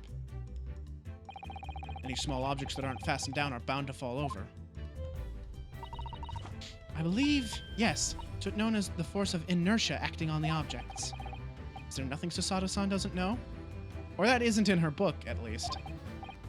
Well, whatever it's called, the same force that pushed over those books on the bookcase also made something else in this cabin move. The bolt on the cabin door. Ah! It was very obvious just after the emergency stop that the ship made earlier. We'd come into this cabin not long before, and we hadn't bolted the door. But then... Hello! Is anybody in there? Shout if you need assistance. Oh, that sounds like... Inspector Hosonaga. Oh, yes! That's it!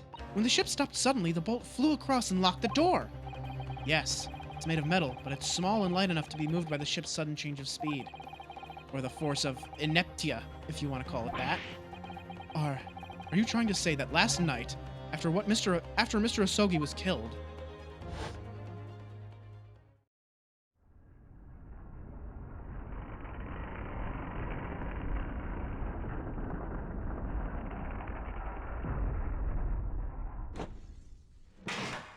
Yup. That's exactly what I'm saying. Yes, Buria made another emergency stop. When I woke up this morning and looked around the cabin, I thought it looked a little odd. All the books on the shelves had toppled over, and all the ornaments. It was almost as if someone had run their hand across the shelves and deliberately knocked everything over. Oh yes, I remember that. And I stood them all up again, didn't I? Then when we came into this cabin, we were surprised to see the same thing in here. All the books and everything had toppled over, just like in Mr. Asogi's cabin. Oh my. You have anything to say about this, Miss Pavlova? Are you out of your mind? You say Buria made emergency stop? It does seem a little far-fetched. How could that possibly have happened? Unless you're saying that the culprit is actually someone from the engine room. Oh, it is simple enough. Are you forgetting the button in the passageway outside? Used to trigger the emergency alarm? Oh yes, of course. There was a notice, wasn't there? Telling you only to press the button in times of emergency. On dark nights when the fog is dense, the captain cannot afford to rely on the eyes of his lookout alone. Hence the placement of a number of buttons around the vessel to allow any crewman to raise the alarm. The sort of button one is almost compelled to press to satisfy one's curiosity. Wait, it was you? When the button is pressed, two things happen in the interests of safety. The emergency alarm bell rings, and the vessel comes to a complete stop. As indeed it did a little earlier today. Oh my god. Sholmes, come on! Surely it wasn't you who... As I always say, a button has but one purpose in life.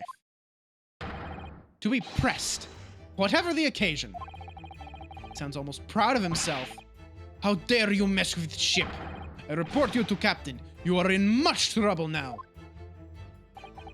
Now, I'm sure that all can wait until later. Let us not overlook the fact that we have now learned a valuable lesson. When the vessel makes an emergency stop, the bolts on the cabin doors slide closed. So, what we must now consider... Yes, it all comes down to one thing now. Last night, after what happened to Mr. Asogi, did the ship make an emergency stop, or did it not? You're idiots. Buria is a huge ship with many passengers. If we make emergency stop even in the middle of night, there would be chaos everywhere. What are your thoughts, Mr. Naruhodo? Well, it's certainly possible that some kind of emergency happened last night. I have evidence to support that idea. Really? What evidence, Mr. Naruhodo? Fascinating! Do show us, my good man. What evidence promotes the theory that some emergency gripped this vessel last night?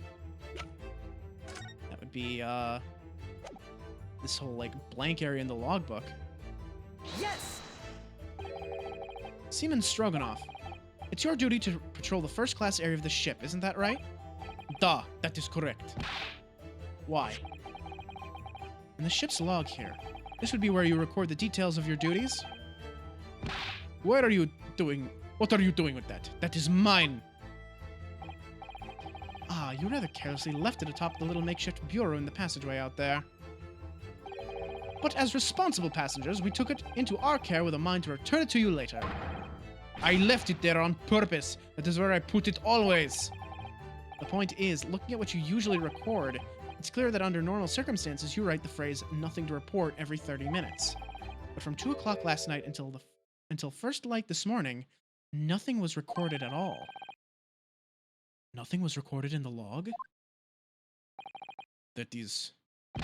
Duh, because nothing happened. But if nothing happened, you would normally write nothing to report, wouldn't you? Indeed so, which tells us that shortly after 2 a.m., something happened here aboard the SS Buria. Something sufficiently significant to make you forget to fill in the ship's log, in fact. Are you suggesting that the ship really did make an emergency stop in the middle of the night? Stop talking rubbish! If I'm perfectly honest, I find that a little hard to believe myself. Oh, why? Well, because if something as major as an emergency stop had really happened, surely all of us would have noticed? That's very true. Thanks to the emergency stop we experienced earlier, we all know what it feels like now. The ship lurched so violently, and the alarm bell was so loud. I can't imagine that anyone would sleep through that, even if it happened in the dead of night. Well, no, that's a good point. It's of the throbbing. Sorry, what do you mean? Your head, man. Your head, man.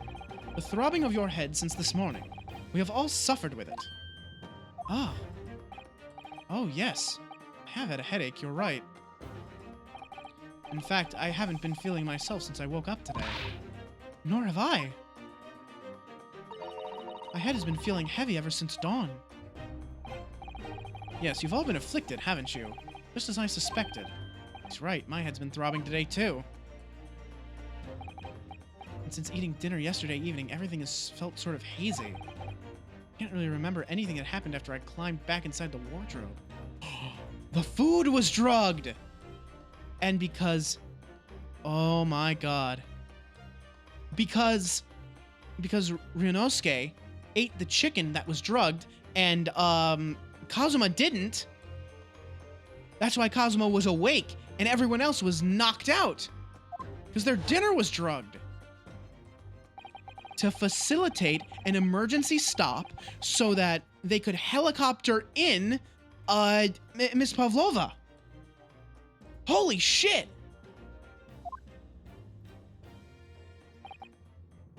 I had already been dragged out of the wardrobe.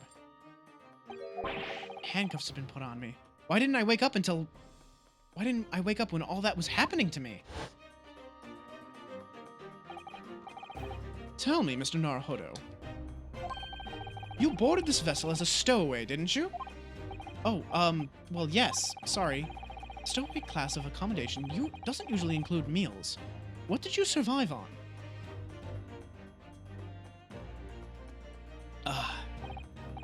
Well, Kazuma looked after me.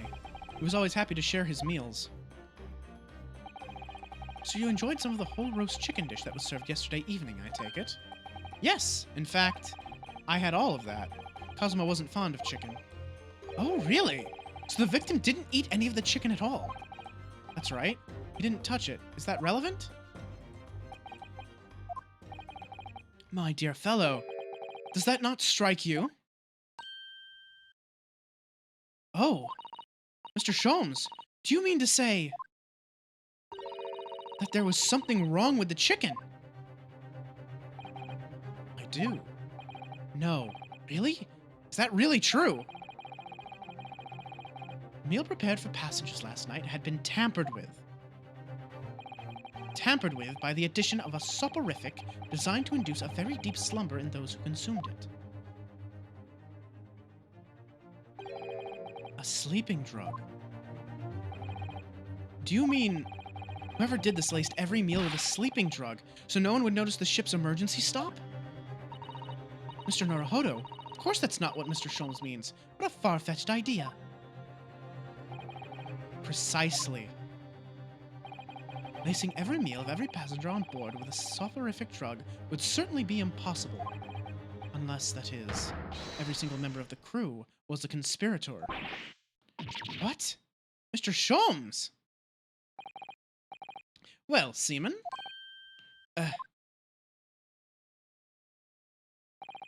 I'm sorry to say that any more deception in this matter will get you nowhere. If you refuse to talk, there would have to be an inquiry made through the shipping company, of course. And were that to happen, every member of the crew, and the captain himself, would be hauled over the coals. For aiding and abetting a renegade.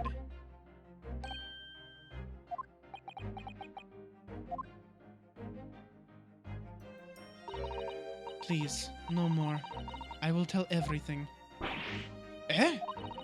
I cannot make problems like this for everyone anymore. These crewmen are your former comrades, I believe. Yes. So when I decided to run away, I asked them to help me.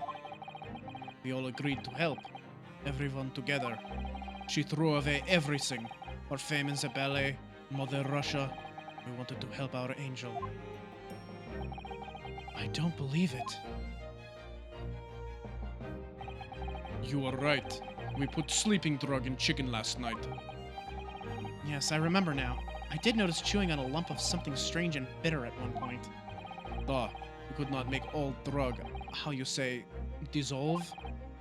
Ugh, talk about heavy seasoning. At midnight, in waters near Shanghai, we brought our angel on board. She was helped by comrade on shore with small fishing boat. While all the passengers of the SS Buria slept soundly, thanks to the almost magical effects of the slumber-inducing potion their evening meals had contained. So if that's what happened, the only people awake on the ship last night were the crew, people who dislike chicken, and the newly boarded passenger, Miss Pavlova.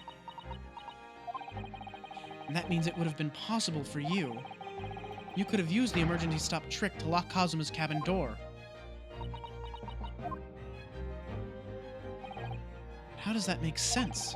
Surely every cabin door would have ended up locked in that case, and there would have been complete chaos. Oh, I wouldn't say so. What? Ah, of course. Just like us, all the other passengers would have eaten their evening meal of chicken in their cabins, after which they would have been overwhelmed by tiredness because of the sleeping drug. Quite. And accordingly, all passengers were already in their cabins for the night. Yes! The overwhelming majority of passengers would have habitually sleep with their cabin doors bolted anyway. And so not one of them would have found it remarkable to find their door locked in the morning. In summary, in order to fasten the bolt of a single cabin door on the ship, the culprit brought the entire vessel to an emergency stop in the early hours of the morning.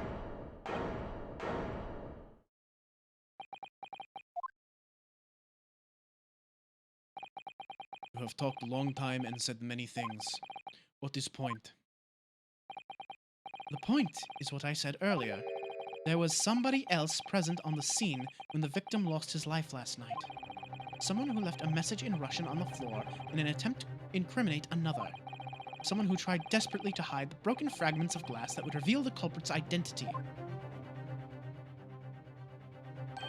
And someone who abused the ship's emergency stop procedure in order to lock a door. All told, a busy night. But... I don't know about any of this. I am just a little girl. Would you like to speak with your long English words and explain your clever ideas? But I am a sailor, and sailors don't listen to long, boring stories we don't believe. Sailors like me will trust only what we see with our eyes. A laudable trait. But I am quite of the same disposition, my good man. Observation to me is everything. Mr. Naruhodo. Oh, yes? Do you hear it? That accusatory cry of guilt on the wind. What accusatory cry of guilt? Sorry, you've lost me. Proof of involvement, man. But you can't hear such a call with your ears. No. You must hear it with your eyes, for observation is the basis of all deduction. What are you talking about? I believe the time has come. For one final logic and reasoning spectacular to expose the truth. So, Mr. Naruhodo, your assistance, if you please. With what exactly, Mr. Sholmes? With observation, my dear fellow. Just as I said, of these two prevaricators. Observation? If you remember, Mr. Naruhodo, we know that somebody tried to fabricate evidence, don't we? By tampering with the scene of Mr. Hosogi's death. What we're looking for is some trace of evidence that one of these two was there when it happened. Precisely. You're delightfully equipped to grasp my meaning. Alright, I'll see what I can see. So we're looking for a trace of evidence that shows someone else was there last night when Kazuma died. Let's see. Chunky arms. Let's see.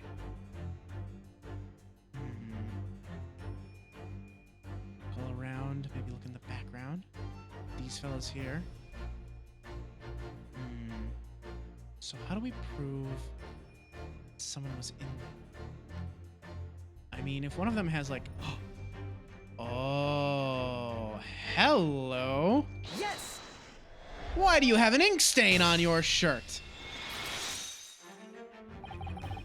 Seaman Stroganoff, you seem to have quite a large purple stain on the back of your white uniform there. Eh? Ah, yes, I don't know where the dirt comes from. So nothing in particular comes to mind about the stain? What are you trying to say? It would appear that the significance of the stain has escaped your attention, Seaman. Allow us to make it plain.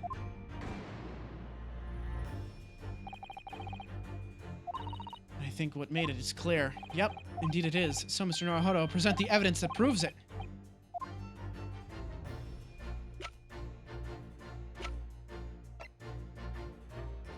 Yes!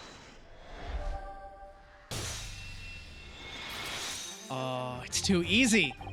Yes, it's this photograph, and the ink it shows. That's what caused the stain on your uniform.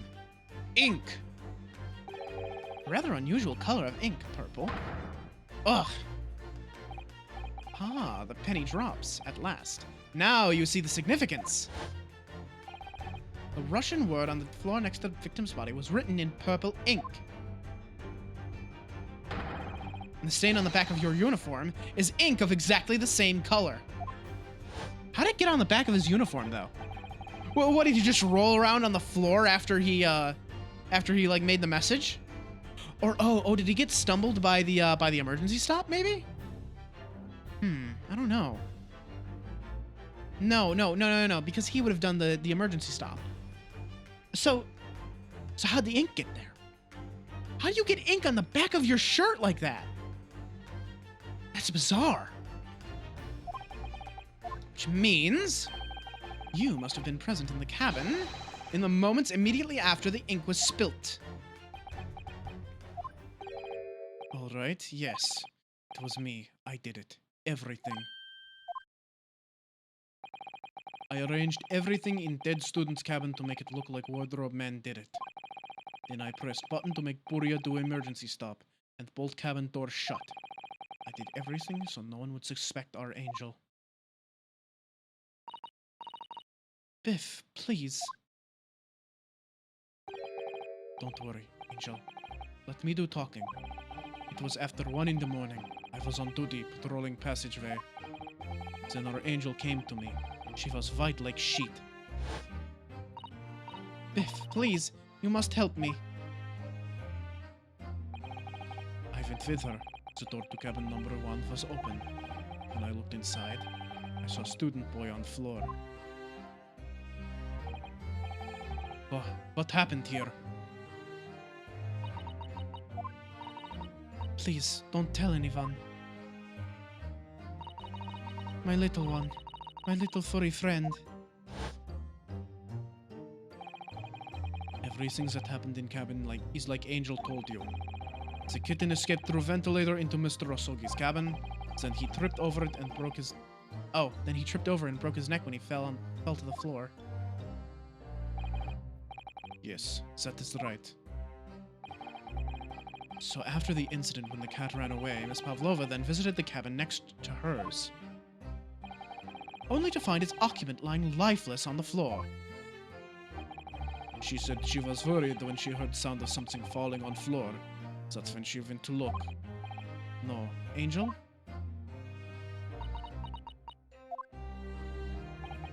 The door was not locked, so she opened it to look and you already know what happened after. There's just one thing, if you wouldn't mind. What? When you went to Mr. Osogi's cabin, Miss Pavlova, was he already dead? Why? I already told you. When Nina opened door of student's cabin and looked inside, I was asking Miss Pavlova. Well, Miss Pavlova? Oh. Yes, that is right. I saw him. It was dark and he was wearing black, but he was on the floor, not moving. I was scared. I understand, and I believe you. So is that finally it now? Have we discovered the real truth about Kazuma's death at last? Ah, something very nearly slipped my mind. Oh, Mr. Sholmes? This photograph. Yes, I took this myself, you know. Cause of death was a broken neck. Therefore, the victim died instantly. And the unfortunate incident that precipitated these events? A kitten, on which the victim stumbled. However, if those are the facts, there is one peculiar area in this photograph that seems to me somewhat unnatural. What do you mean, unnatural? What are your thoughts on the matter, Mr. Naruhodo? Oh, well... I tripped and fell, and by some terrible stroke... Some terrible stroke of bad luck broke his neck. Which part of this photographic print seems unnatural? That would be this, but I think we already talked about that, didn't we? Sword in Russian clearly wasn't written by Kazuma. If you're looking for something unnatural, that's the obvious point. Very true, it is certainly peculiar. Oh, no. That's right. If his vertebrae was shattered, he was struck in the back of the neck. Why is he on his stomach? Your prestige detail was orchestrated by the culprit. I mean to identify another point. Oh, I see. Imagine, if you will, losing your footing yourself. In my opinion, if you landed as the victim appears to have done here, it would be most unnatural. I'm sure you'll reach the same conclusion. How thoughtful you are, Mr. Sholmes. Thank you for your gentle guidance.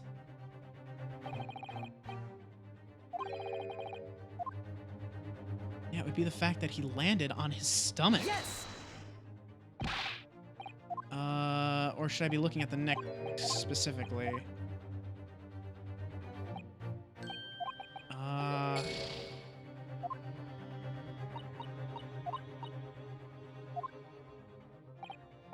No. Okay, move on. Yes, I know. What of your hands? Oh. So some sort of regularity. That should be an easy task. Oh, his other hand is in a fist. No wonder. Yes! Alright, if he really fell due to an unfortunate accident, then this fist just doesn't seem quite right. The exact same thought occurred to me. In a fall, one's instinct is to open the palms flat. Yet here we see the victim with his left hand tightly balled into a fist. Almost, you might say, as though he were gripping something. What do you mean? Simply that I took the liberty of investigating the victim's fist a short while ago. You did? And what, pray, do you imagine I found there, my dear fellow? Mr. Sholmes, show us. Why, of course, my dear madam. Would I keep you in suspense? This is what I found. Oh, a crescent moon with a little gemstone in the middle? Yes, you're right. Crescent moon. It's very pretty, but what does that tell us? It tells us nothing. Look at her face. That crescent moon looks familiar somehow. I'm sure I've seen it somewhere before. It's a piece of her jewelry. Observation, Mr. Naruhodo. That is the key. What? Truth is now tantalizingly close. How did that crescent moon come to be in Kazuma's clenched fist? This is the final clue, the last piece of the puzzle. Ask yourself, what does this little crescent moon mean? What significance has it? And observe. Find the answer with your own eyes.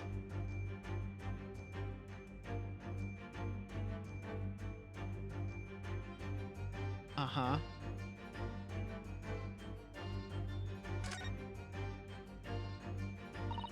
Such petite ears among the beautiful hair. Oh, what's that? Something dangling down from her ear. And the other side is missing. Yes!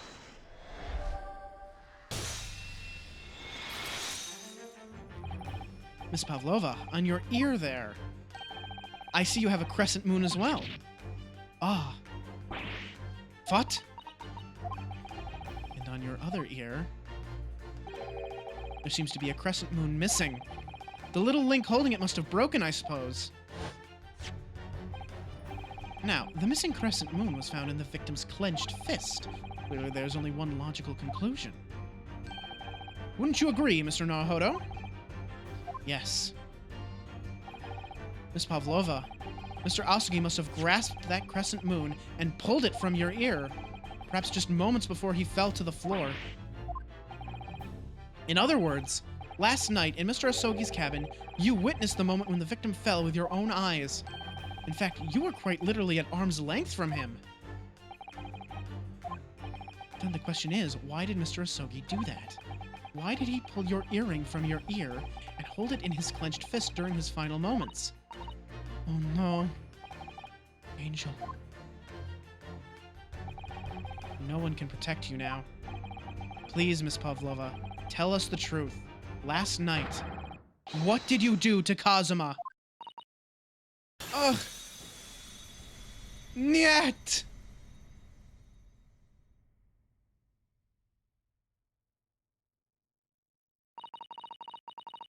When I think about everything that happened yesterday, it was too much.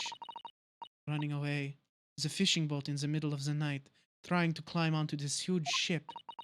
And then, when I was at last in this cabin and could relax after this horrible long day.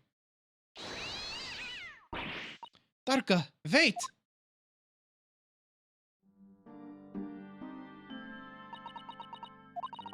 I couldn't believe it when she disappeared through the ventilator.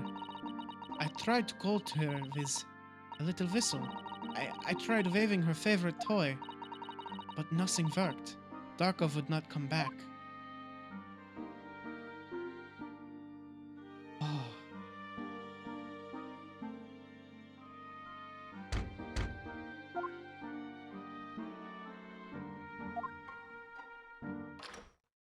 Clunk. What are you doing here at this time of night, Inspector? Oh. I'm sorry. I thought it was a friend of mine.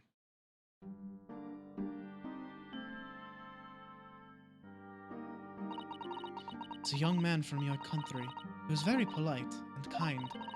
He helped me to find Darka, and he promised not to tell anyone. But then, when I had my friend in my arms again, and I was going to leave the man's cabin. Just a moment. Sorry, but... Oh, yes? I'm sure I know your face. I've seen you somewhere before. Ah! Ah, of course. You're Nicola Pavlova, aren't you? The Russian ballerina. Huh? No, I don't know that name. My heart nearly stopped when he said that. He knew who I was. How could this man from a land in the faraway east know of a Russian ballerina? Yes, I saw your performance in Japan. The beauty of the ballet made a deep impression on me. But what are you doing on this ship? I'm sure I read that your ballet company was performing in Shanghai at the moment. I can't fool him. I have to tell him the truth and hope he doesn't tell anyone. I have no other choice. I see. So you've run away. Please, please keep my secret. Don't tell anyone. Give me a moment. I could use another opinion here.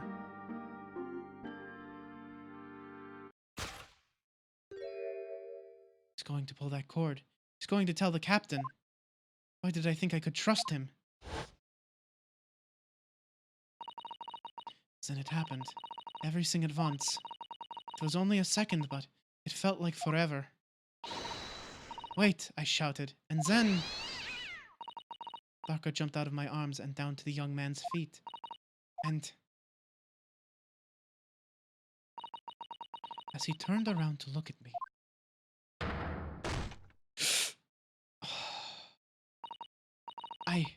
I pushed him. I don't even know why. I don't know why I did it. I was just so scared. And I had to stop him from telling anyone about me.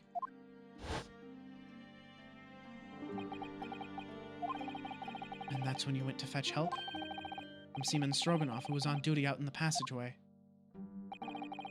I heard Nina cry out and thud on floor, so I ran to her. She was standing at cabin door, shaking like a leaf. She looked at me and said, "Help me, Biff. If they find out, I will be... Please, I have nowhere to go." So you decided to help. And that's when you arranged things in Cosmo's cabin to make it look like I did it. So that no one would suspect the passenger in the cabin next door. Yes. I went into cabin and I looked around to make sure there was nothing to show Nina was there. Then I found Stowaway. In wardrobe. Still sleeping. Right, that's when he found me. So you worked out a plan to lay the blame on the Stowaway. I closed wardrobe doors and put back strange paper sign. Luckily for me, that's the only reason Susato-san started to believe me when I said I was innocent. I dragged the young man's body to good place and used ink that was spilling to write on floor. I wrote wardrobe, so the person who found them would look inside wardrobe and find Stowaway. And tell me, what of the glass bell? It was by my feet, so I picked it up. I see. But it was dark in the cabin. I didn't notice the other half. Then Angel went back to her cabin, and I finished job. By pressing the emergency alarm button in the passageway. Yes. Accordingly, the SS Borea did indeed come to an emergency halt a little after 2 p.m. 2 a.m., rather. Thus enticing the bolt on the cabin door to slide shut, creating the locked room mystery.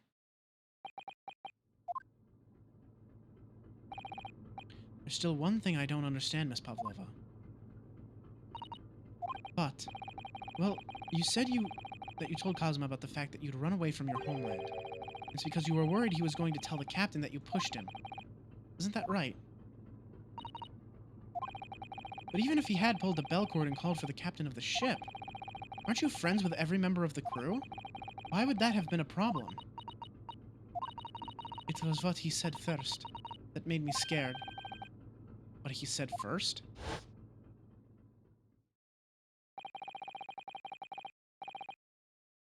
What are you doing at this time of night, Inspector?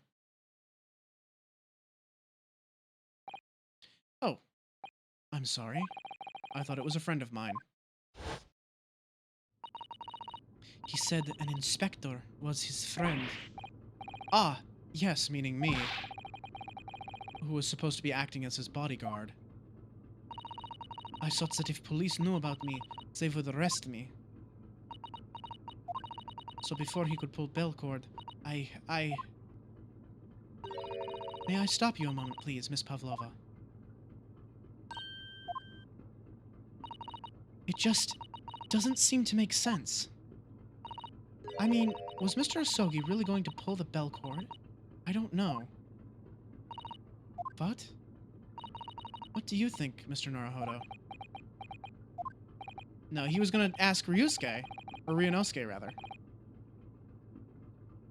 Yeah, he was gonna ask Ryunosuke what his opinion was.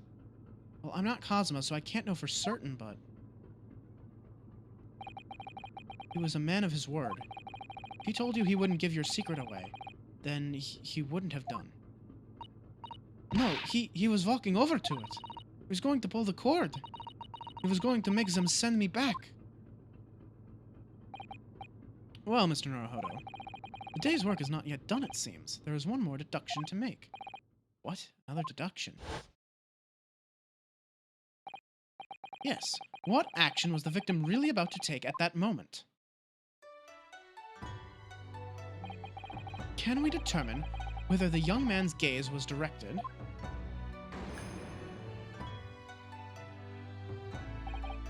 First, consider the victim's location within his cabin. That's easy. I remember every detail of that room. I mean, yes, I spent quite a lot of time in the wardrobe, but still. That cabin has been my home for this entire voyage. This is how the cabin looked last night when Miss Pavlova visited Kazuma-san. Yes, it's exactly how it was. Are you ready then, Mr. Nahodo? Yes. There's one thing I've learned today, that a simple gaze can reveal all manner of truths. Not only that, in order to draw the right conclusion, you can't afford to be out by even a little bit when you're following the gaze to where it lands. So when he was turned away from Miss Pavlova, where exactly was Kazuma looking at? Take that! Yep, the wardrobe. Considering everything that had happened last night, certainly it may have looked as though Kazuma was going to ring the bell cord. Yes, however,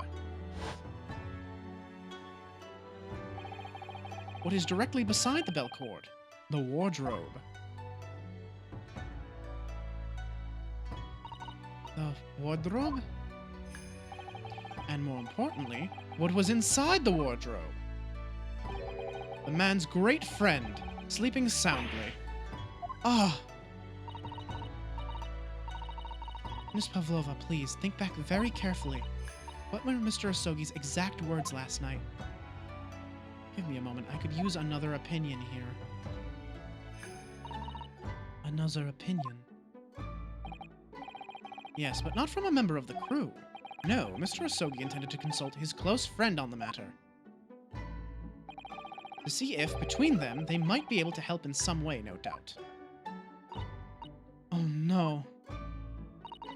Sadly, we can't know the truth for certain now. It's too late for that. But I wish you had made sure of what Mr. Asogi was looking at. Things may have ended very differently if you had. Oh. Miss Pavlova. I want to thank you for finally admitting the truth. But unfortunately, the truth is a man lost his life because of what you did. And that will never change. I hope you'll never forget that. I'm sorry. Really, I'm so sorry. What have I done?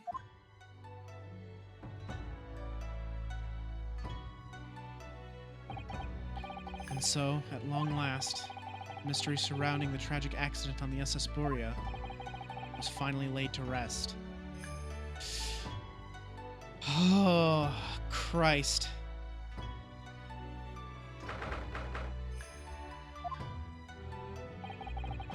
What will happen to Miss Pavlova now, then? Once we reach Great Britain, she'll be handed over to the British police at Scotland Yard. What about the fact that she ran away from Russia? Won't the Russians try to repatriate her?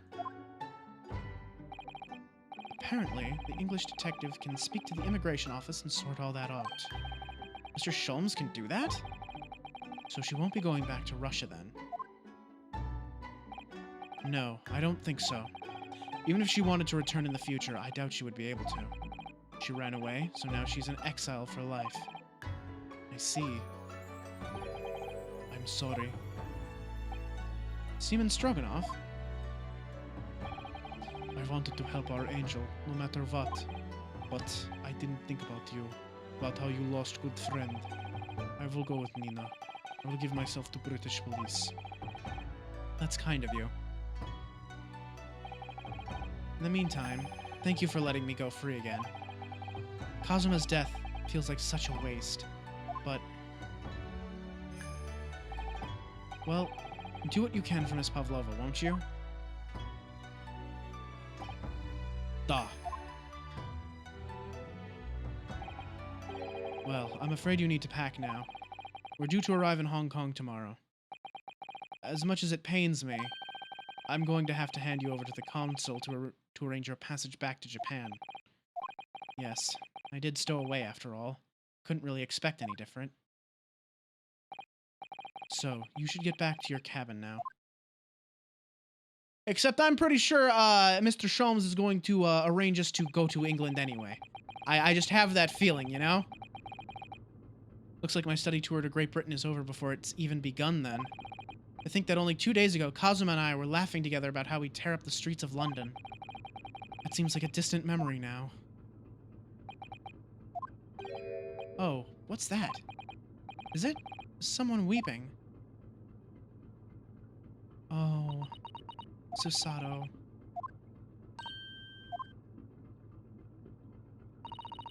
He's holding onto his katana. Naruhodo-san, I didn't know you had returned. Oh, well, I haven't been back long. Inspector Hosonaga just told me I should pack. You know, ready to leave the ship tomorrow and all that.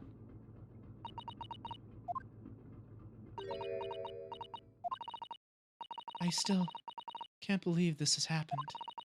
I can't believe someone's life can be over just like that. Susato-san. Oh. He had such grand ideas for this visit to Great Britain. So many dreams. And now they've been cruelly taken away. Just as he has. I thought I could never forgive the person responsible.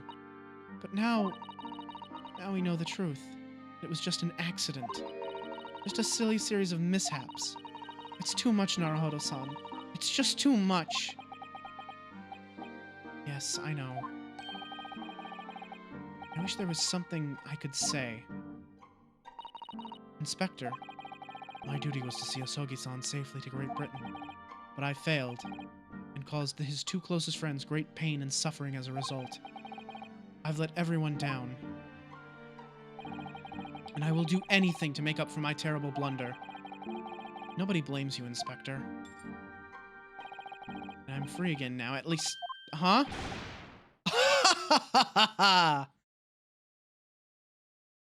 Fucking Sholmes, man! There he is! Surprised, Mr. Naruhodo! What is the meaning of this? Oh, a trifling matter. Simply that in my head, I think I shall always picture you wearing those shackles. Without them, the balance seems all wrong. It's distracting. Sorry? So I decided to restore them. For old time's sake, shall we say? You are a stowaway after all. He thinks this is funny?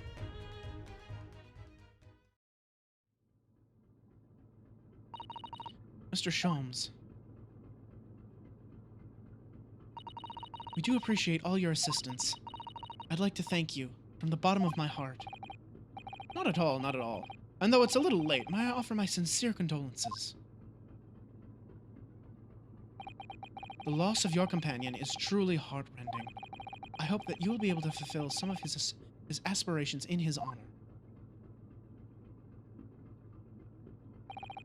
I'm afraid that won't be possible.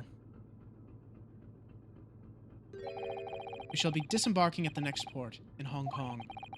We have to return to Japan and make a full report about everything that's happened. What? Wait a minute. It's just me that has to go back, isn't it? I mean, I was the stowaway. Terms of the study tour were negotiated by the Department of Justice in both Great Britain and Japan. It was to be 1 lawyer and 1 assistant. Was to be? In the light of Mr. Asogi's unfortunate death, I'm afraid the study tour can no longer go ahead. Oh no. I don't care for me, but... Poor Susato-san. My dear fellows, the majority of problems have an extremely simple solution, you know.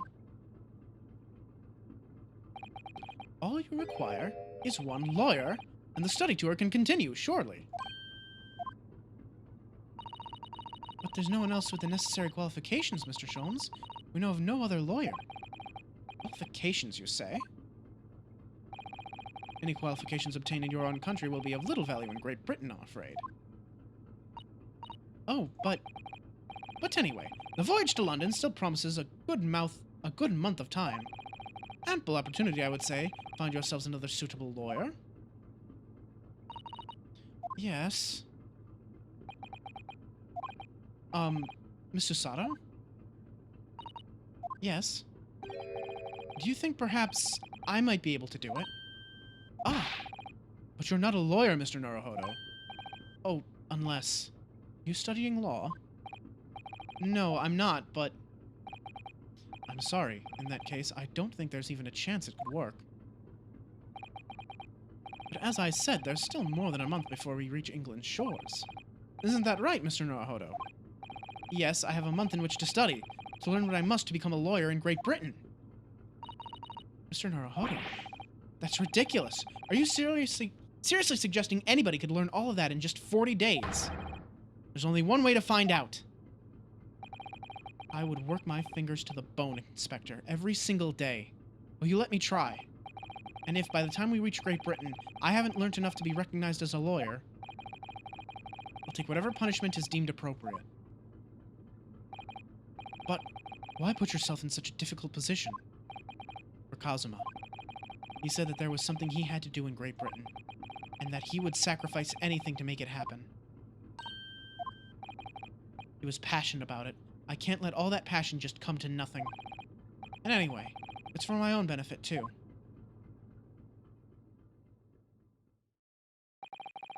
I will become a lawyer. I have to. What do you say, Miss Sasato?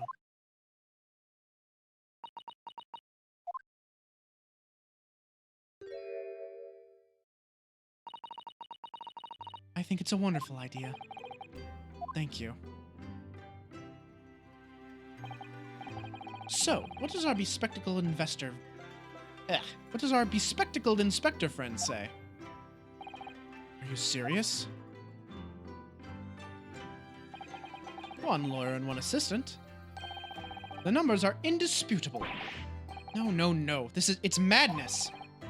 Yet fascinating, wouldn't you agree? Fascinating? Duty and rules are the dull routine of existence that we all abhor. Give us interest. Give us fascination. Speak for yourself. Besides, qualifications are no measure of a man. What matters is his character, no? And you've witnessed ample evidence of this man's exemplary character today with your own eyes. From the early hours of this morning until this very moment now. Despite contending with the passing of his close companion, and despite the accusation of guilt, this man has shown resourcefulness, intelligence, and above all, courage.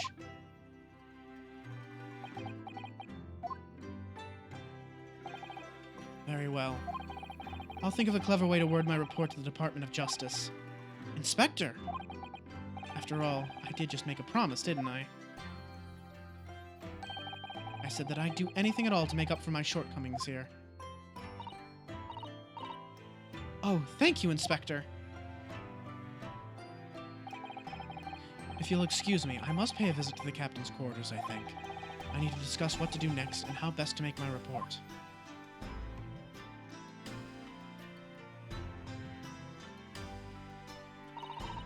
Are you really prepared to attempt this, Mr. Naruhodo? Yes, I'm going to try.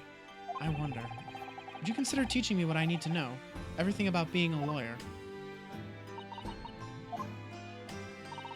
I would be delighted to help you. I am a judicial assistant, after all. Thank you. And, Mr. Naruhodo, I'd like you to take charge of this. What? Me? Are you sure? I'm sure it's what Kazuma-sama would have wanted. Its name is Karuma. It's a great sword that's been in the Asogi clan for generations. Very well. I accept. I'll treasure it always. Yeah, I figured we were probably going to be picking up that sword. So then, Mrs. Sato, seems that we'll be working together for some time to come yet. It'll be an honor, Mr. Naruhodo. And for the next 40 days, I shan't grant you a single minute of freedom. We shall fill every spare moment with study. Yes, that's exactly what I need. But Before we begin, I have an earnest favor to ask of you, too. Goodness, what is it?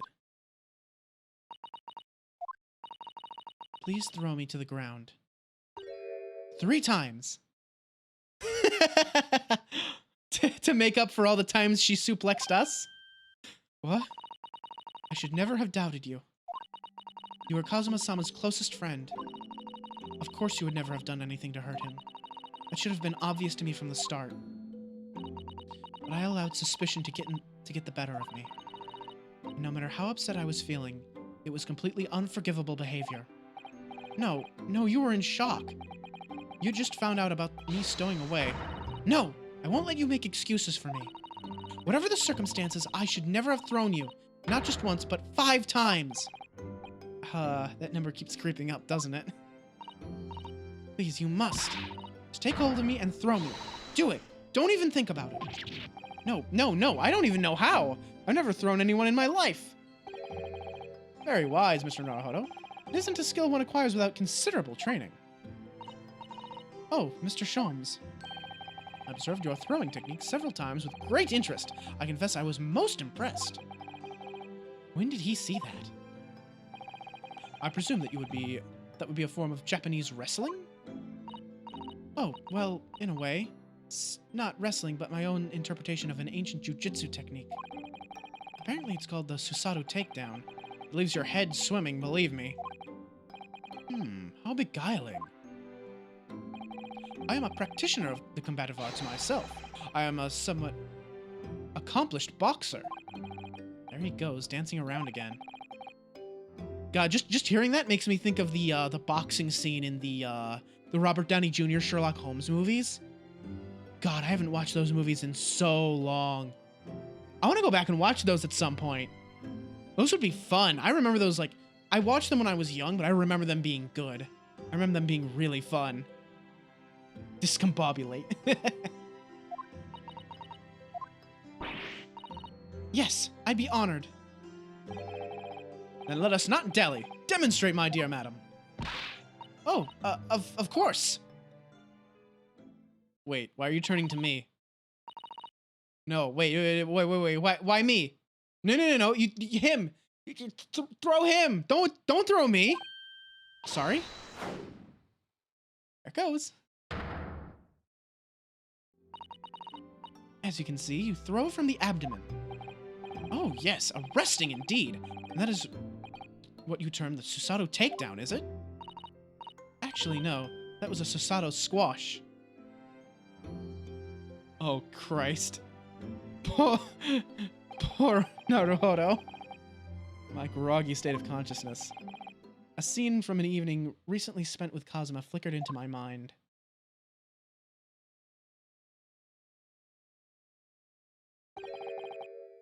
Karuma? That's right. It's a prized sword that's been passed down through generations of the Asogi clan. I can't believe you managed to get permission to bring it with you. I mean, taking a katana on board to study on a study tour is more than a little irregular, surely. The Japanese man's sword is his soul, Ryunosuke. I can't be parted from my katana. Karuma guides me. I truly believe that. Oh, is that gonna be like the catalyst for the other, like, I'm sure there's at least one other mechanic. There's one other, like, new mechanic to this game, and I'm willing to bet that it's going to, like, sort of have something to do with Karuma there, with that katana.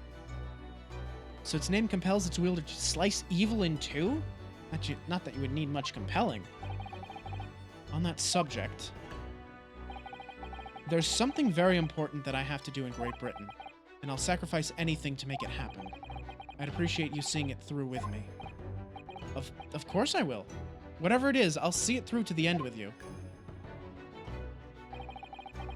I knew you wouldn't let me down.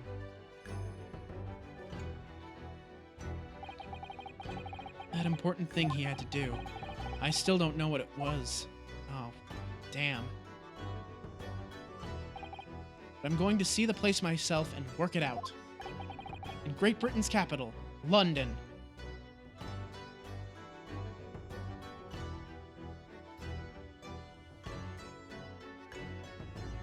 Oh shit, it's been 5 hours. Oh Christ. Yeah, these are gonna be long streams, aren't they? Damn. Oh God forbid. Wait, is it gonna take like 5 hours, like every time there's like an investigation and like one part, uh, uh, like what's it, the trial? Because I know there's a lot of them that go like multiple days. Is it gonna be like 5 hours per day? Oh Lord. Adventure of the Runaway Room. Let's see.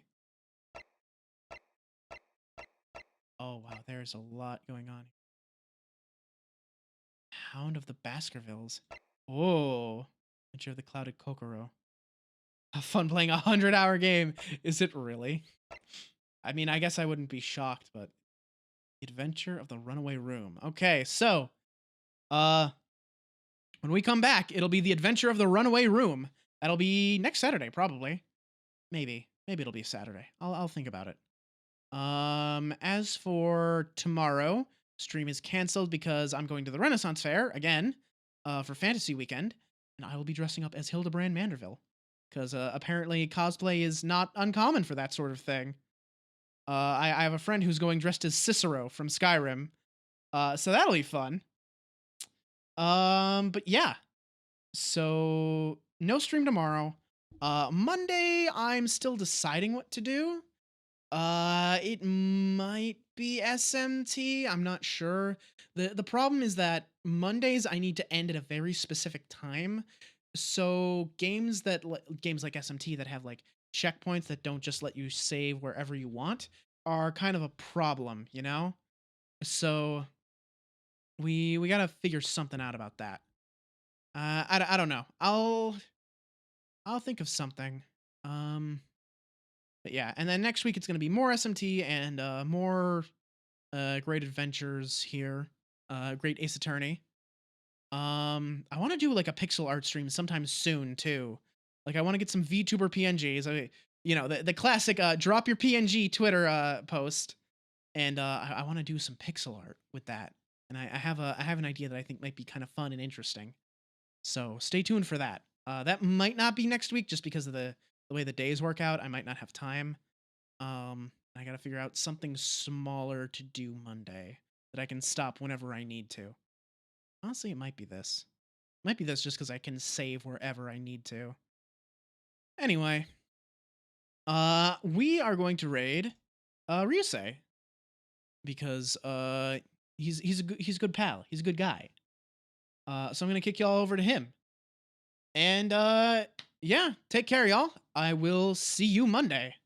Peace.